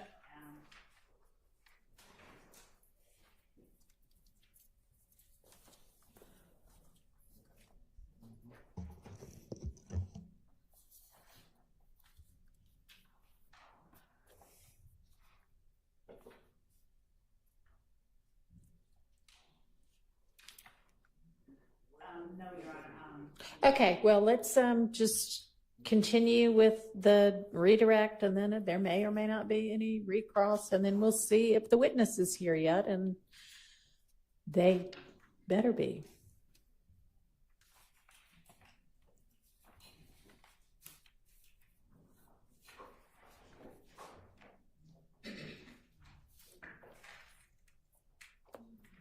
Seriously, I know. Okay, so let's get the witness and get the jury.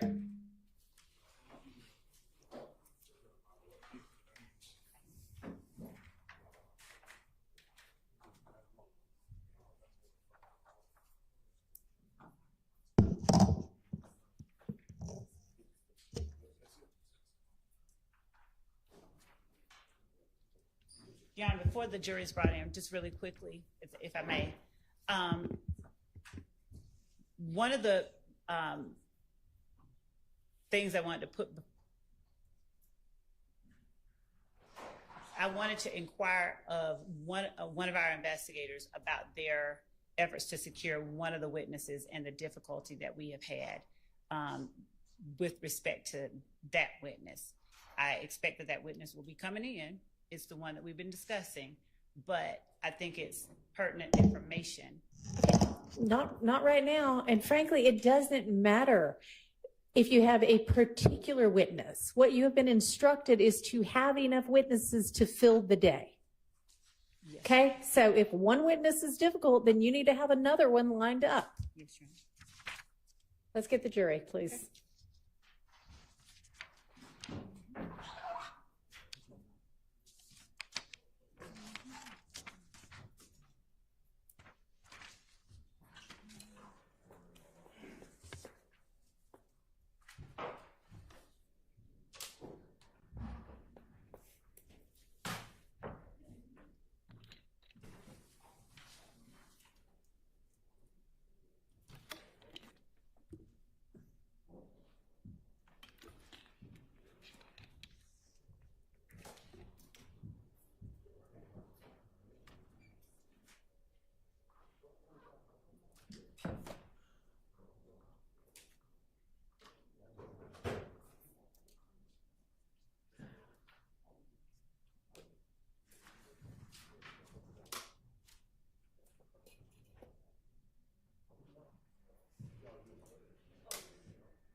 Thank you. Go ahead, Ms. Love. Thank you, Your Honor. Detective Thorpe, Yes, ma'am. did you detail in your report an incident regarding Kenneth Copeland, his child's mother, and his child being shot at on February 19th, 2015? Yes, ma'am. Did you detail in your report the description of the vehicle that Kenneth Copeland said participated in that shooting? Yes, ma'am. Did you detail in your report that after that shooting, you spoke with both Kenneth Copeland and his child's mother? Yes, ma'am. Did you detail in your report that that happened on February 21st, 2015? Yes, ma'am. Did you detail in your report, you were asked regarding by Mr. Steele, you were asked about your questions to Kenneth Copeland and the gray Infinity or Maxima. Do you recall that? Yes, ma'am. Did you detail in your report whether or not you were looking for a Pontiac Bonneville around February 21st, 2015? Yes, ma'am. Did you detail in your report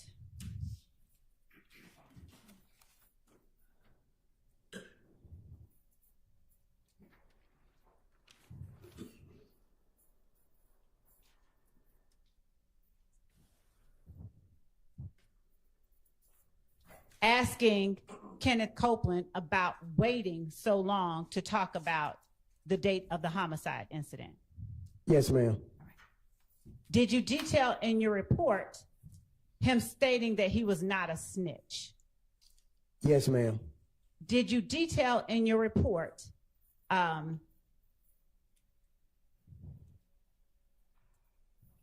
that only after you talked to Kenneth Copeland did you begin to learn or investigate Jeffrey Williams' rental of that Hertz Infinity? Yes, ma'am. Did you detail in your report the information that you got from one witness that may or may not have been consistent with the information you got from another witness? Yes, ma'am.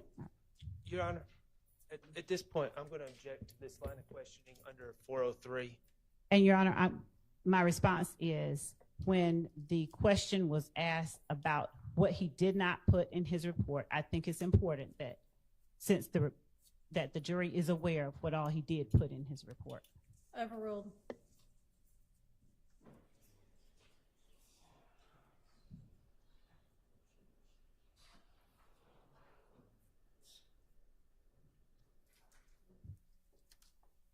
Did you detail in your report who it was that was in the room with you at the time that you interviewed Quindarius Zachary? Yes, ma'am. Did you detail in your report that you interviewed him on August 5th, 2015? Yes, ma'am.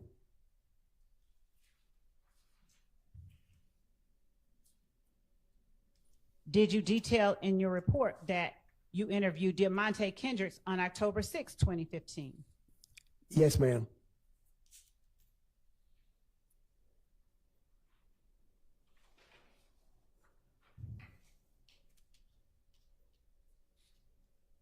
Did you detail in your report that the date that you spoke with Spencer Wright or Nicholas Robinson at the time was October 19th, 2015?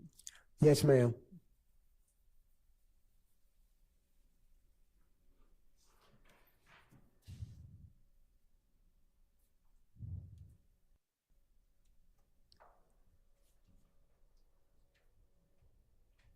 Did you detail in your report confronting Mr. Wright about giving a false name? Yes, ma'am.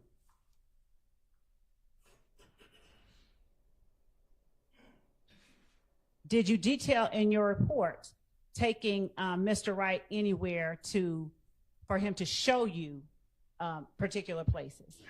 Yes, ma'am.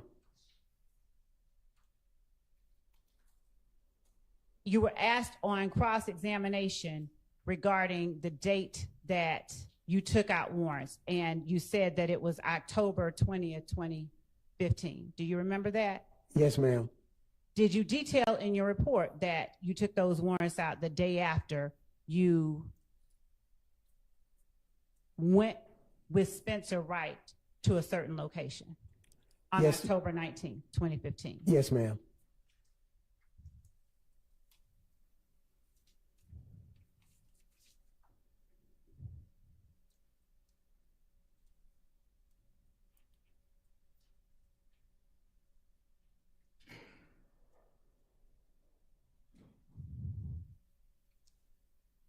Did you detail in your report what you observed when you arrived on scene on January 10th, 2015 at 21:15 hours?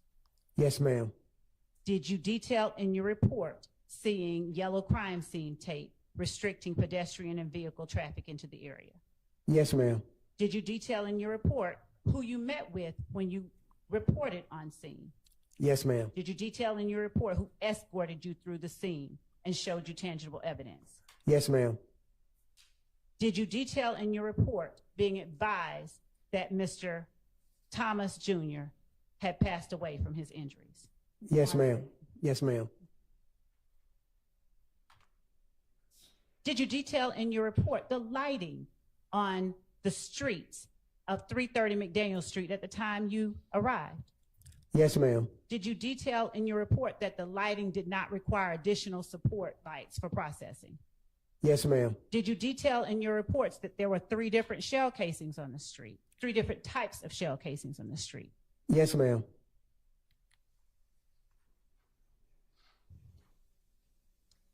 Did you detail in your report information that you got from the anonymous person about what may have led to the shooting? Yes, ma'am.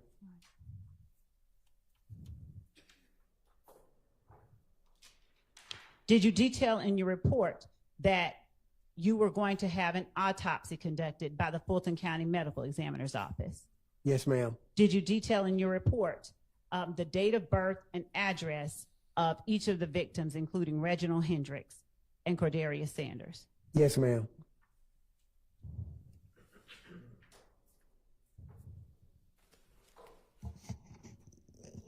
How many of the notepads or when you describe on cross-examination the notepad that you keep notes in through your investigations, what kind of notepad is that? Is that a big notebook like the one in front of me or a small one? Small one, ma'am. How many notepads have you kept throughout your time as a homicide investigator? Relatively none. Once I get through transcribing all my notes over into my case file, I usually refurbish those notepads into working other scenes with other people when I'm not the lead. How many notepads have you kept? Have you made over the years? Made over the years, probably close to 200, 300.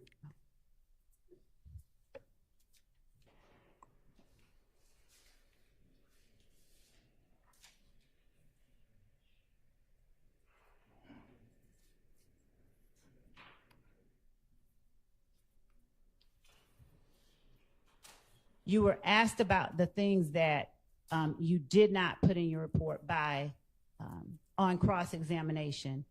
Is there anything that you left out, any other things that you left out of your report? No, ma'am.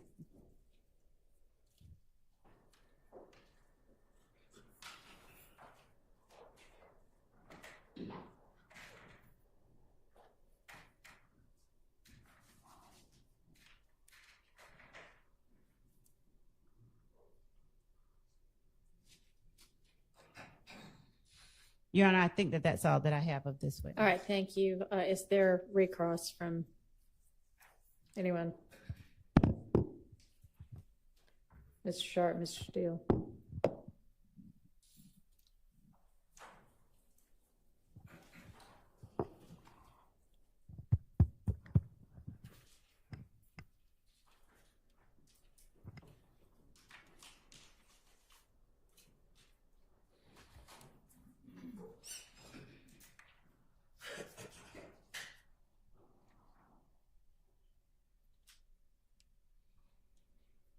May I please go?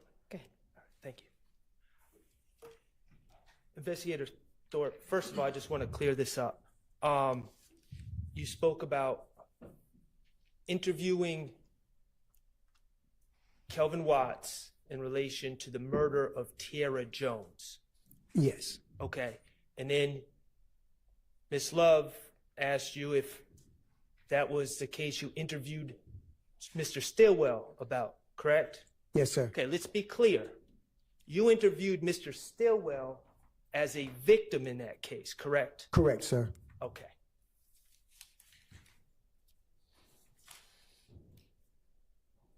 Okay. The Green Store, that is the location when Kenneth Copeland spoke to you that he claimed to be at. No, let me back up. Kenneth Copeland told you that he was not present at a murder, correct? Correct. He told you when you spoke to him in these interrogations that just prior to the murder, Go ahead, sir. in the interviews, just prior to the murder, his claim was he was at the Green Store. Yes, I believe that was one, and he said he was in bed. Okay. Also, he was at home in the bed. And then went to the Green Store. Yes, sir. Okay. And that's the store that. Object as to mischaracterization of information that has of the evidence. That's absolutely not a mischaracterization. What time did he get out of bed? I do not know. Go ahead. Okay. So after he got out of bed, according to him, he went to the Green Store. I believe so. Yes, sir. Okay, and that's the store that's a block and a half or 2 blocks away from where Mr. Thomas was shot. Yes, sir. Okay, and then his story to you was after the shooting, he was at the McDonald's. Yes, sir. All right. over the last like 30 minutes or so, I'm not going to go through all of them. Ms. Love asked you about 75 different things that are in your report, right? Yes, sir. Okay, the bottom line is your report is thorough, correct? Yes, sir. In fact, your report includes you and Investigator Summer Benton going to the airport Yes, sir. to look for rental records in the name of Jeffrey Williams from Hertz Rental or from any rental car company at the airport. Correct. Okay? And the reality is, at that time, you did not find any records, correct? Correct. Okay, that was a negative, you received negative results. Correct. Okay, but despite the fact that you got negative results from the rental companies at the airport, you still put your efforts to find evidence in the report, correct? Yes, sir. Okay. So, going to the airport, looking for rental records, not finding them, made your report, right? Yes, sir. Okay. But going to the green store, looking for surveillance and not finding it, that didn't make your report. Yes, sir. Going to the McDonald's, looking for surveillance and not finding it, that didn't make the report. Yes, sir. Going to the convenient, or going to the AutoZone or the auto parts store right next to the McDonald's and not filing surveillance, that didn't make the report. Yes, sir.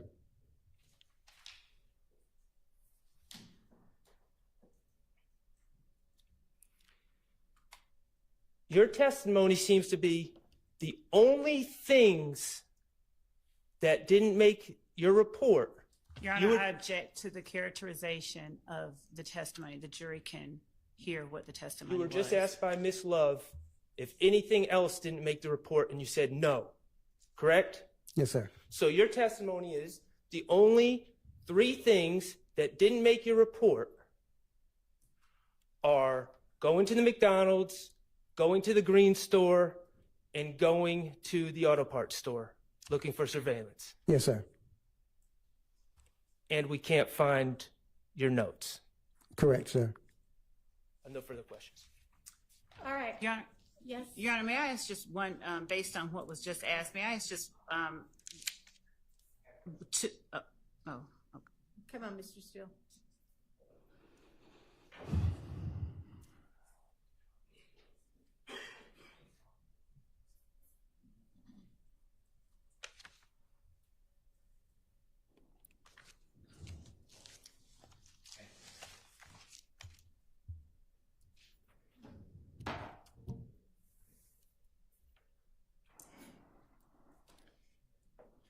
You have your supplemental report in front of you that Mr. Shark gave you by any chance? Yes, sir. Okay.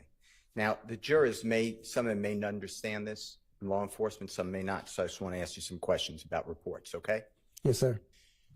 You testified already, you made it clear that report writing is something that you studied, you were taught, and you know it from your 30 years of experience, it's critical, right? Yes, sir. And it's critical because people rely on what you do, right? objection, Your Honor, as to the characterization about people lying on. Overruled. Correct? Yes, sir. Because you're doing the work, and then later, people like Ms. Love and the Honorable... Objection, Your Honor, as to any reference to, it's not relevant, people like Ms. Love and. What's your question going to be? Prosecutors rely on what you do, right? Yes, sir. And oftentimes, they're not with you when you're doing it. Yes, sir. And people like me who represent people charged with crimes, we rely on what you do. We read your reports. You know that, right? Yes, sir. Judges like the Honorable Judge Whitaker listens to things that you say from reports, right? Yes, sir. Okay. And through that process, you want to make sure that you dictate, that you put into your reports everything you can that you did in the case that's material, correct? Yes, sir. In fact, at the bottom of each report, you have to sign and you take an oath and you swear, right? Yes, sir. That the report is true, correct? Yes, sir. Correct, Yes, sir. legible, Yes, sir. and complete. Yes, sir. And that's what you did in this case. Yes, sir. And you tell the jurors and you put in all the details of what you did, whether it was negative, positive, or whether it had to get further investigation or not, you put it into the reports, right? Yes, sir. Because you want to be fair to everybody and explain to them what you do, right? Yes, sir. What you do is important. Yes, sir.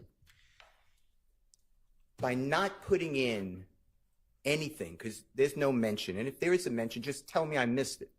There's no mention of getting the McDonald's video in your report. Am I true? Yes, sir. You're right. And there's no mention of getting the video of the what we're calling the green store, right? Yes, sir. So you're going back approximately 9 years, 8 years, 9.5 years, whatever the date is, to your memory of when you went to the McDonald's, right? Yes, sir. But you can't remember who you spoke with at the McDonald's, right? Yes, sir. And to be fair to you, are you telling this jury on your oath that that McDonald's told you that the day before or 2 days before, we don't have that video? Your Honor, objection is to the question. It was asked and answered, and to ask if he's telling him under oath it's to harass and embarrass. Well, overruled. Okay, what was that, sir? You're relying on your memory, right? Yes, sir. And your memory, I'm not trying to argue how good or bad your memory is, but the reason you write the reports is so you have something contemporaneous, meaning at the time, right? Yes, sir. That's why you bring your notepad, correct? Yes, sir. And in your notepad that you brought with you to the McDonald's, right? Yes, sir. And you wrote down who you spoke with, right? Yes, sir. You got a telephone number in case you had a follow up, correct? Yes, sir. You saw their videos to ensure that they were correct, right? Yes, sir. Because you're not going to take somebody's word for it, because they could be telling you the truth, but they could be mistaken, right? Yes, sir. And you have all that information in there, right? Yes, sir. You might have even taken the video that they had, right? Objection, Your Honor. That assumes facts not in evidence, and that question was asked and answered regarding the video. Sustained as asked and answered. The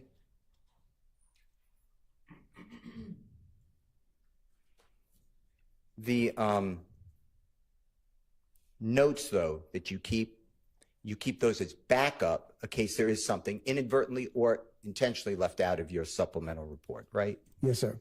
But in this particular case, for whatever reason, those notes have vanished, right? Yes, sir. Now, do you remember testifying in a case? Do you know who the Honorable Judge Ellerby is Yes, sir. in this courthouse? Another judge, Yes, sir. powerful like Judge Whitaker? Yes, sir. And do you remember testifying in a case, State of Georgia versus Brandon Kirkland, also Your known as Honor, Big objection Red? as to relevance. I don't know what the relevance might be, so I can't It- rule on that. Your Honor, this is a whole other. Why don't we approach?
Do you remember testifying in or about April 7, 2016 before the Honorable Judge Ellerby in this courthouse in the state of Georgia versus Brandon Kirkland, also known as Big Red, Jonathan Kirkland, also known as Prue, P-R-U? Yes, sir.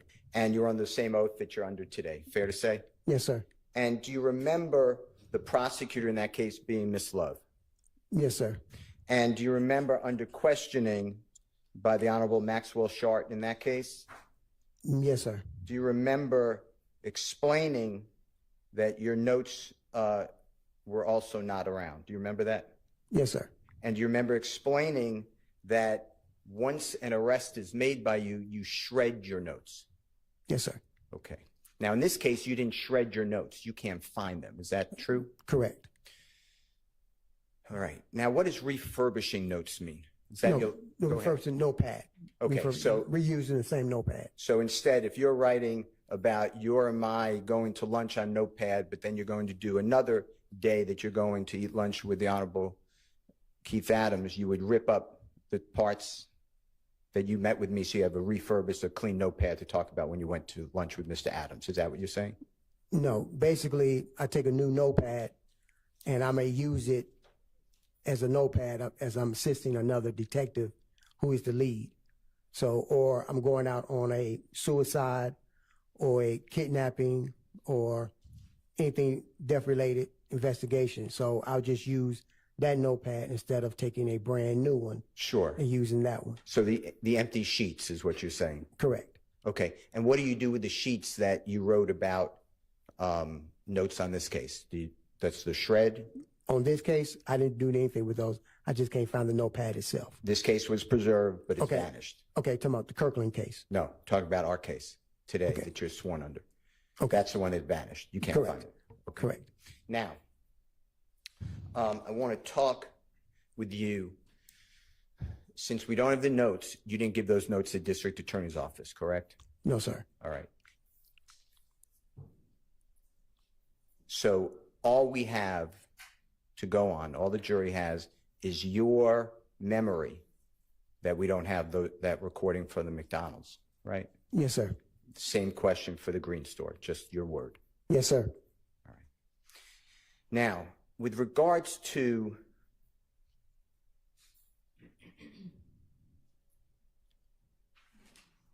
questions that you asked on redirect examination by Ms. Love, that there were certain people in this case that you charged with murder on or about October 20th, 2015. Do you remember that? Yes, sir. And one of those people was Mr. Sledge. It came out, right?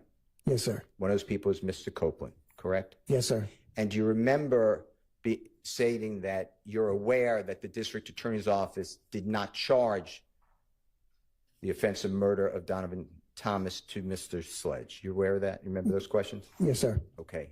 And same with Mr. Copeland. They did not Yes, sir. charge him with that either. You never charged Jeffrey Williams with murder of Donovan Thomas, fair to say? Yes, sir. You never charged Jeffrey Williams with any crimes, fair to say? Yes, sir. Fair to say. You know the district attorney's office hasn't charged Jeffrey Williams with the murder of Donovan Thomas.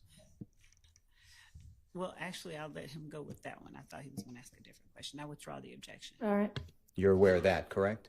Okay, repeat that again, sir. Sure. You're aware that the district attorney's office through the grand jury did not charge Jeffrey Williams with the murder of Donovan Thomas. Am I correct? Yes, sir. Okay. Now,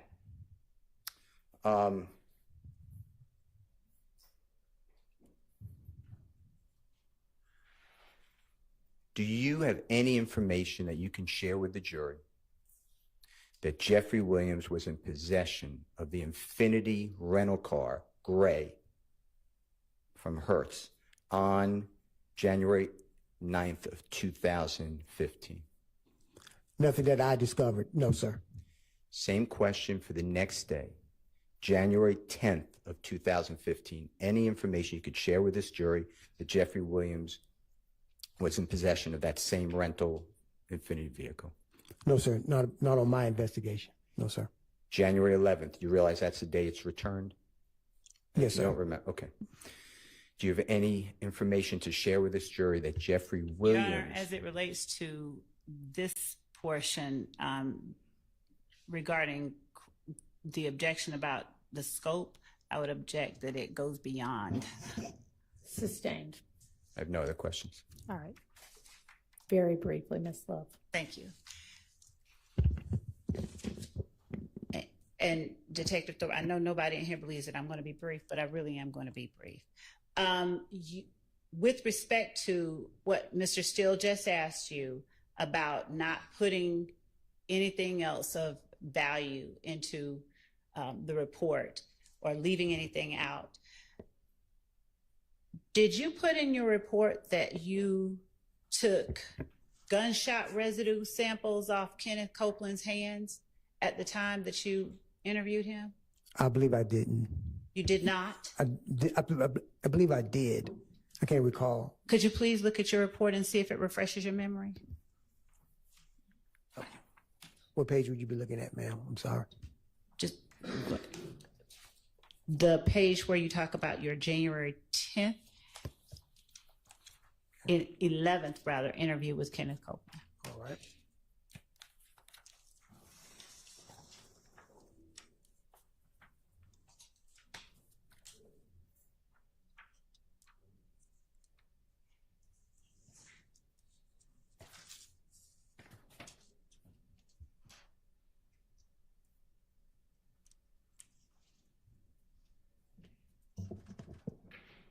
Jurors, I'm gonna remind y'all, if there's some time like this where there's a pause when a witness is looking at something or looking for something and y'all feel the need to stand up and stretch, please feel free to do that, okay?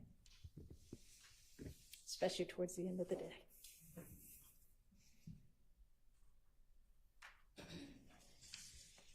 No, ma'am. As you sit here today, do you recall whether you did a gunshot residue test on Kenneth Copeland's hands? Yes, I did. How do you know that you did? By the video. Okay. I believe it was on the video. And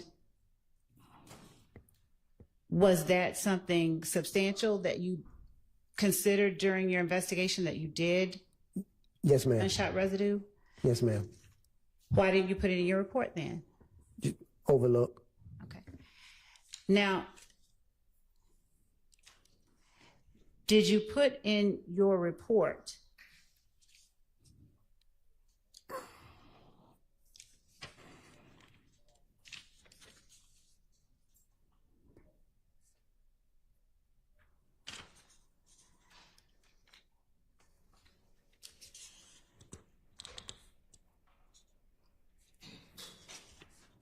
all of the information that you included or that you asked Kenneth Copeland about in your interviews with him? Yes, ma'am. Did you put every piece of information in the report that you talked to? And when I say every piece, I mean, did you put every detail of your interview with Kenneth Copeland into your report?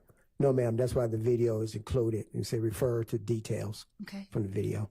Did you put in your report that after you took gunshot residue from Kenneth Copeland's hands, that you resumed your interview with him?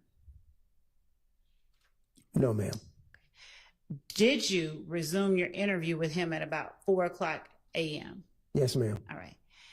Now, you were asked on recross by Mr. Sharp, I believe, whether Kenneth Copeland said after he got up, he went to the green store. Do you remember that? Yes, ma'am. Did you put in your report exactly what Kenneth Copeland told you he did in chronological order after he got up? No, ma'am. Is it recorded on the video? Yes, ma'am. Did Kenneth Copeland tell you that after he got up, he left his girl's house and that his brother gave him his car? Yes, ma'am. Did he tell you that after he got up, he went and got a Band-Aid for his mouth? Your Honor, objection. This is outside the scope of cross. Your Honor, I'm asking information that Mr. Sharp pulled up regarding what Kenneth Copeland did after he got up. Mr. Sharp specifically asked him, did he tell you he went to the green store after he got up? Overruled, but let's keep in mind that we're on redirect at this point. Ask if whatever the necessary few questions are, and let's be done with this witness. Yes, Your Honor. On January the 11th, while you're talking to Kenneth Copeland, do you tell him exactly what time Mr. Thomas Jr. gets shot? No, ma'am. Okay. So do you have any way of getting from Mr. Copeland exactly how long it was before or after Mr. Thomas got shot that he actually got up from his girlfriend's house? No, ma'am.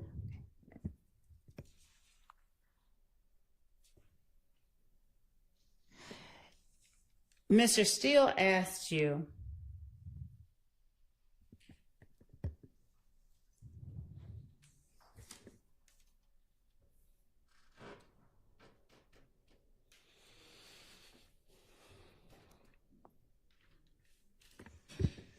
at the time that you made the arrests in October of 2015, did you have the Hertz rental records that the DA's office were able to get? No, ma'am, I did not.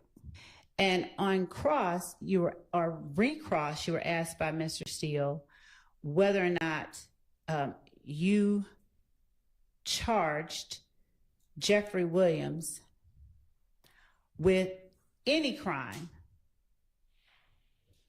No, I did not charge. In October 2015. No, I did not. At the time that you took out those warrants in October 2015, did you know that Jeffrey Williams had rented the gray Infiniti? No, I did not. I have no more questions.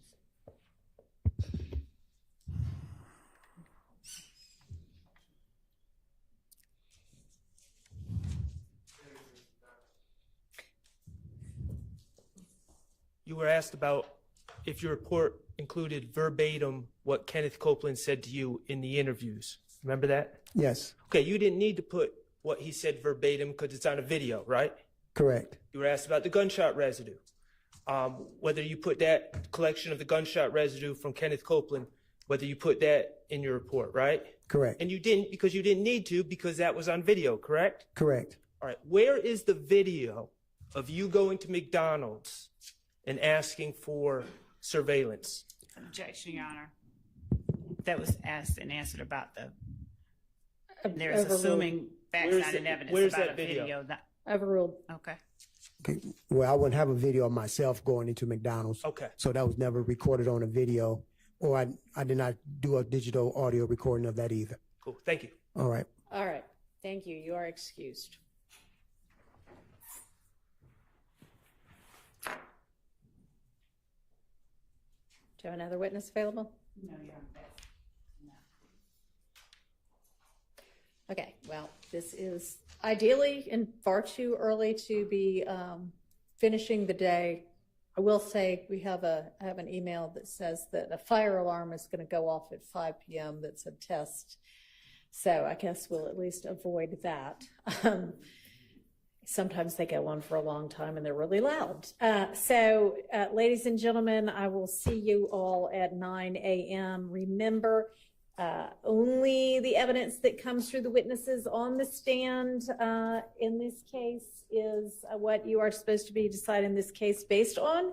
So don't talk to anybody about this case. Don't allow anybody else to talk to you about the case. Don't research in any way, internet or otherwise. Don't watch, listen to, absorb in any way any kind of media accounts about this case or anybody involved in it. And I will see y'all in the morning.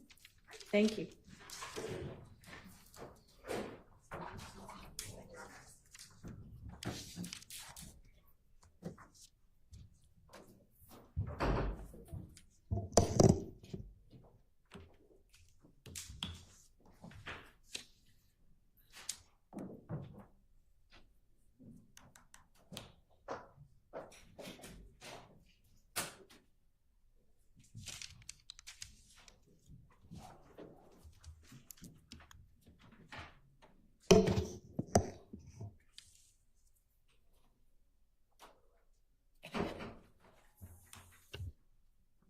All right, a couple of matters. First of all, Miss Love, that needs to be the absolute last time that you don't have enough witnesses to carry us at least until 5. And if it happens again and there is something less than an earthquake, an 8-car pileup, somebody died, 3 people died, and so none of the witnesses were available, Yes. I may just say you can't have that witness, because at this point in this incredibly long trial, to have to end at 4:25 is not a good use of anybody's time. Do you understand? I do. All right. I have, and have yes, some of y'all also got, and y'all who didn't, I forwarded a very lengthy email from Miss Merchant regarding Mr. Arnold, who is her client, and the information that she received very recently that he might be called as a witness this week. And it appears, and I know you know this, Ms. Love, because you got the email too, but that she told the state a long time ago that she was not going to be available certain dates. And she also asked, because I have reviewed in camera portions of her correspondence with you at this point, that you give her at least 7 days notice if you were going to call, or when you were going to call Mr. Arnold. So she's on vacation. She has a leave of absence. I don't know what your plan is, but have you worked that out? Your Honor, what I asked, and I'm not sure if it was conveyed, was whether there was anyone else that she was willing to let come in and in her stead. But I can tell you that the reason that we moved up the time frame for her client has to do with our Challenges with other witnesses? Yes. And so given that, I understand that Ms. Merchant wants 7 days in advance. Well, that's not as much the issue as the fact that if she can't be here and he's still going to be on the stand, then you need to not start him. Right. I understand that. If she had someone that he was okay with being here, then, you know, and that was all right. So you and she have worked that out then?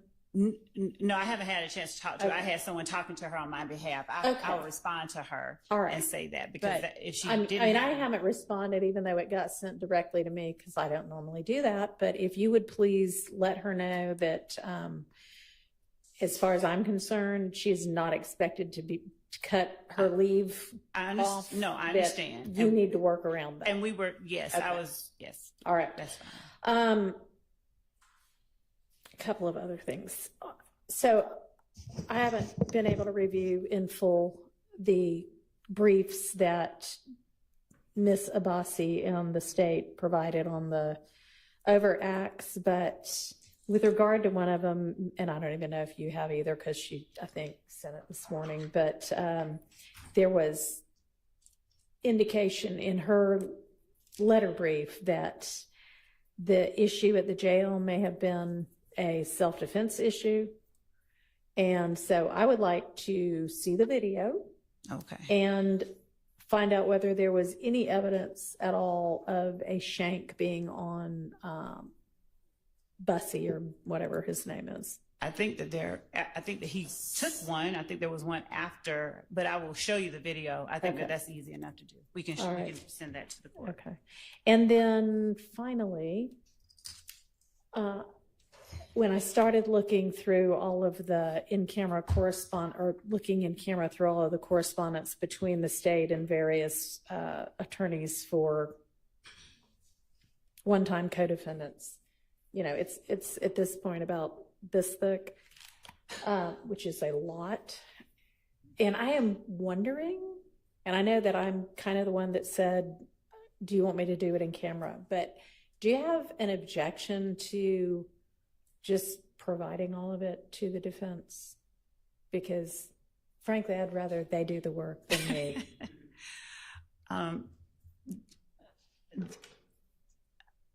And you may just.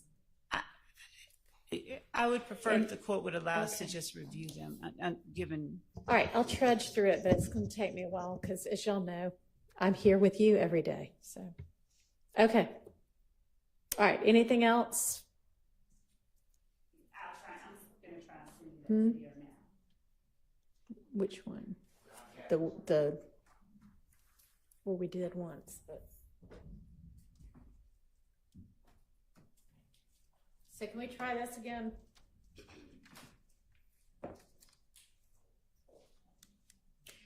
For some reason, I do not know why, this keeps resetting itself to 40% volume today.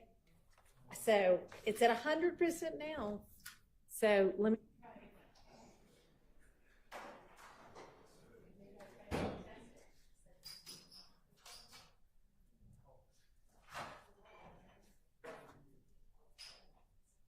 All right, so maybe that was the problem.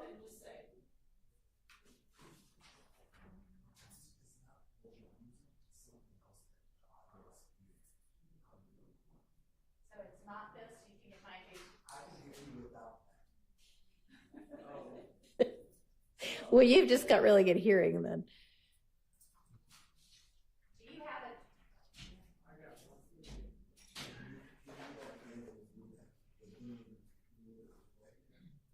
This is all. This out.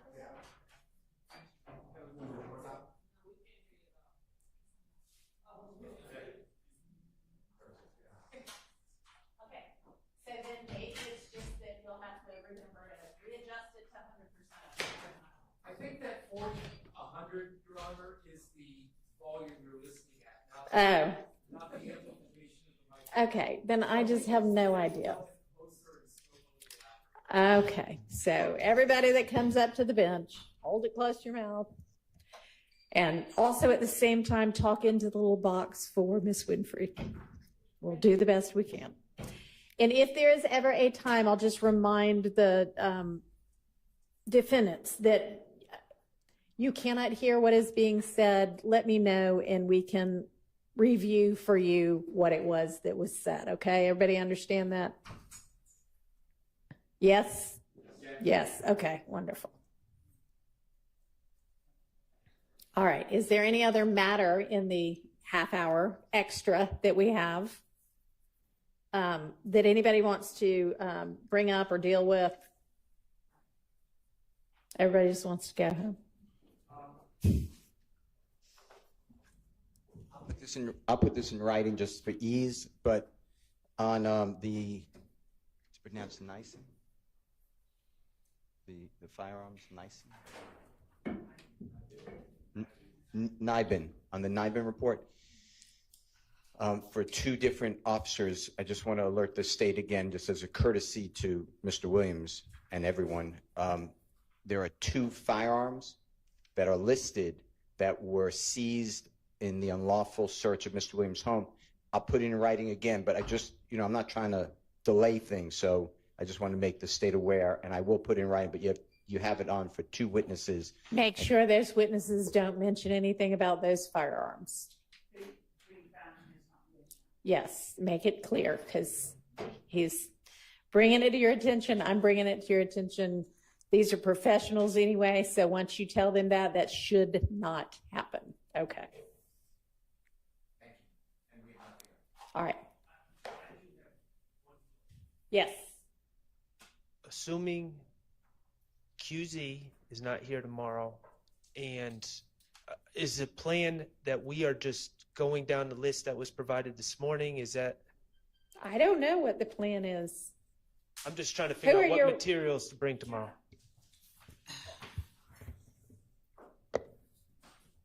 Your Honor, as I said, we have rearranged and are rearranging, and as a result of the change in circumstances, and as we have to rearrange that, we are not putting up who we intended to put up, and so we are rearranging in real time, and we have people doing that and working on that, and so that's where we are. And I don't know. We found out some information. You're so mysterious all the time, Miss Love. Is it your plan, if Mr. Zachary is available, to call him? And if not, could you share with everybody else who you plan to call instead? Yes, it's our plan to call him if he is available. All right. And yes, when I speak with our team to see who is now next up and available tomorrow, I will Share that with them. When will that be? Well, It's 4:35 right now. 6 o'clock? by 6 o'clock, I think we'd be able to tell because they've been out. Okay. Is that a real 6 o'clock? Because we were supposed to get the list yesterday by 8 o'clock, and it didn't come until 5 something this morning. So, I don't That's- know. I mean, we just need to know what to yeah. bring tomorrow. Your Honor, it's, Well, I mean, it'll at least be somebody off of this list that y'all came up with at 5:57 this morning, right? yes, and the Okay. other, So y'all will know that much. She'll endeavor to do the best she can to get you the other information at 6 once you miss Love. yes. The big list, Your Honor. I sure will. Y'all, we covered some of them today. It's not that big of a list. Y'all are all professionals, and you've been prepping this trial for who knows how long now.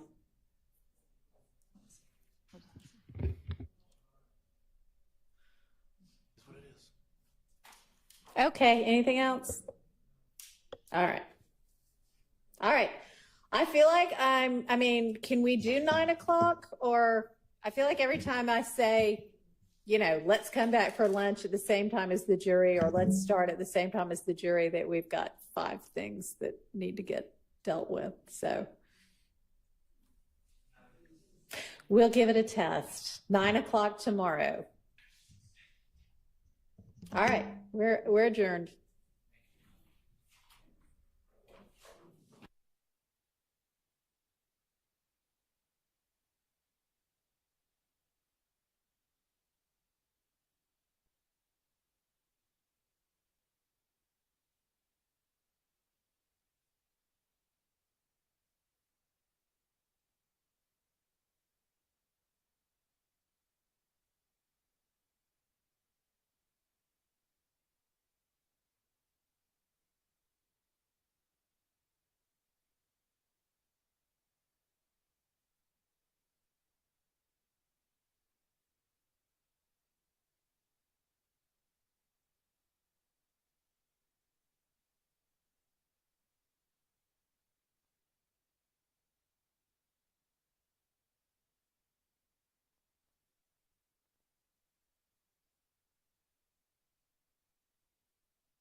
changes anyone's mind about anything. He's been looking forward to this day. He's been looking forward to clearing his name, and he's going to clear his name. And we're going to stand by his side as he does. We believe in him wholeheartedly. He didn't do these things. This was a 10-year relationship. There's no coercion. There's no crime. There's basically just, you know, someone who brought a civil case.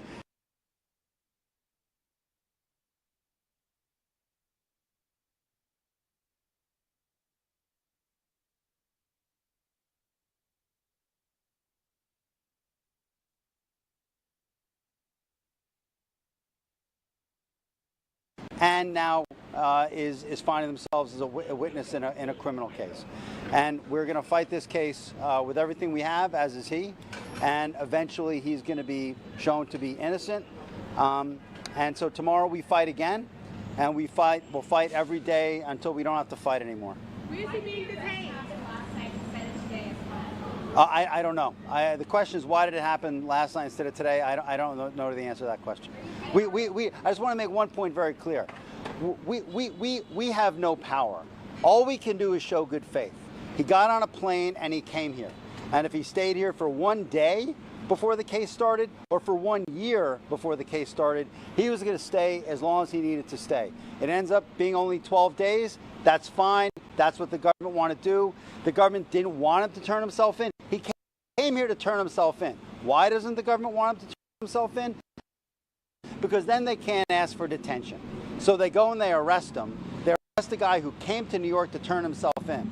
But we're going to make all these points again tomorrow, and we'll make them as much as we can until we get him out. So that's all I have. Huh? Tomorrow. Yeah, tomorrow. Tomorrow. What was the question? We're appealing it. We're no bail. No bail. He's detained. We're appealing it. Oh, I'm sorry. We're appealing the decision to hold him without bail.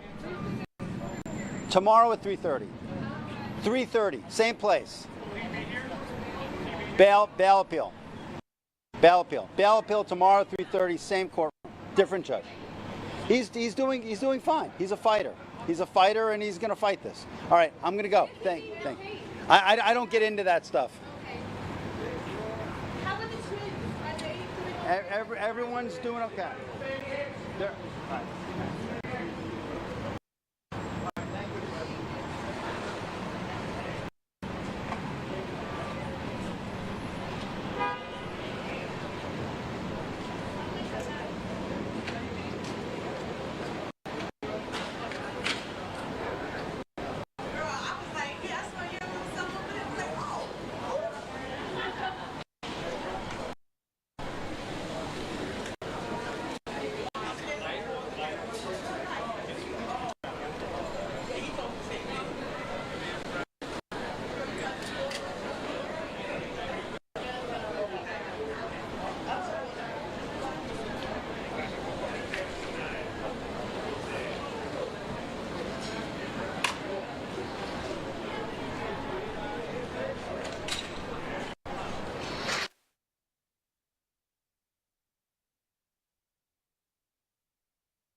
Bring him in.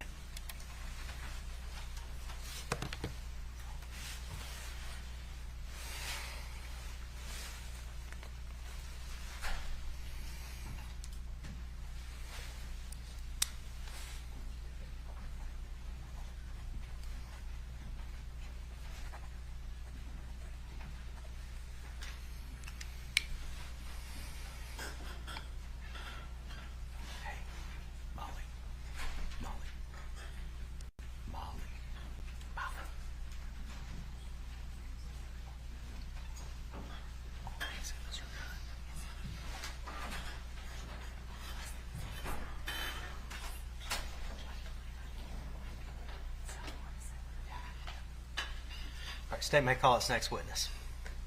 Next one's investigator Zachary Cotton.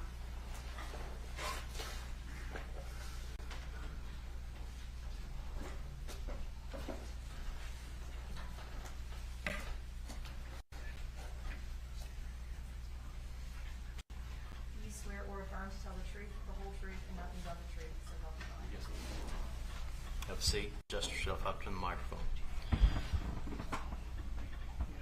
You don't have to speak directly into the microphone, but you speak so the gentleman on the back row there can hear you, okay? Yes, sir. All right, do you understand that you're now under oath and your answers will be sworn answers under penalty of perjury? Yes, sir. All right, you may proceed. Mr. Cotton, if you would introduce yourself to the ladies and gentlemen. Zachary Cotton. I'm an investigator at the Rankin County Sheriff's Department. Investigator Cotton, how long have you been with the Rankin County Sheriff's Department? I started in April of 2015. And tell us kind of work your way through, because did you start in dispatch? The jail. The jail. Yes, ma'am. And I went to the academy in January of 2017.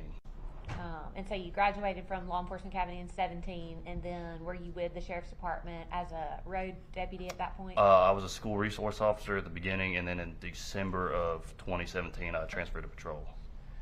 On March the 19th of 2024, what role were you in with the Rankin County Sheriff's Department? I was working in investigations. Did you have the opportunity to be called out to 314 Ashton Way? 214, actually. 214. Yes, Thank you. ma'am. And where is that? It's over there in Farmington Station, over there off of Farmington Boulevard, out in Brandon, Mississippi. And what was your reason for going out to that location? The Sheriff's Department received a call from a male that had stated that he had been shot by his stepdaughter and that his wife was found deceased inside the residence. And what was your role when you arrived on the scene at that location? When we initially got there, I, along with other parties on scene, made sure the residence was safe. Other investigators had made it on scene prior to my arrival and began taking pictures. While I was on scene, it was noted that a friend of the suspect or the defendant had been located in the area. I went outside and interviewed him whenever he was outside the residence. And we heard from testimony from him yesterday. What, if anything, did you do after you spoke to the male friend that came that day? His mother was there, explained to her that we would need his phone in order to make a forensic copy of the phone, due to him admitting that he had communicated with the defendant through his cellular device. Around the time that he was being interviewed, and I'm not sure the exact time, but it was informed that Miss Gregg was taken into custody. At that time, it was verified where to take her, whether or not the jail or to the youth detention center due to her age. It was decided to take her to the youth detention center out in Pelahatchie. While on the scene, did you have interaction with Miss Gregg? If I did, it was very brief. I don't recall.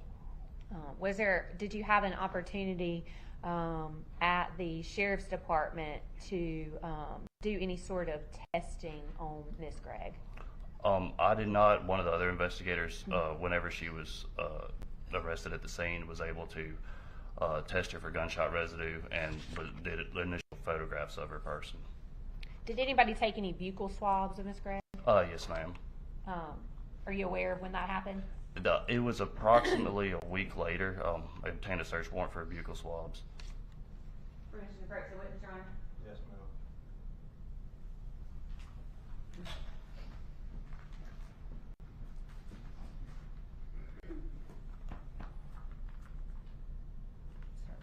I've handed you one envelope. What do you recognize that to be? It says it's a buccal swab of her left cheek and a buccal swab of Miss Gregg's right cheek. And those are both of Carly Gregg, the defendant? Yes, ma'am. Did those appear to be altered in any way? No, ma'am. Other than they were taken to the crime lab. If you would you turn them over? Are your initials on those? Yes, ma'am. And what does that mean? That I sealed it on that specific date. Your Honor, we'd ask that these be marked as state's next exhibits. Any objection? No objection, Your Honor. All right, mark the left cheek as S47.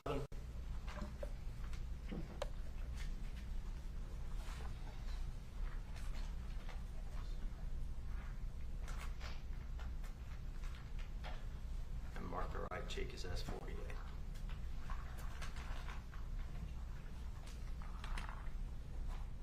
Investigator Cotton, excuse me, did you also close and seal evidence of swabs taken from the firearm used to kill Miss Smiley?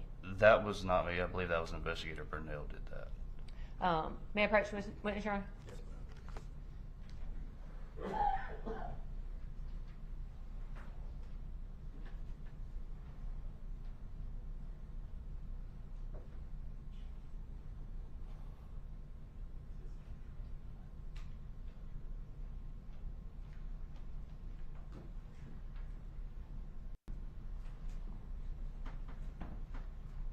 If that's all right.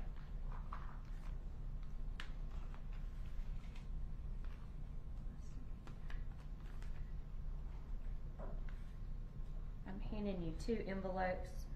If you could take a look at those, both front and back.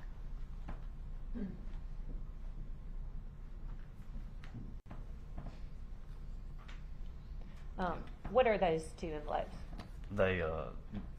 This one says it's a swab taken off of the trigger of the firearm, and this other one says it's a swab from the hammer of the revolver. And do those both bear your initials as well? Yes, ma'am. Indicating that you do know what those are? Yes, ma'am. And is that taken from the hammer and the trigger of the weapon used in this crime? Yes, ma'am. Your Honor, we'd ask that those be marked as the state's next exhibit. Any objection? No objection, Your Honor. All right, S49 will be the swab of the hammer.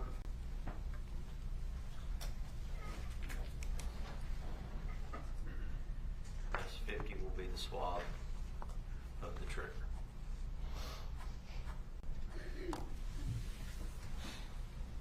Investigator Cotton, we've heard from two other officers, a deputy and investigator, that were involved in this case, and so I certainly don't want to rehash what they've talked about.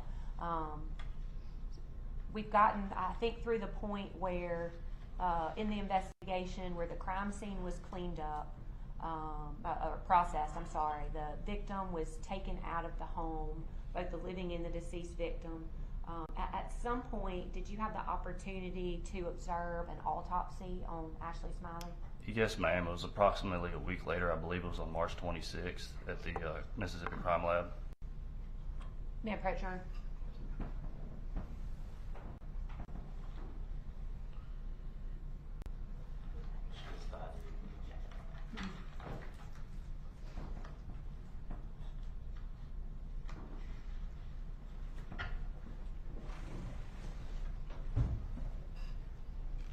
I'm handing you what's previously been marked as 41 and 42 for ID. If you could take a look. These are both projectiles that were recovered from the body of Ashley Smiley, one of which was recovered from her brain and the other which was recovered from the back of her neck. And were you present when the autopsy was performed and those projectiles were removed? Yes, ma'am, I was. And did you also seal that evidence? I believe the crime lab sealed that one due to them being the one that actually recovered the projectiles. But you were present when they were recovered? Yes, ma'am. We'd ask that those be marked as an exhibit rather than ID at this time, Your Honor. Any objection? No objection, Your Honor. They'll be admitted all purposes. Please hand them back to the court reporter. They mark 41 and 42 all purposes.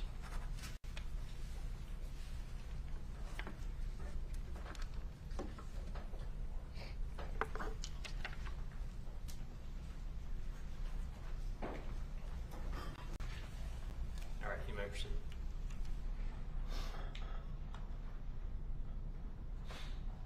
Attended witness your own.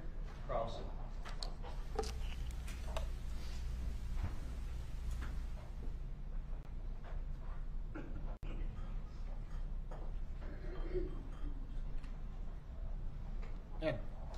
Investigator Cotton, who all did you witness, or who all did you, I guess, interview in this case? One of the parties that was interviewed was the friend that was over at the residence at the time Mr. Smiley was shot. And her initials would be the BW, correct? Yes, sir. Okay. And then as well as the friend that was outside the residence that was located, whose initials are BG. Okay. I also spoke with parents of some of the other juveniles that Miss Gregg had attempted to contact on the date that this incident occurred, as well as Mr. Smiley. Okay. And when you I guess, you were at this, you originally were the investigator who got the, I guess, a little SD drive, with that SD card, would that be correct? The one that he provided to us went with the initial garage footage? Yes. Is that one? Yes, sir. Okay, so, and you were at the scene that night, when this takes place on the 19th? Yes, sir. I went to the residence for a short period of time. And you helped with the investigation, and you're the lead investigator? Yes, sir. Investigator Burnell helped me with it. Okay. And so you gathered all the evidence and information that you could on the 19th. Investigator Burnell did. I wasn't there for the processing of the scene. I had left to go back to the office. Okay. And then what did you do when you got back to the office? We have a drying chamber up there that we can secure clothes and other evidence in there that may either be saturated in blood or just water in general. Miss Gregg's clothes, whenever she was booked in, were brought up there and placed in this drying chamber to dry out. Now, you're the person, I guess, who's in charge of gathering all the evidence for this case. Would that be correct? I assisted with it. I had other investigators assist me with it as well. Okay, but you're the main guy on this case, so everything sort of comes to you. Would that be correct? Yes, sir. Eventually it would come back to me. Okay. And so you see all the videos, you know everything that's out there concerning this case, right? I would believe so, yes. Okay. Now, I know at some point there's a video with I guess a Deputy Stack? Oh, Shack? Shack, I'm sorry, Shack. Are you aware of that one? Yes, sir. Okay. And does Carly ask to see her mother on that video, doesn't she? I don't recall. Okay.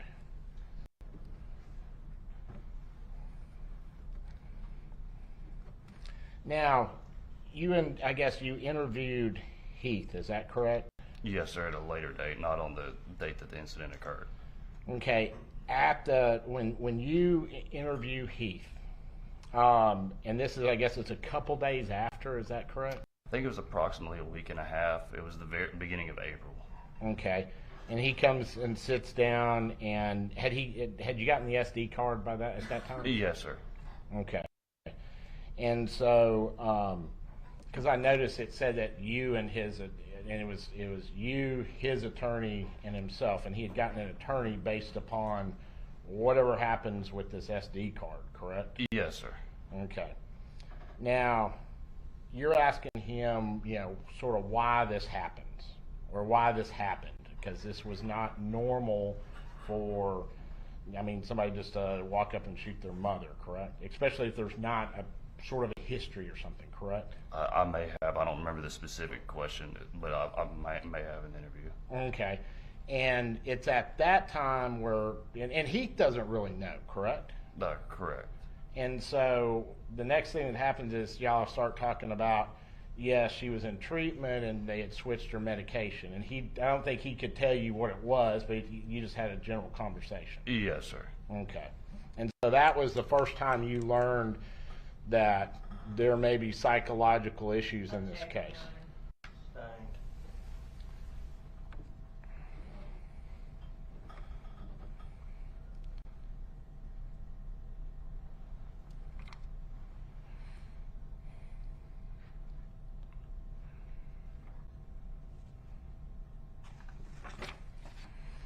Now, we had just seen, there was a video, and I think it's a video you've been questioned about before, and it was, I guess it's the video, it's the camera that was found, not the little SD card, but the camera that was found in the refrigerator.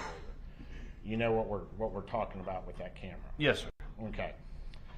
And I think you've been questioned about it, and you said you can't tell what Miss Smiley, what room she's in, correct? You talking about Miss Ashley Smiley? Yes, Ashley Smiley. You do not know what room she's in. At No, sir. I different can't times. say for certain which room she's in. Yeah.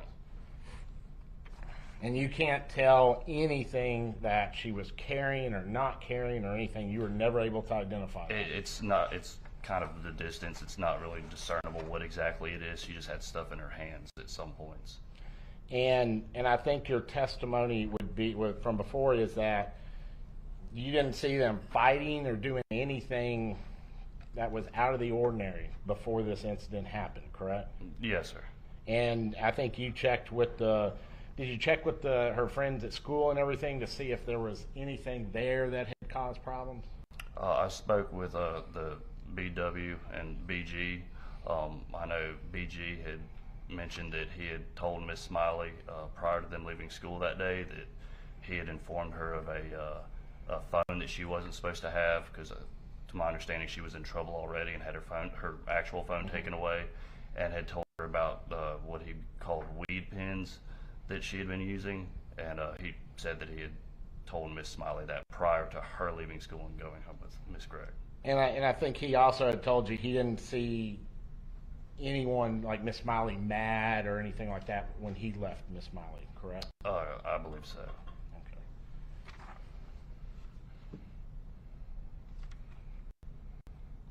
Now, I just a couple of questions. I was just wondered. Okay, BG he's a minor, correct? He's already testified. Yes. Okay, and you questioned him at the scene and also at the police station, or just at the scene? No, sir, just at the scene. Okay, and did you get his parents' permission to do that before you did it? No, sir, he wasn't a suspect at the time, and his mother, right when I began speaking with him, actually walked up. I believe he had already called her. Okay. At some point, had y'all told him, and he had communicated to his mother that y'all were just taking him home? Objection or cause for speculation. Overruled as to what he told me. Yeah. Did you tell BG that y'all were just going to take him home? I do not recall. I don't remember saying that to him. I'm not sure if other deputies did. May I beg the court's indulgence for a moment, Your Honor?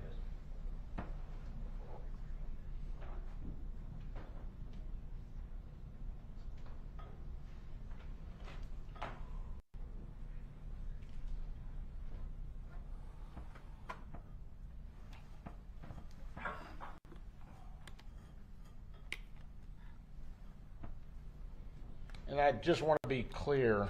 I think you've already, it's sort of going back to that camera. You had said, I think you've already said that you couldn't tell if Ashley Smiley had been cleaning out a drawer like in the other room or something like that. You had no idea what she was doing, correct? No, sir. She just appeared to be going over to that side of the residence where Miss Gregg's room was and then coming out with items in her hand. Okay. No further questions. Redirect examination.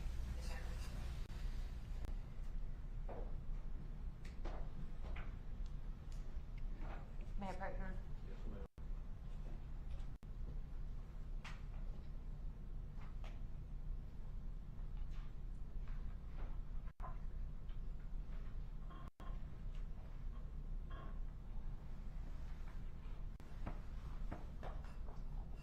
Mr. Gary Cotton, I'm handing you what's previously been marked as Exhibit 36 and 37. Do you recognize those photographs? Yes, ma'am. Who's depicted in that photograph on the floor, deceased? Ashley Smiley. And whose room was that, did you determine during your course of your investigation? It was Carly Gregg's room. And in the course of your investigation, were there also other signs that the shooting had occurred in that bedroom? Yes, ma'am. I believe there was some blood spatter on the television that was in the room that was mounted on the wall, as well as there was a defect in the wall where one of the projectiles had gone. Was there any evidence that any crime had occurred in the guest bedroom? No, ma'am, not that we found. Based on your investigation, the murder of Ashley Smiley occurred in what bedroom? In Miss Gregg's bedroom. And who murdered her? Miss Gregg. And based off your investigation, who attempted to murder Heath Smiley? Miss Gregg. And based off your investigation, and we watched the video just a few moments ago, who's the last person that was alive in the house when the camera goes out? Miss Gregg was. Is it your understanding that she's the one that removed the camera? Yes, ma'am. No further questions, Your Honor. This witness be finally excused by the state. Subject to recall, Your Honor. All right. You're free to stand down, but you must leave the courtroom and you must not discuss your testimony with anyone else, okay? Free to step down. While he exits, Mr. Bailiff, would you hand the exhibits to the court reporter? State may call its next witness. The state calls David Whitehead. David Whitehead.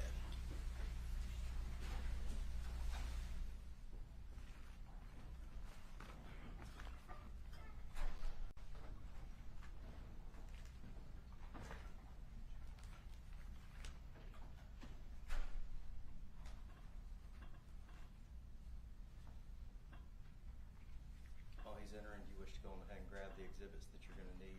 Yes, sir.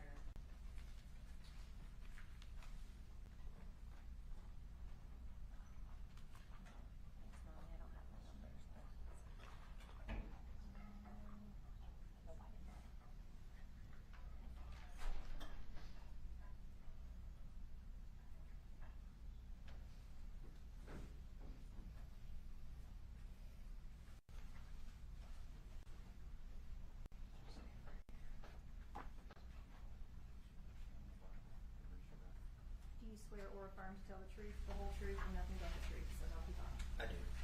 Have a seat. Adjust yourself up to the microphone. You don't have to talk directly into the microphone, but I need you to speak loud enough that the gentleman up there on the back row, far back row, can hear you, okay? Yes, sir. You understand you're now under oath and your answers are sworn answers subject to penalty of perjury. Yes, sir. All right, you may proceed. To the ladies and gentlemen. David Whitehead. And David, where are you currently employed? I'm employed at the Mississippi Forensics Laboratory in Pearl, Mississippi. And you're our first witness from the crime lab today, the forensics laboratory. So could you explain for the ladies and gentlemen what you guys do over there? We provide forensic examinations to 8 law enforcement agencies in the state of Mississippi.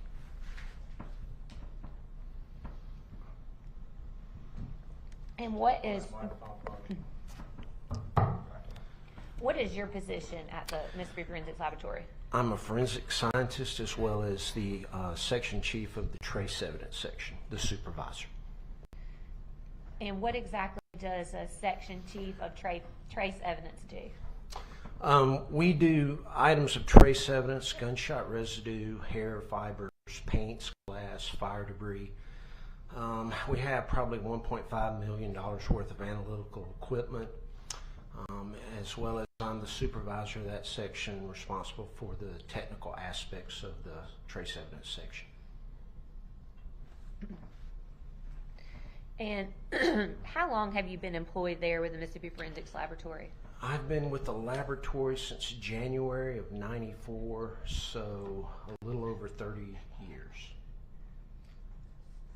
Do you have any previous experience testifying as a forensic scientist and with a subspecialty of trace evidence? Yes, ma'am. I've testified probably north of 400 times in circuit court in Mississippi, circuit court in Louisiana, as well as federal court in the state of Mississippi. As a matter of fact, I've testified here on several occasions. And if you could give the ladies and gentlemen just a kind of background on what education you have and kind of how you got to be in this role. Yes, ma'am. I hold degrees in chemistry and forensic science from the University of Mississippi. I've attended numerous schools and seminars over the years. I've been to the FBI Academy in Quantico, several different classes. I've been to McCrone Research Institute in Chicago. I'm certified by the American Board of Criminalistics after passing the national certification test in 1998. So my certification is in comprehensive criminalistics. I'm also a member of the American Academy of Forensic Sciences, the Southern Association of Forensic Scientists, and the American Society of Trace Evidence Examiners. And of course, our laboratory is an accredited laboratory. We're accredited by the organization called ANAB. Your Honor, at this time, we would move to have this witness tendered as an expert, as a forensic scientist with a specialty in trace evidence. You wish the board that? No, objection to him being a witness or an expert witness. Without objection, he'll be admitted as an expert witness in the field of forensic science with a specialty in trace evidence. You may proceed. Mr. Whitehead, if you could explain to us exactly what trace evidence is. Trace evidence deals with small items of evidence, trace amounts.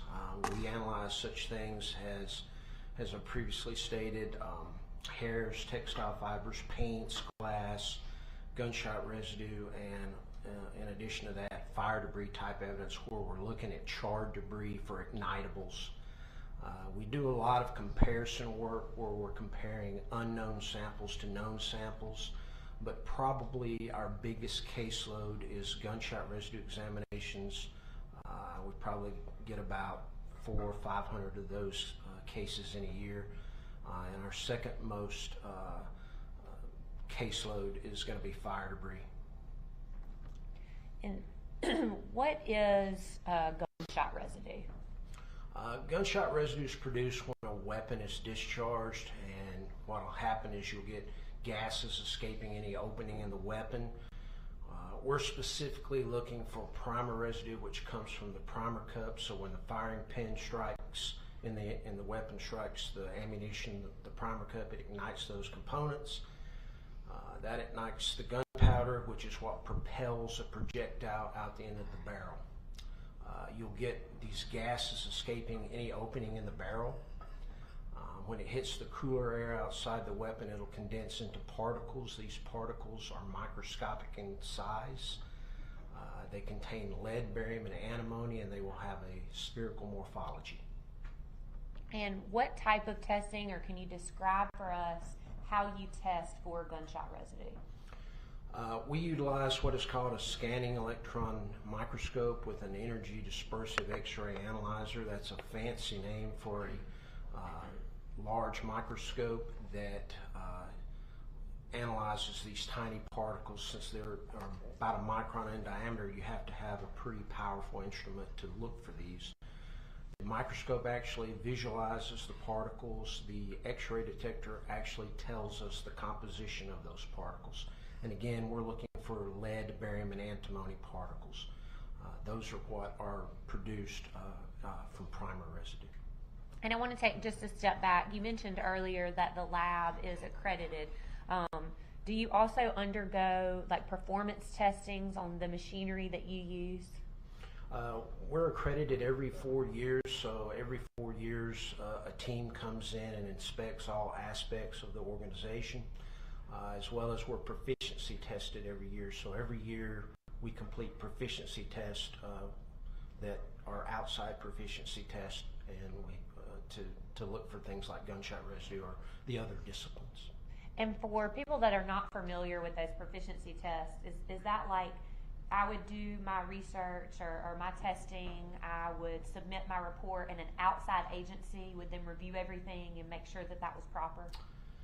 Sort of like that. What we do is the outside agency will produce the proficiency tests. They have an expected outcome of those tests, and the report will be issued after the report is published on what that proficiency test is. So there is an expected answer to those tests. Excuse me for speaking of you, back in March of 2024 through currently, was your proficiency testing at the crime lab, and you're specifically up to date? Yes, as a matter of fact, I just completed a GSR proficiency test. Mr. Whitehead, did you have the opportunity to work on Mississippi Crime Lab case number 24003-524? I did.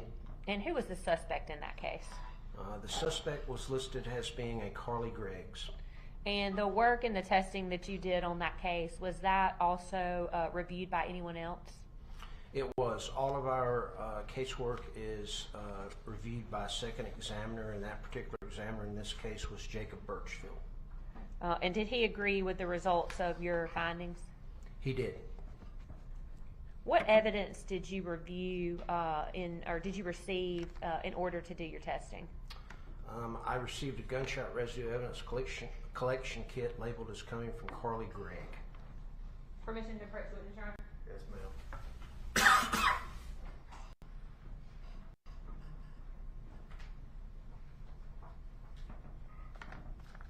I can issue what's previously been marked as Exhibit 43. Have you seen that item before?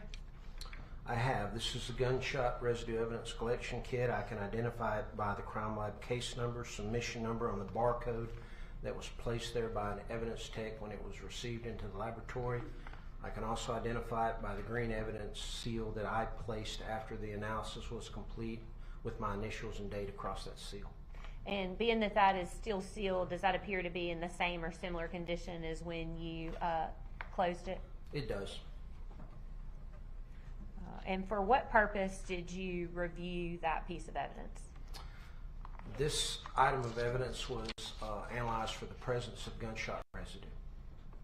And did you perform that testing to see if there was gunshot residue present? Did you prepare a report with your findings in that case? Yes, ma'am. Permission to approach the witness, Your Honor?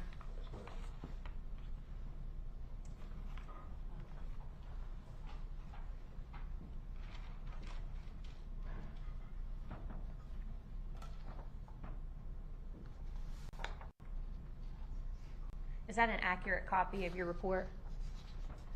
Yes, ma'am. This is a copy of the certified report that I issued in this particular case. And that contains your findings? It does. And it bears your signature? Yes, ma'am. Your Honor, we'd ask that this be marked as the state's next exhibit. Any objection? No objection, Your Honor. Be admitted S51, all purposes.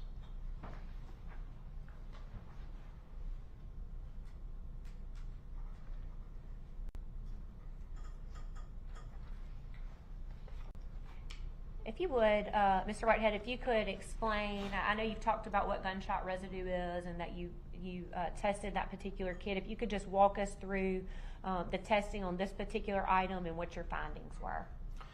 Yes, ma'am.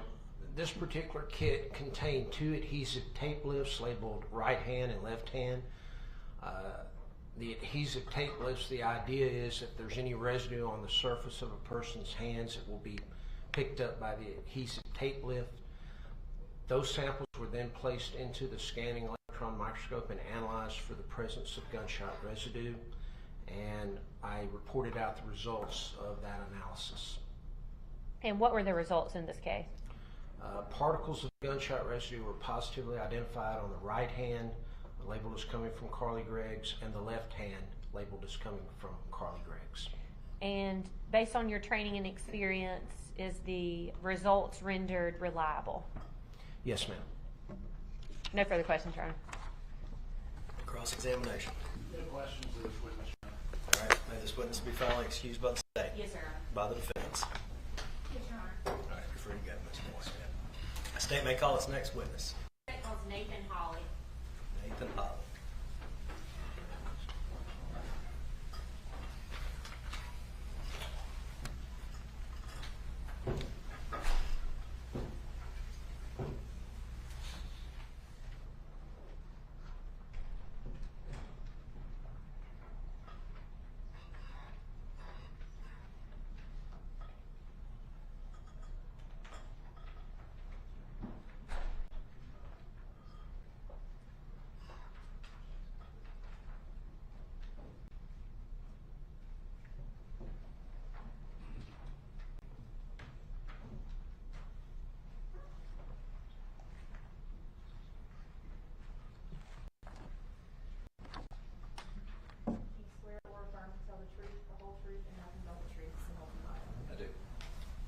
Have a seat.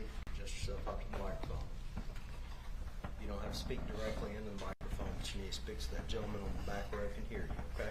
Yes, sir. Do you understand that you're now under oath and your answers to be sworn answers under penalty of perjury? Yes, Your Honor. All right, you may proceed. Your Honor, just gonna track the exhibits quickly before we start.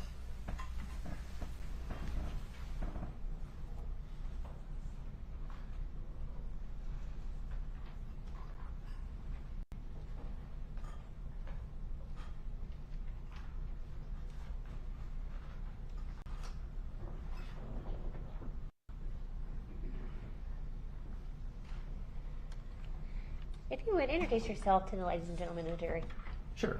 My name is Nathan Holly. The last name is Holly. And Nathan, where are you currently employed? I'm employed at the Mississippi Forensics Laboratory in Pearl, Mississippi. Nathan, what do you do there at the Mississippi Forensics Laboratory? So I'm a forensic biologist specializing in DNA analysis. And does that require any type of specialized training? Training that I have is from the forensics laboratory. What about your educational background? Could you tell us what that is?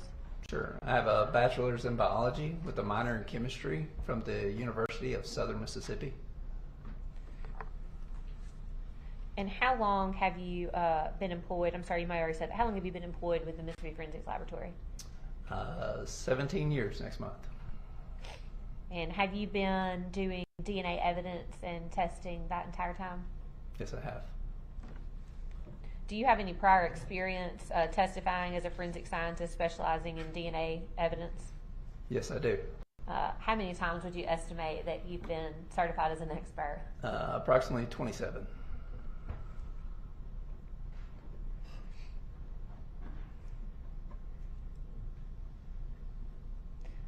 Your Honor, at this point, we would tender the expert, to this witness as an expert in forensic science and DNA analysis. No objection.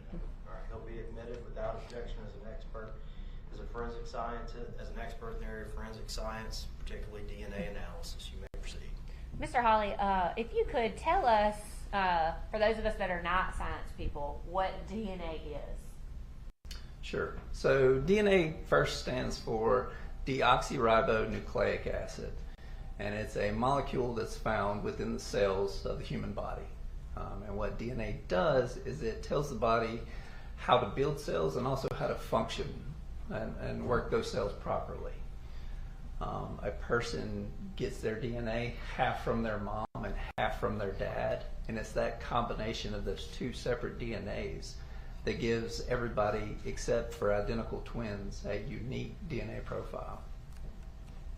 And when you do DNA testing, what are we talking about? What's done with our DNA? Sure. So with the DNA testing, I'm looking at certain locations on that DNA molecule, and there are forensic tests that can determine what a person's DNA looks like at those locations. And I basically take items of evidence and I do the DNA process on those, and then I take reference samples or known samples, and then I compare those two DNA profiles to determine whether or not that person's DNA is there. And a known sample would be like if a swab was taken from my mouth, we would know that that was my sample. Is that right? Right. It's a known or reference. And then an unknown sample would be something that you would collect or that law enforcement would collect on a piece of evidence and send that to you. That's correct. We just heard from Mr. Whitehead that the entire forensics laboratory, of course, is accredited. Is the DNA section of the laboratory also, does that fall under the accreditation? Yes, it does. And do you follow proper protocol there? Yes, we do. Have you personally provided or undergone any proficiency testing? Yes. If you could explain that to the ladies and gentlemen.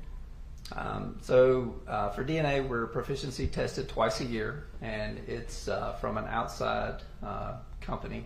And basically, it is for us to demonstrate that we are capable to do the DNA process or our job. And so there's a correct answer for that, and they double check us on that. And your proficiency is up to date? Yes.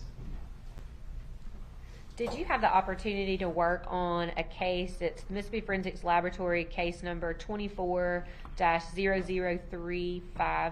Your Honor, may I refer to my notes?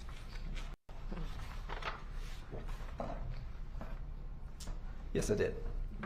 May I perhaps, in performing that work, did you actually did you render a report? Yes, I did. May I perhaps witness, Your Honor?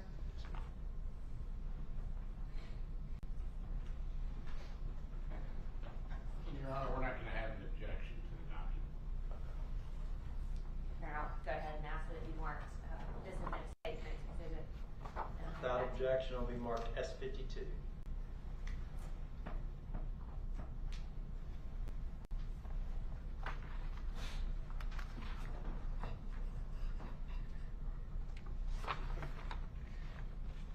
Mr. Holly, before you can do any testing there at the crime lab, you have to receive certain pieces of evidence. Is that right? That's correct. May I approach the witness, Your Honor?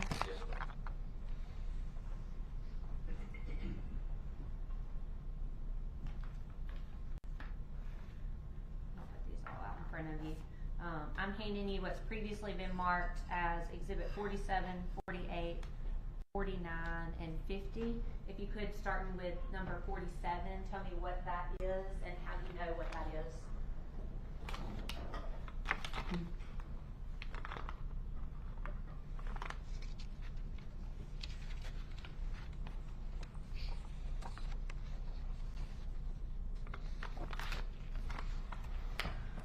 So this is a, let's see, it is a buccal swab of Carly Gregg's left cheek. And it is, I can identify it from the crime lab barcode, which has the case number and submission number on it. And did you, is there also a buccal swab of her right cheek? Yes. And did you rely on that evidence in your testing in this case? I did. I also handed you another item, looks like 2 additional swabs. Could you tell us what those were from? So one is a swab from a hammer of a Taurus revolver. And once again, I can identify it by the crime lab barcode that has a case number and submission number, as well as the evidence tape with my date and initial on it. And then the other one is a swab taken off of a trigger of the firearm.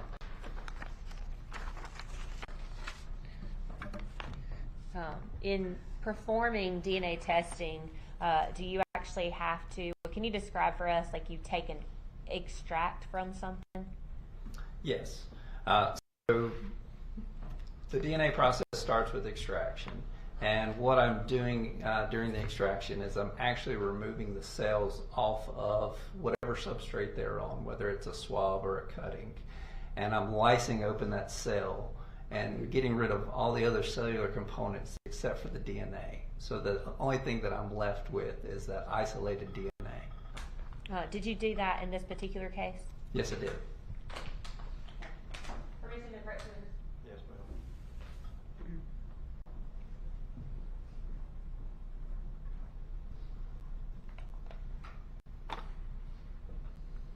Do you recognize the item that I've just handed you?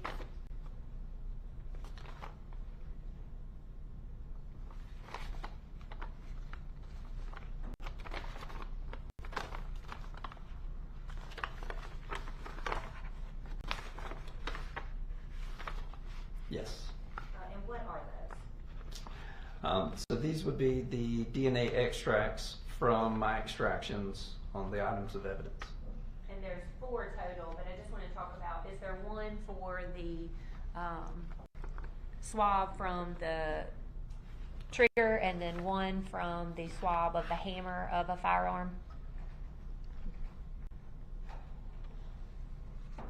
Yes, there are. Your Honor, we'd ask that that be marked as state's next exhibit. Any objection? No objection. All right, we'll do hand the trigger extract to the court reporter. That'll be S53.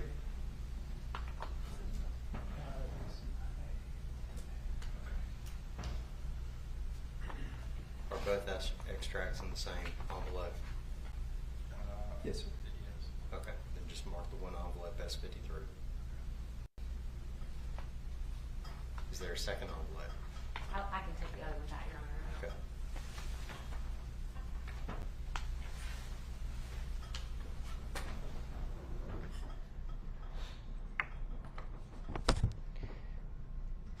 Mr. Hawley, the report that you prepared, did someone else review that work that you had done?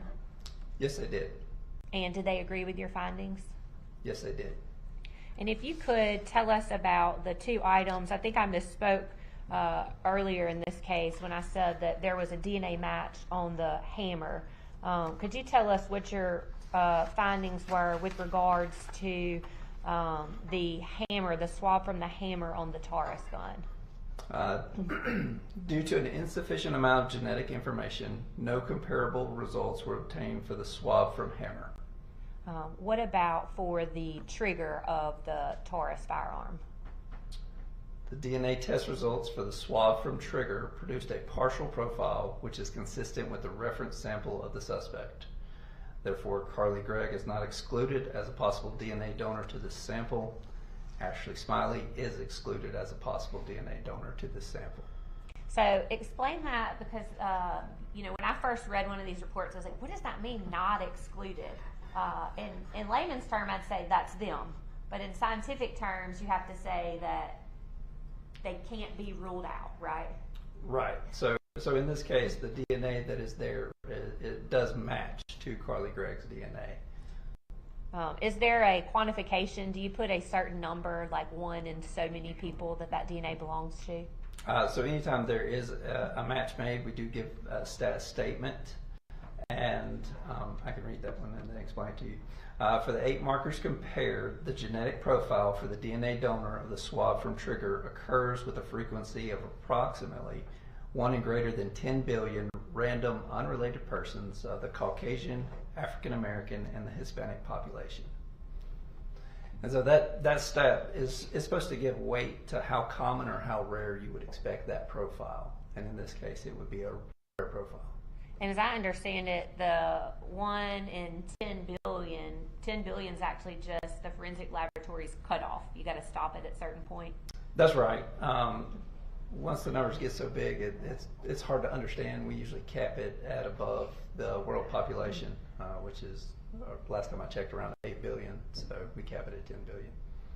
And to be clear, your report excludes Ashley Smiley as a DNA donor on the trigger of the gun. That's correct. Court's indulgence. No further questions, Your Honor. Cross-examination. No questions. This witness be finally released by the state? Yes, sir. By the defense? Yes, Your Honor. You're free to go. Please leave your exhibits up there. The state may call its next witness. The state calls Felicia McIntyre.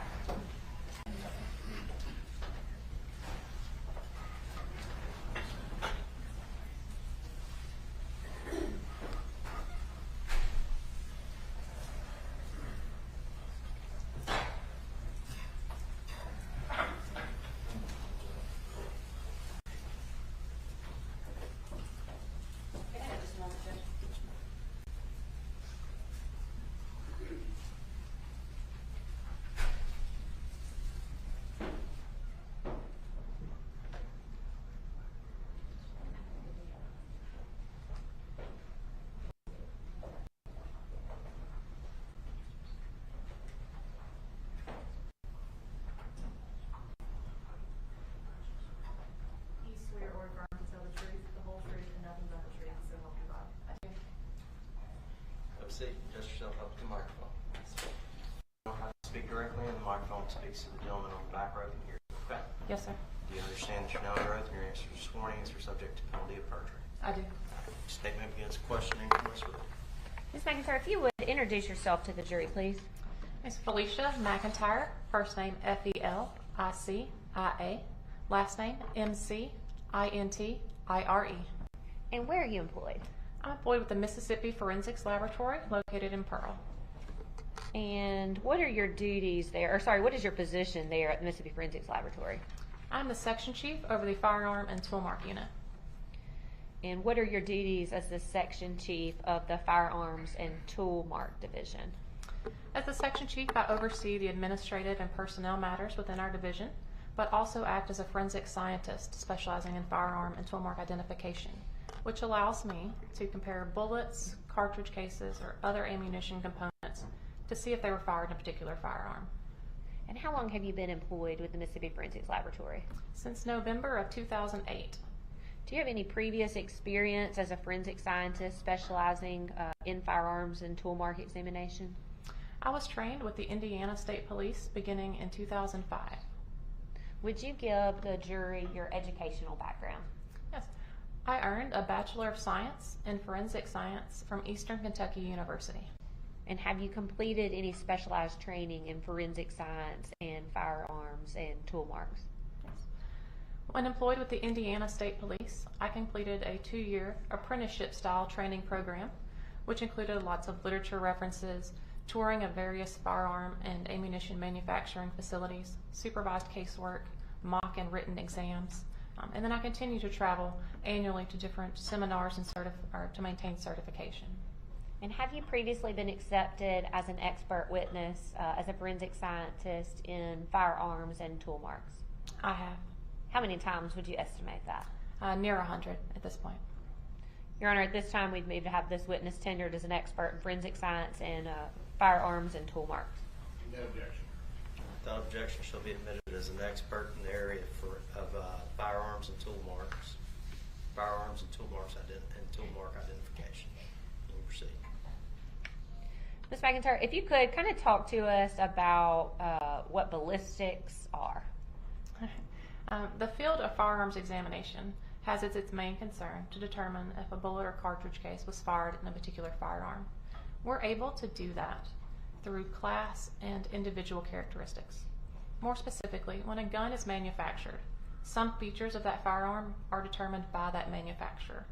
Those are considered class characteristics.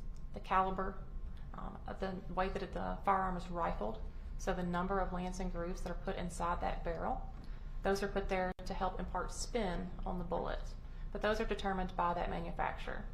Incidental to that manufacturing process, individual marks are left behind. So those are things that happen as a result of the machining processes or use and abuse over time that cannot be determined by the manufacturer.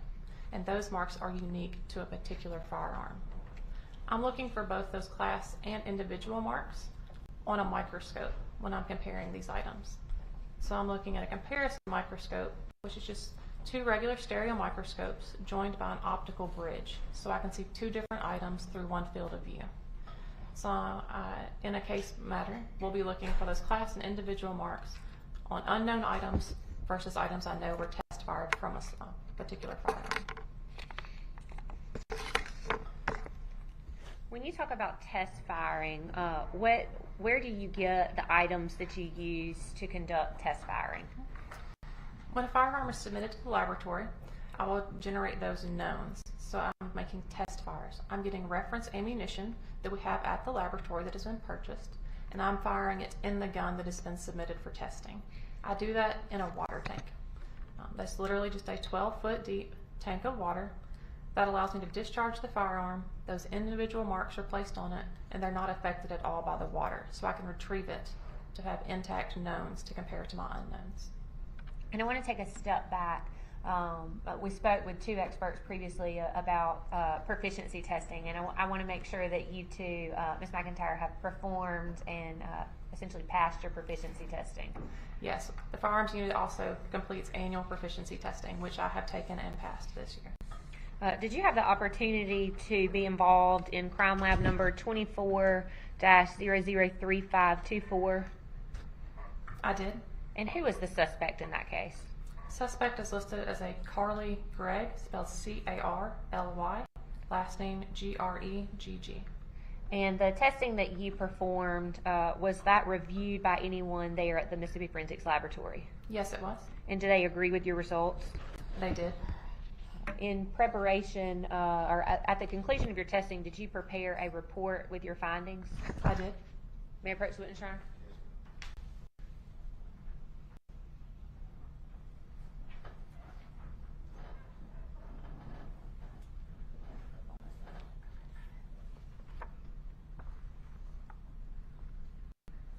McIntyre, what I've handed you, does that appear to be a true and accurate copy of the report that you prepared in this particular case? Yes, it does. You mentioned that you use test firing ammo. May I approach the witness, Your Honor? I'm sorry, may I have that moved as state's next exhibit before I move on? Any objection to the report? Yeah, objection. Object. The report will be admitted as S53 without objection.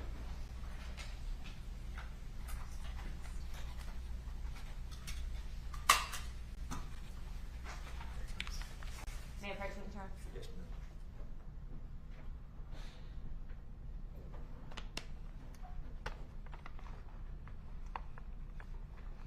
I'm handing you what's been marked, or has not been marked. Can you tell me what that is, please? Yes, for the record, I've been handed a test fire envelope that bears crime laboratory number 24-003524. I recognize this envelope as it bears the crime laboratory barcode with the case number and submission number. My initials are placed upon it when I created it, as well as a tape seal of my date and initials when I completed my examination of these items. And does that appear to be in a unaltered form since you sealed that envelope? Yes, the seals are still intact. Your Honor, we'd ask that that be marked as the state's next exhibit. Any objection? No objection, Your Honor. Be admitted as 54. 55.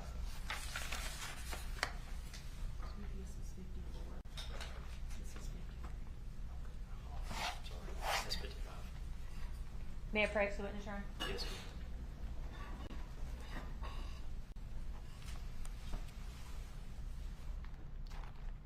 I've handed you two items that have been previously marked as S1, S41 and S42. Do you recognize both of those items as well? I do.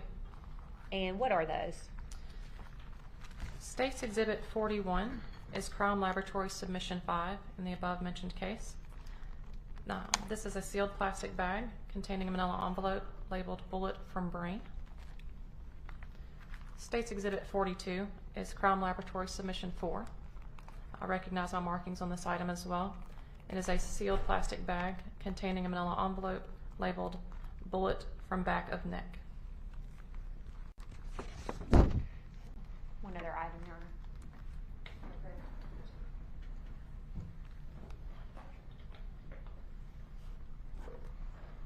I'm also handing you what's previously been marked as S40. You would take a look at that and tell me if you can identify that.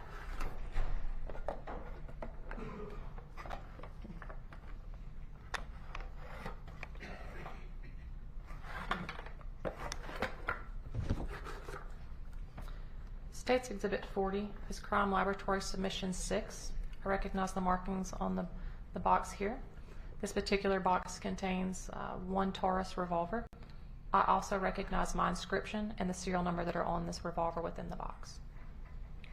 Ms. McIntyre, we've talked about the bullet removed from Ashley Smiley's neck. The projectile. The one removed from her brain, the .357 Taurus, and then the test fires that you used. Was there any other evidence that you relied upon in rendering your opinions in this particular case? No, ma'am. And were you able to, can you walk us through what testing specifically was done on these items? Yes, ma'am. When I received the firearm, I worked up a general worksheet documenting those class characteristics that we spoke about. I then used the reference ammunition we discussed, test fired this particular firearm into the water tank, thus generating the test fires here in State's Exhibit 55. I then took the test fires in State's Exhibit 55 and compared those on a comparison microscope to both the projectile in State's Exhibit 41 and the projectile in State's Exhibit 42 to arrive at my conclusions about whether or not they originated from State's Exhibit 40. And what was your conclusion? The projectiles in State's Exhibit 41 and 42 were fired in the gun in State's Exhibit 40. And based on your training and experience, do you consider the results that you did in this particular case to be reliable? Yes, ma'am. No further questions, Your Honor. Cross-examination. No questions. May the witness be excused by the state? Yes, sir. By the defense? Yes, Your Honor. You're free to go. Thanks. Do you have any further witnesses? Yes, Your Honor. All right. Mr. Camp, can you approach? Y'all approach real quick.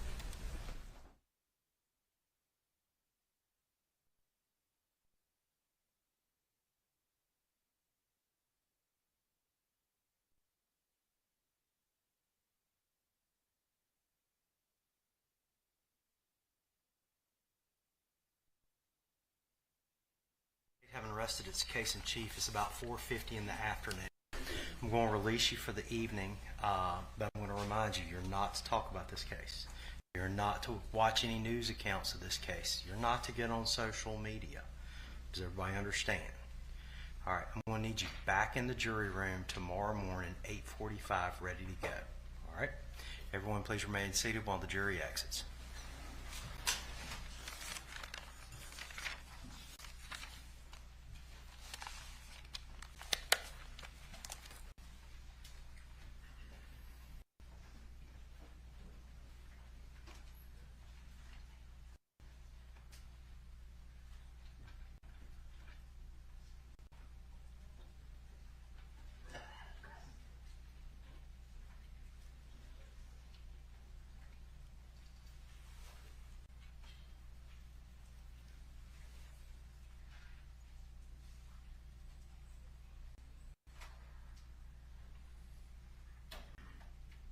All right, the record will reflect we're outside the presence of the jury.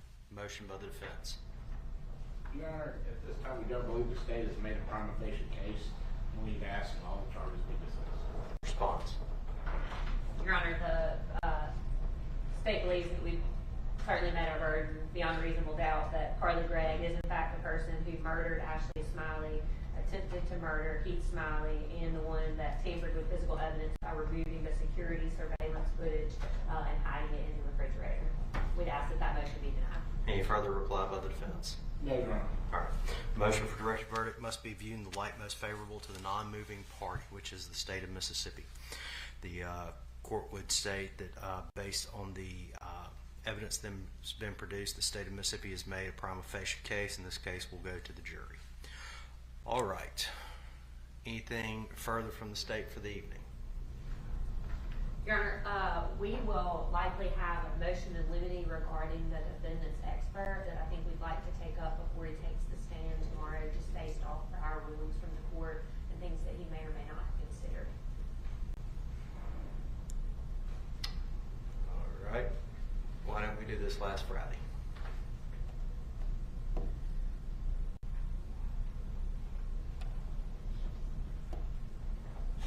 Your Honor, I think that the court's ruling was that the witnesses were limited to testifying about the things that they had produced previously in discovery. Upon further review of his report, he mentions things that are outside of that. And so we're not necessarily requesting a Daubert hearing as to his ability to render testimony as a forensic psychiatrist, but in fact to limit the information that he may or may not be able to talk about. All right, can we go on ahead and can we take a 5-minute recess and then at least let the court hear this so I can think about it overnight? I don't like to make snap decisions if necessary. Yes, sir. All right, any objection to that by the defense? I mean, no, Your Honor, this is the first we're hearing about this, so we have no idea what they're talking about. Okay, well, that's why we should go on ahead and hear it now. Yes, sir. Let's do this. Let's take a 5-minute recess. Everybody can go to the restroom, then we'll meet right back here. I'd like to go on ahead and at least flesh this out as much as possible. Thank All right. you. We'll be in recess 5 minutes.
podium.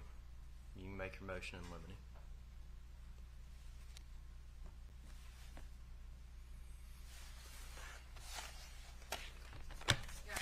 Two things from Dr. Clark's report that we would like a pre-ruling on, hence our motion in limine, is the fact that he used as a source of information a video interview with Heath Smiley from August the 31st for 90 minutes.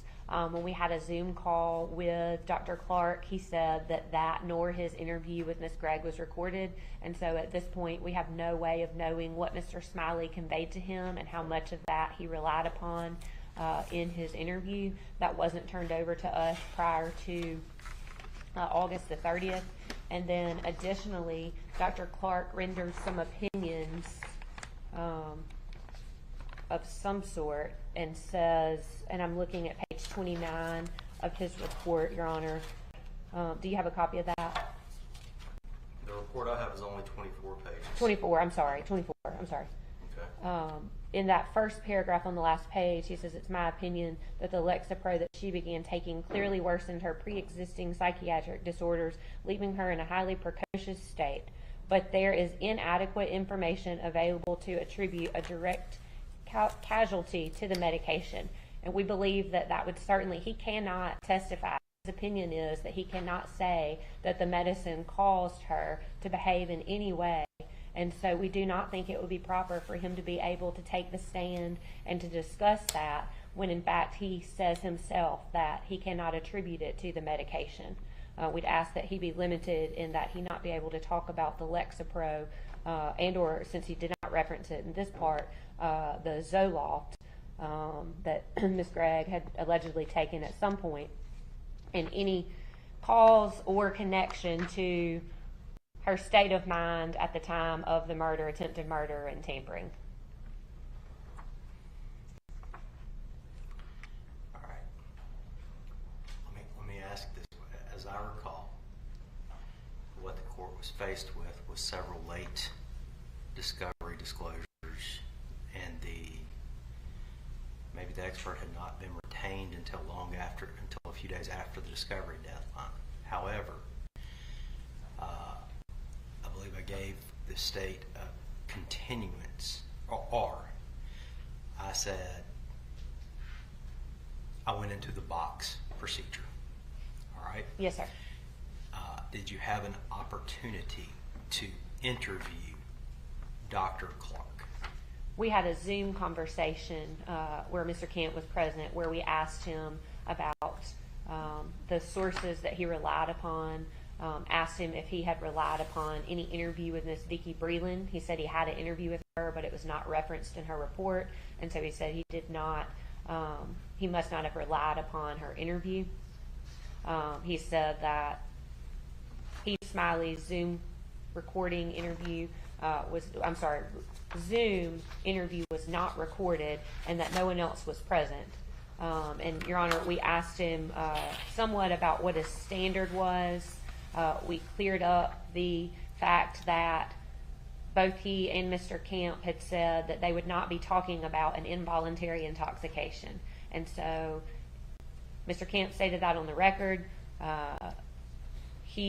Dr. Clark said, well, I talk about the medicine, but I'm not saying that's a legal standard about involuntary intoxication. And so, Judge, I think it's improper when he says he cannot render an opinion. Mr. Camp said he's not going to talk about involuntary intoxication, so it would just serve to confuse the jury rather than offer any probative value at this point.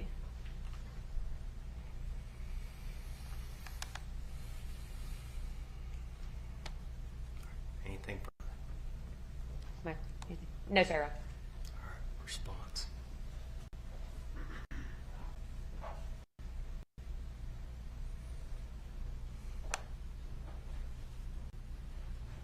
Your Honor, I'm not 100% understanding what she's.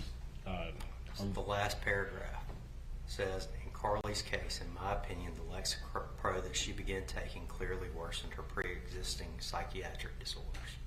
Y'all want that part in? Yeah, so I think it's part. They ask him about it. He's not saying. I think it's part of the whole, his diagnosis, what he did, but it is not saying that's what it was, if I gather it right, Your Honor. But the next, the comma, so to speak, is, but there is inadequate information available to attribute a direct causality to that medication. Yes, and that's what he's gonna, that is my understanding, is he's gonna say there's not a direct showing that that's what, that specifically caused it, that is these other things, Your Honor. And also, this is one thing I would say. You put down you told us that we had to have this done by last Friday. You gave them an extension to go over this. They talked to our doctor, our expert. They said they're not going to have a Daubert hearing, which is what this is. And then all of a sudden, the afternoon before, hold on, that's not a Daubert hearing. A Daubert hearing's on his qualifications, and on the side. All right. Any further response? No, Your Honor. Reply.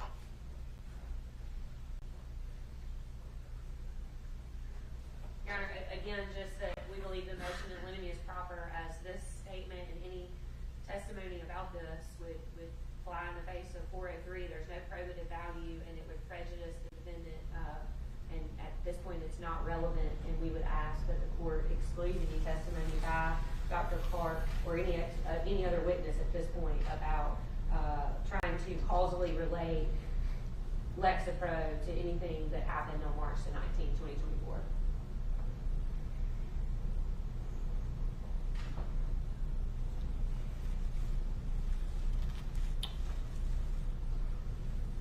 This court is in a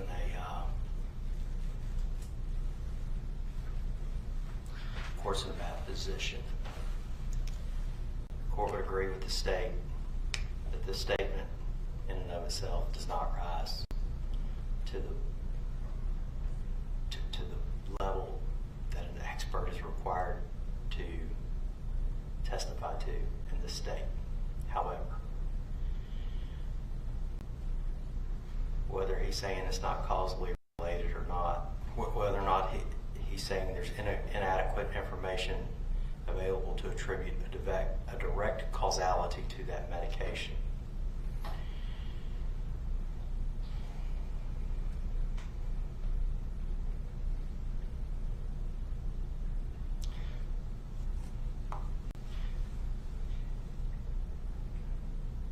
It is an unwritten rule in the case law of this state. There seems to be two separate standards of law without the appellate courts stating that.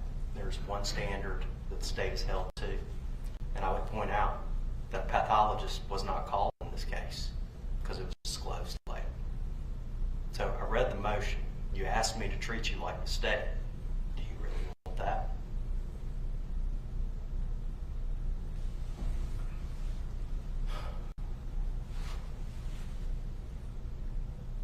The state is free to cross-appeal this court's decision, and it probably should. However, this court has little faith that this court excluding a witness, even though he was disclosed, hired far past the discovery deadline, and even though the vast majority of the opinion appears to be improper, diminished capacity type evidence, and even though it does not rise to the standard, the court's going to overrule the state's objection. Trial courts in this state are in a bad position. There are too many reversals when we exclude what is deemed to be the defendant's case. And I'm just going to be frank, that this is not a case that this court wants to see again. However, the defendant is raising an insanity defense, and that opens the doors wide open to a lot of things. The court is going to overrule the state's objection. I'm going to allow the expert to testify to a late disclosed report that basically talks about diminished capacity and does not meet the standard of care, does not meet the burden of proof required in the state. However, it's all in the defendant's favor.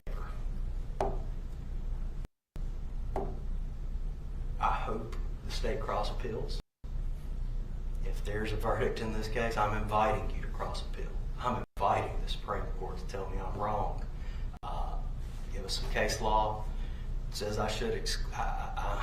I'm okay excluding it, but there's too many cases out there that have been on the edges that they will reverse. I'll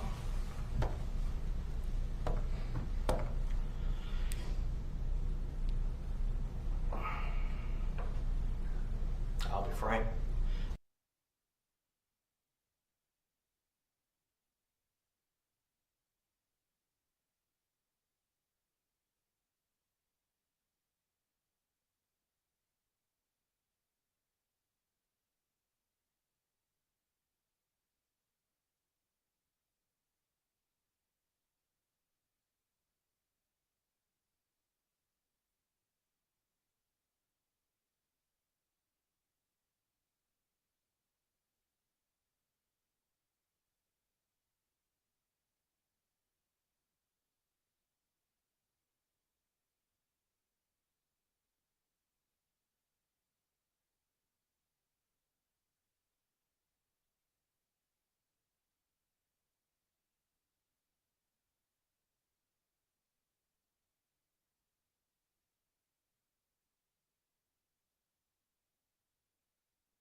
there would be an opinion that came down and said, well, it's substantial, came close enough. So for those reasons, I'm going to deny it.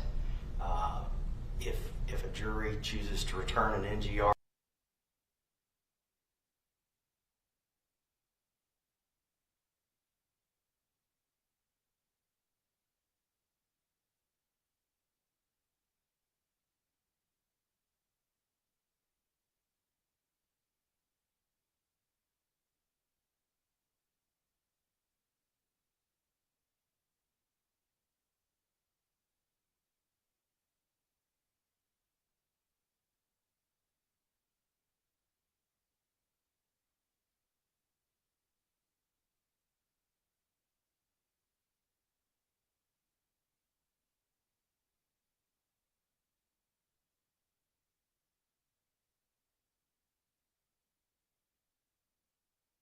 our eye on this evidence, then that's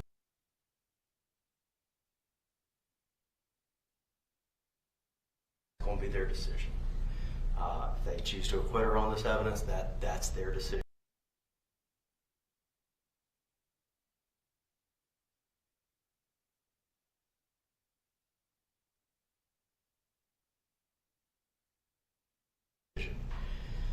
But I'm going to allow the expert to testify.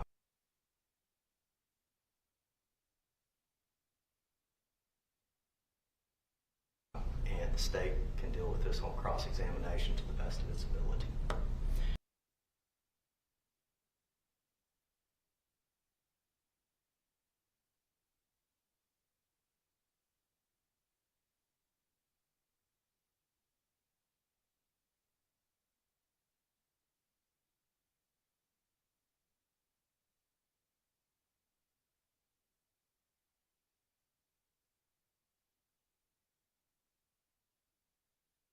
Feel free to cross appeal, regardless of verdict.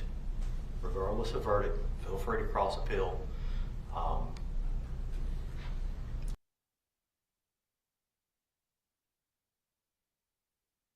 stating I believe I'm wrong, but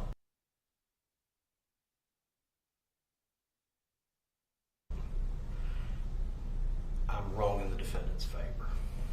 All right, that's going to be the ruling of the court. Anything further from the state? Your Honor, just,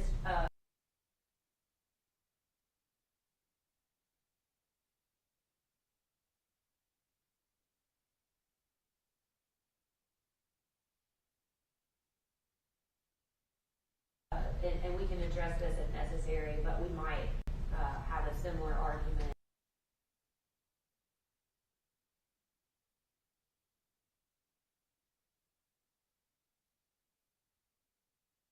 after he testifies as with regards to jury instructions, just after the court's permission.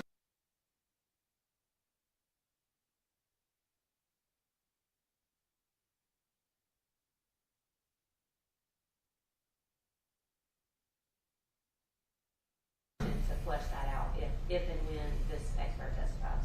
All right. Got witnesses for 8:45 tomorrow, correct? Yes, Your Honor. Yes, Your Honor. All right.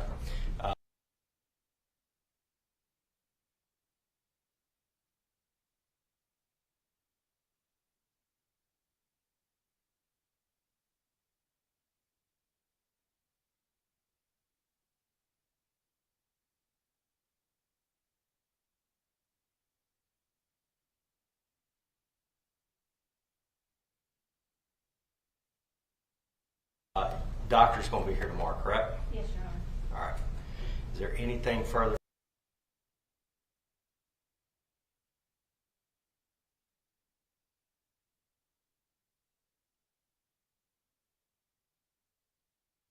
For the court to deal with by the state?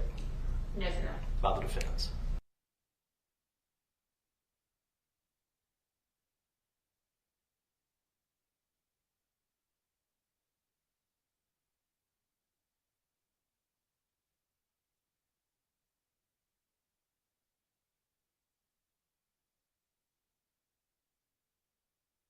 No, Your Honor. May we approach? Yes, ma'am.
street. We'll be back tomorrow morning. Have the defendant over here dressed out, please, around 8:30, okay? All right, we'll ask the attorneys to be here at 8:30, and we will be in recess till tomorrow morning, 8:30. See you then.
Yes. He's actually your oldest brother, correct? Yes. Okay.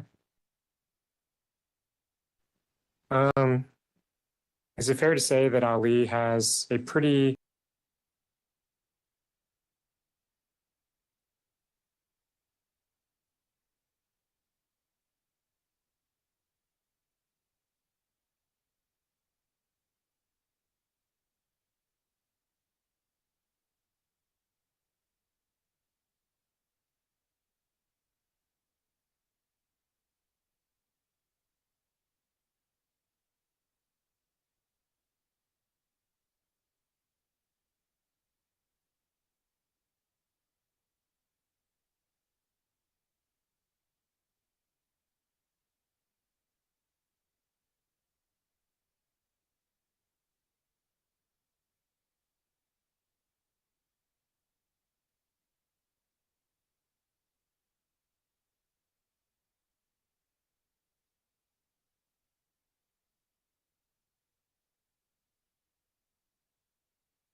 dominant presence within your family? Yeah, so in our culture, it's basically to respect your elders. So like the eldest sister, the eldest brother, the dad or the mom, they're kind of like also heads of the household.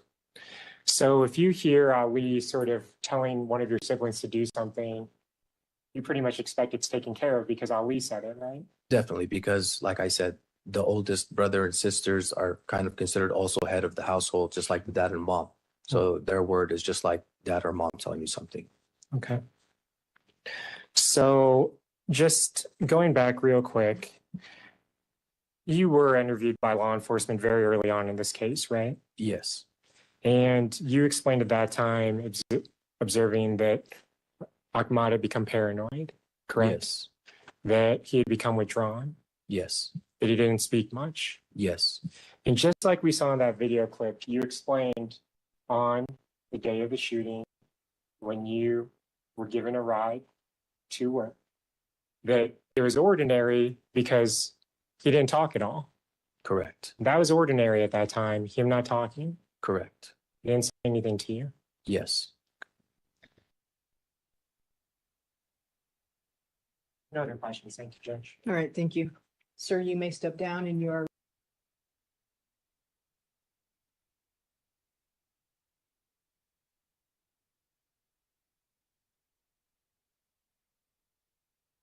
released from your subpoena. Okay. Thank you.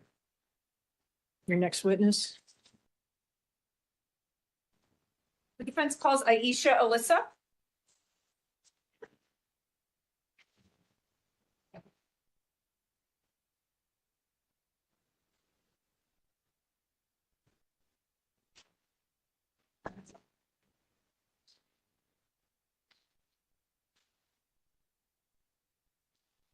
Ma'am, if you could please come up here towards me to your, and then turn to your left and come around. There you go. And just make your way up to this black chair up here, please. Before you have a seat, I will swear you in. If you'll face me and raise your right hand. You solemnly swear or affirm under penalty of perjury that any testimony you give shall be the truth, the whole truth, and nothing but the truth. Right, thank you. Please have a seat and get really close to that microphone if you would, please. Sure.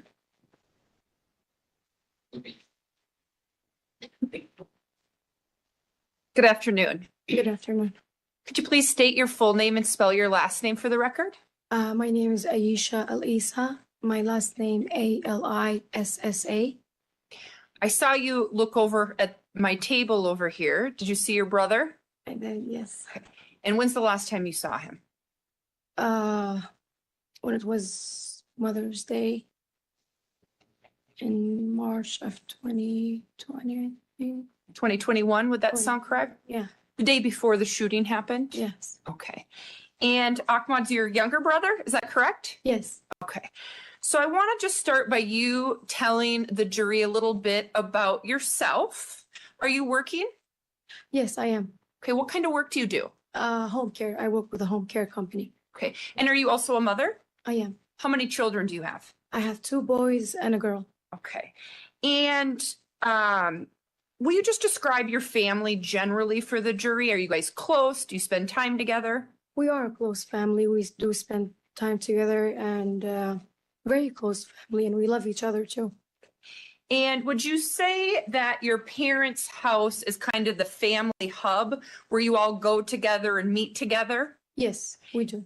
And so when you told us that you, the last time that you saw Ahmad was in March of 2021, were you all together at the family home that night? Yes. Celebrating Mother's Day? Yes, we did. Okay.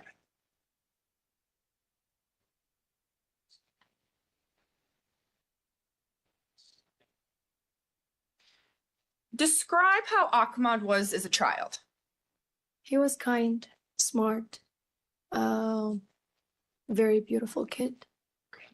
At some point, do you start to notice changes with your brother? Yes, ma'am.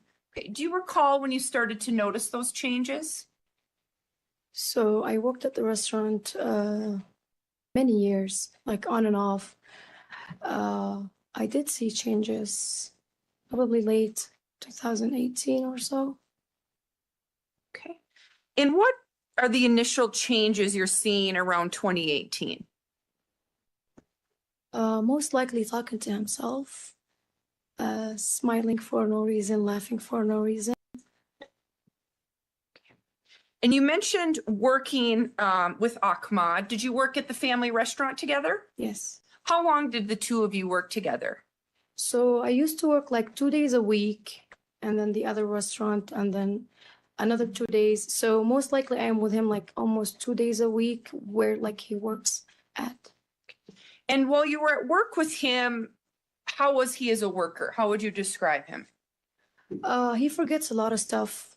Like sometimes I have to like remind him to do this, to do that. Sometimes I call the other workers if Mohammed is not there, like, hey, come and help him. Yeah. More than one family member at the restaurant at one time? Oh, yes. Okay. And you're all working together and helping each other? Yes, ma'am. And when you would notice things with Ahmad about making mistakes, would you help him with that? Yes, I do. Okay. And fair to say, because he's your brother, you want him to be doing well. Of course, yes. You mentioned some things you noticed starting in 2018 about him talking to himself, smiling to himself. As the years go on prior to the shooting, do you continue to see more changes with him? Oh, yeah, yes, absolutely. Can you describe some of those changes you noticed over the years? Most of the time, like when I go visit my family's house, he's always like isolated. He's like alone, unless if you ask him a question, he answers. If not, then he would be just sitting, either smoking hookah, watching his phone. That's mostly it, yes. And you don't live at the family home? No, I do not. And you didn't back in 2021? No. Okay.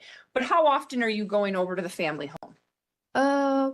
2-3 times a week. Okay. Probably. And these are observations then you're noticing 2 or 3 times a week prior to the shooting? Yes. Okay. Did you notice any changes in his hygiene? So the way, whether he was showering or not, or his clothes or his hair? He doesn't cut his hair. He looked different. He gained a lot of weight. He lost his hair. It's like not the Ahmad I know, like when before, like how he used to take care of himself, go to the barber shop. Yeah, and one time I remember working with him in the restaurant. Was lunchtime was over and he was inside sitting, and I just did this, and I was like, Ahmad, I was want to ask him for something. And Ahmed was, I can even act it for you guys if you want me, like what he did. When I looked it up at him and I said, Ahmed, he was doing like this. I was like, Ahmed, he looked at me like this. I was like, who you're talking to? He's like, no. I was like, can I join you guys? I need to know who are you talking to? He's like, no. And then that's one of the most things that even did scare me. I was like, cool. So just for the record, when you were reenacting what you saw your brother do, it was kind of like he was talking or laughing to himself? Yes, it's like it's like what I see is like he's talking to someone in front of him, but there's nobody. Did you notice that he'd be more forgetful sometimes? Oh yeah, a lot. Can you talk to us about that? What did you notice with his forgetfulness? He forgets, like his keys, like where did he hide them, like, or like his pants, like he asked my mom, like, where is it? I don't remember. And she told him like, it's in your room. Things like that. So you told us that you started notice some changes around 2018. They started just by smaller things. Would you agree with that? Yes, ma'am. And then over time, things start to progress where you notice more things that are odd or different, for lack of a better word? More isolated. More isolated? Yes. And did this cause you concern? So I am a mother of 3. I was mother of 2 actually, and now I'm 3. Mother of 3. I used to like look at him in a way like, what's going on? What's wrong? You know, but never thought anything, you know, over. So even though back then you were noticing all of these things about him talking to himself or isolating himself, are you trying to tell us you could never imagine what happened would have happened? Oh, yes. Because he never showed anything that made you think this could possibly have happened? Did not show any aggressive sign or any violent sign in the house. It was kind of the total opposite of that. Would you agree with that? Mm-hmm. Is that a yes? Yes. Okay. Because you said he's not talking to anyone. Yes. He's not engaging with anyone. Yes. He's just being by himself. Yes.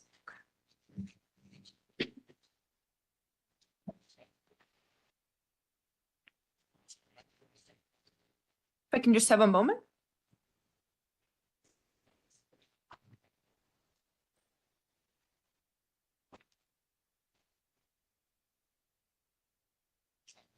Thank you, Aisha. I have no further questions.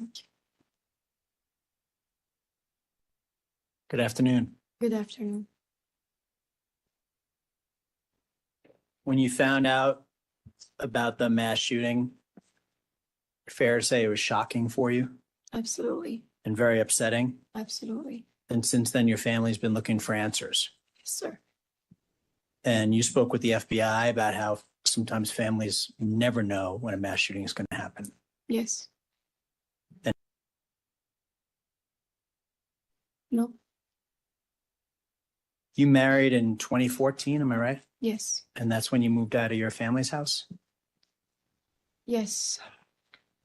Did you know that in the lead up to the mass shooting, your brother was buying guns and ammunition and bomb making chemicals? I don't live at the house, so I don't know any of that. You were talking to him during that time period. Did he share any of those things with you? No. He didn't disclose any of that to you? No. You've been to the shooting range with other brothers, but never with this brother. Never.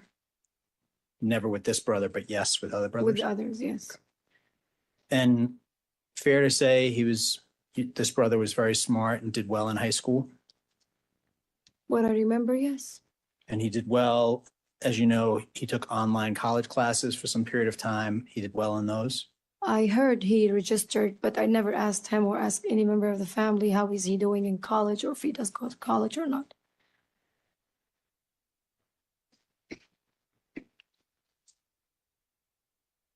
And Ms. Harold asked you some questions. The attorney asked you some questions about his work at the restaurant. Do you recall those questions?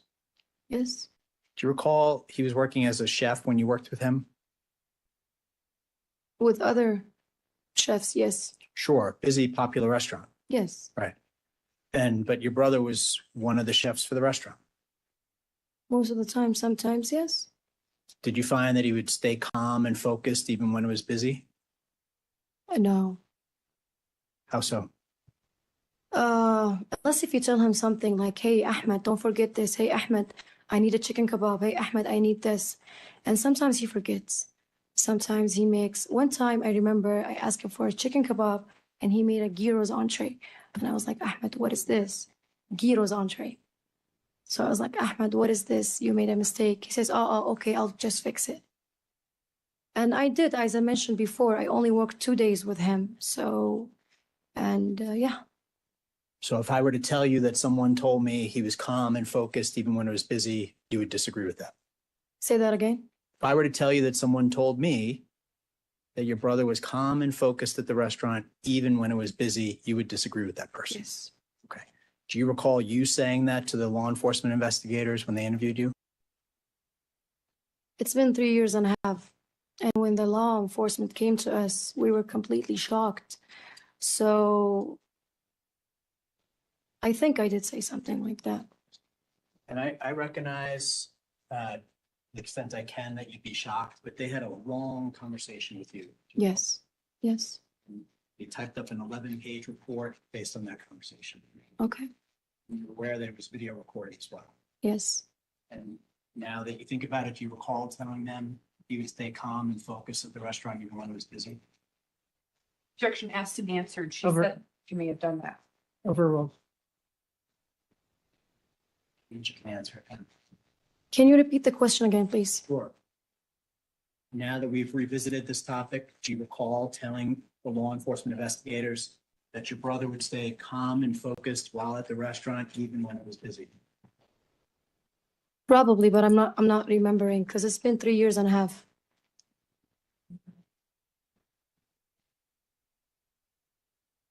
And you share with them some of the other issues that you shared with us already, right? Mhm.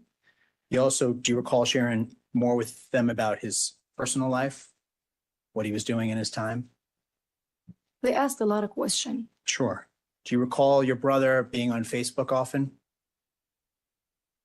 He used to be on Facebook, yeah, Watching sports, I think so. watching football, Yes, wrestling, yes, kickboxing, yes, doing a lot of different things.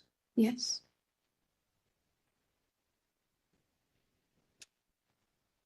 And during this time, your brother was sleeping normal hours, right? Yeah, that's what I remember. I told you I don't live with my family because I only work 2 days and then, I visit them like 2 or 3 times a week and I'm most likely with my sisters, mom, So not as much time with him as with others. No. Okay. Your Honor, I have nothing further. Thank you. Aisha, what was it like for you and your family finding out that your brother committed this shooting? Was really shocked. We were shocked. I never forget the morning call I got the next day from my other sister telling me about what's happening and oh my God, I was running in the house like back and forth, like what? Shocking, sadness. Were you still in shock and still having this sadness when law enforcement came and interviewed you? Yes, But would it be fair to say you tried to tell them as much as you could at the time? yes, ma'am. Because you had no reason not to share with them everything you could about what had happened. Yes, ma'am. And to the best of your recollection, that's what you did when you spoke with them? Yes, ma'am. And you mentioned it's been 3.5 years since this occurred. Yes. And so you may not remember everything to the best of your ability. No. But are you here telling the jury what you can from what you remember about what your brother was like prior to the shooting? Prior when he was a baby or is it? Right before, right? When you talked about the observations you noticed? Right before, he forgets a lot. Most of the stuff you have to like remind him of it. He forgets a lot. Doesn't take care of himself as much as before.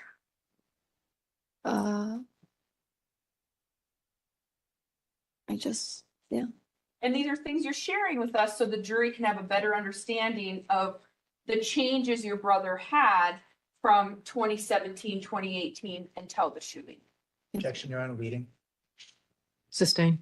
Are these things you're trying to tell the jury so they have a better understanding of who your brother was prior to the shooting? Yes, ma'am. All right. Thank you. All right, thank you. You are excused and you're released from your subpoena. Thank you.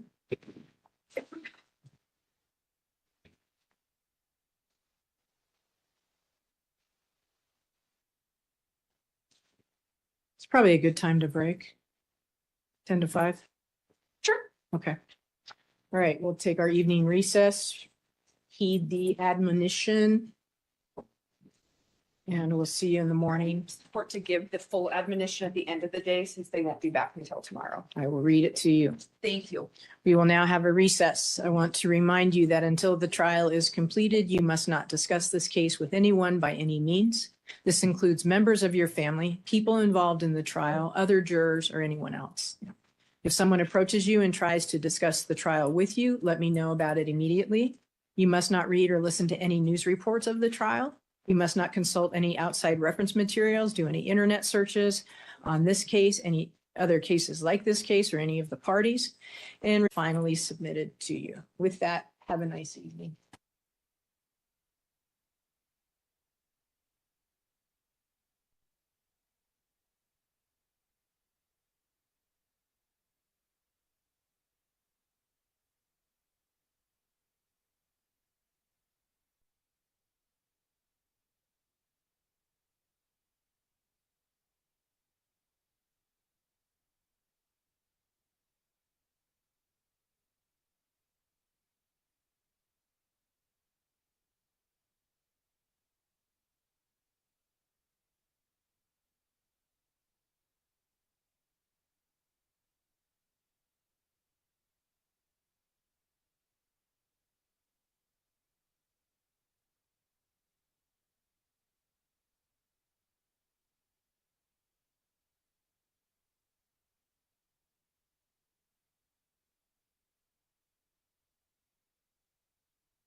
911, where is your emergency? My mom was laying here on the floor. I said it had to be somebody that loved her. Is an Iowa son a seed of evil? It's a case of murder on the farm. She is gone because someone shot her. Yes, you did, Jason. And he told me that if I didn't get on the bus, that he was going to make sure I was under the bus. I asked why he didn't farm together with his dad, and his response was, I can't because my mom is a bitch. There's only two people in this world who know what happened on June 19, 2015. And one of them is dead, and the other one's sitting behind me. The killer is still out there that shot her! Okay, your wife is in the bar. You said she's unresponsive? This is what he's going to tell you. How to get out of that situation. And I grabbed the gun. Trying to find the first place to put a body. No, sir. The only thing they could do was kill him. You want to say anything? We, the jury, and to find the defendant.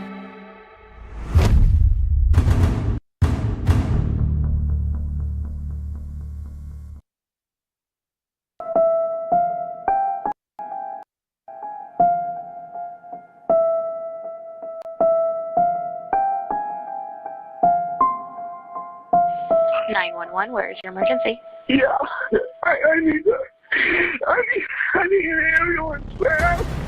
Okay, to what address? 132 Perry Street. It was the Iowa farm home of Shirley and Bill Carter, their son Jason, describing a horrible scene.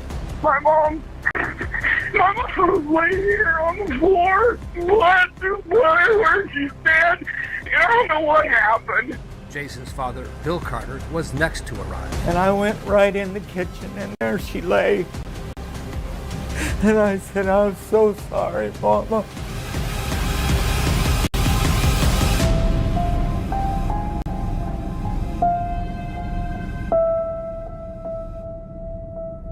Shirley Carter's murder in her remote western Iowa farmhouse devastated and ultimately would destroy her family.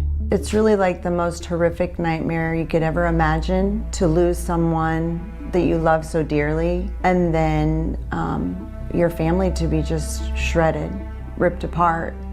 She would be ashamed of how her family has fallen apart.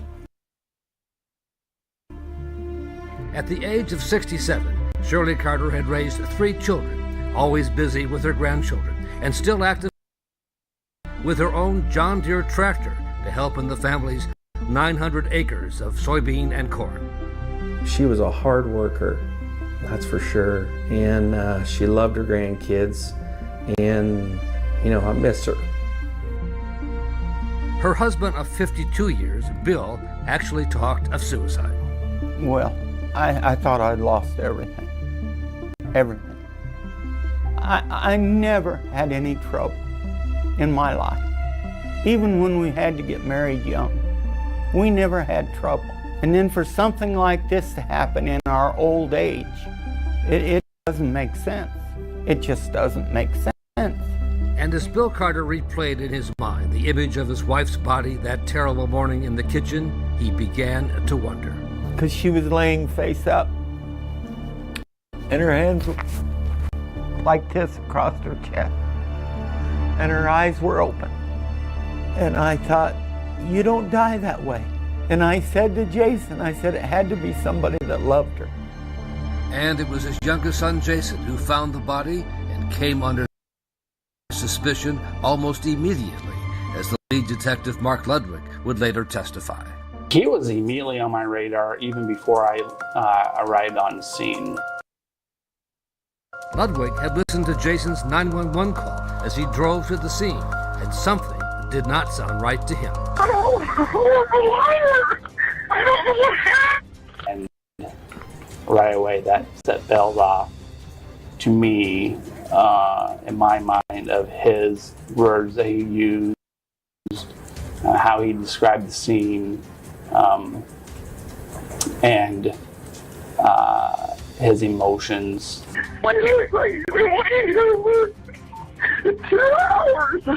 How would Jason know she had been there for 2 hours? He's attempting to introduce that she has had been dead for 2 hours when he had a solid alibi. 2 hours earlier, Jason Carter was seen on video at a grain elevator, but Agent Ludwig remained suspicious. My experience tells me that if a person goes into great detail of the crime scene, that is abnormal.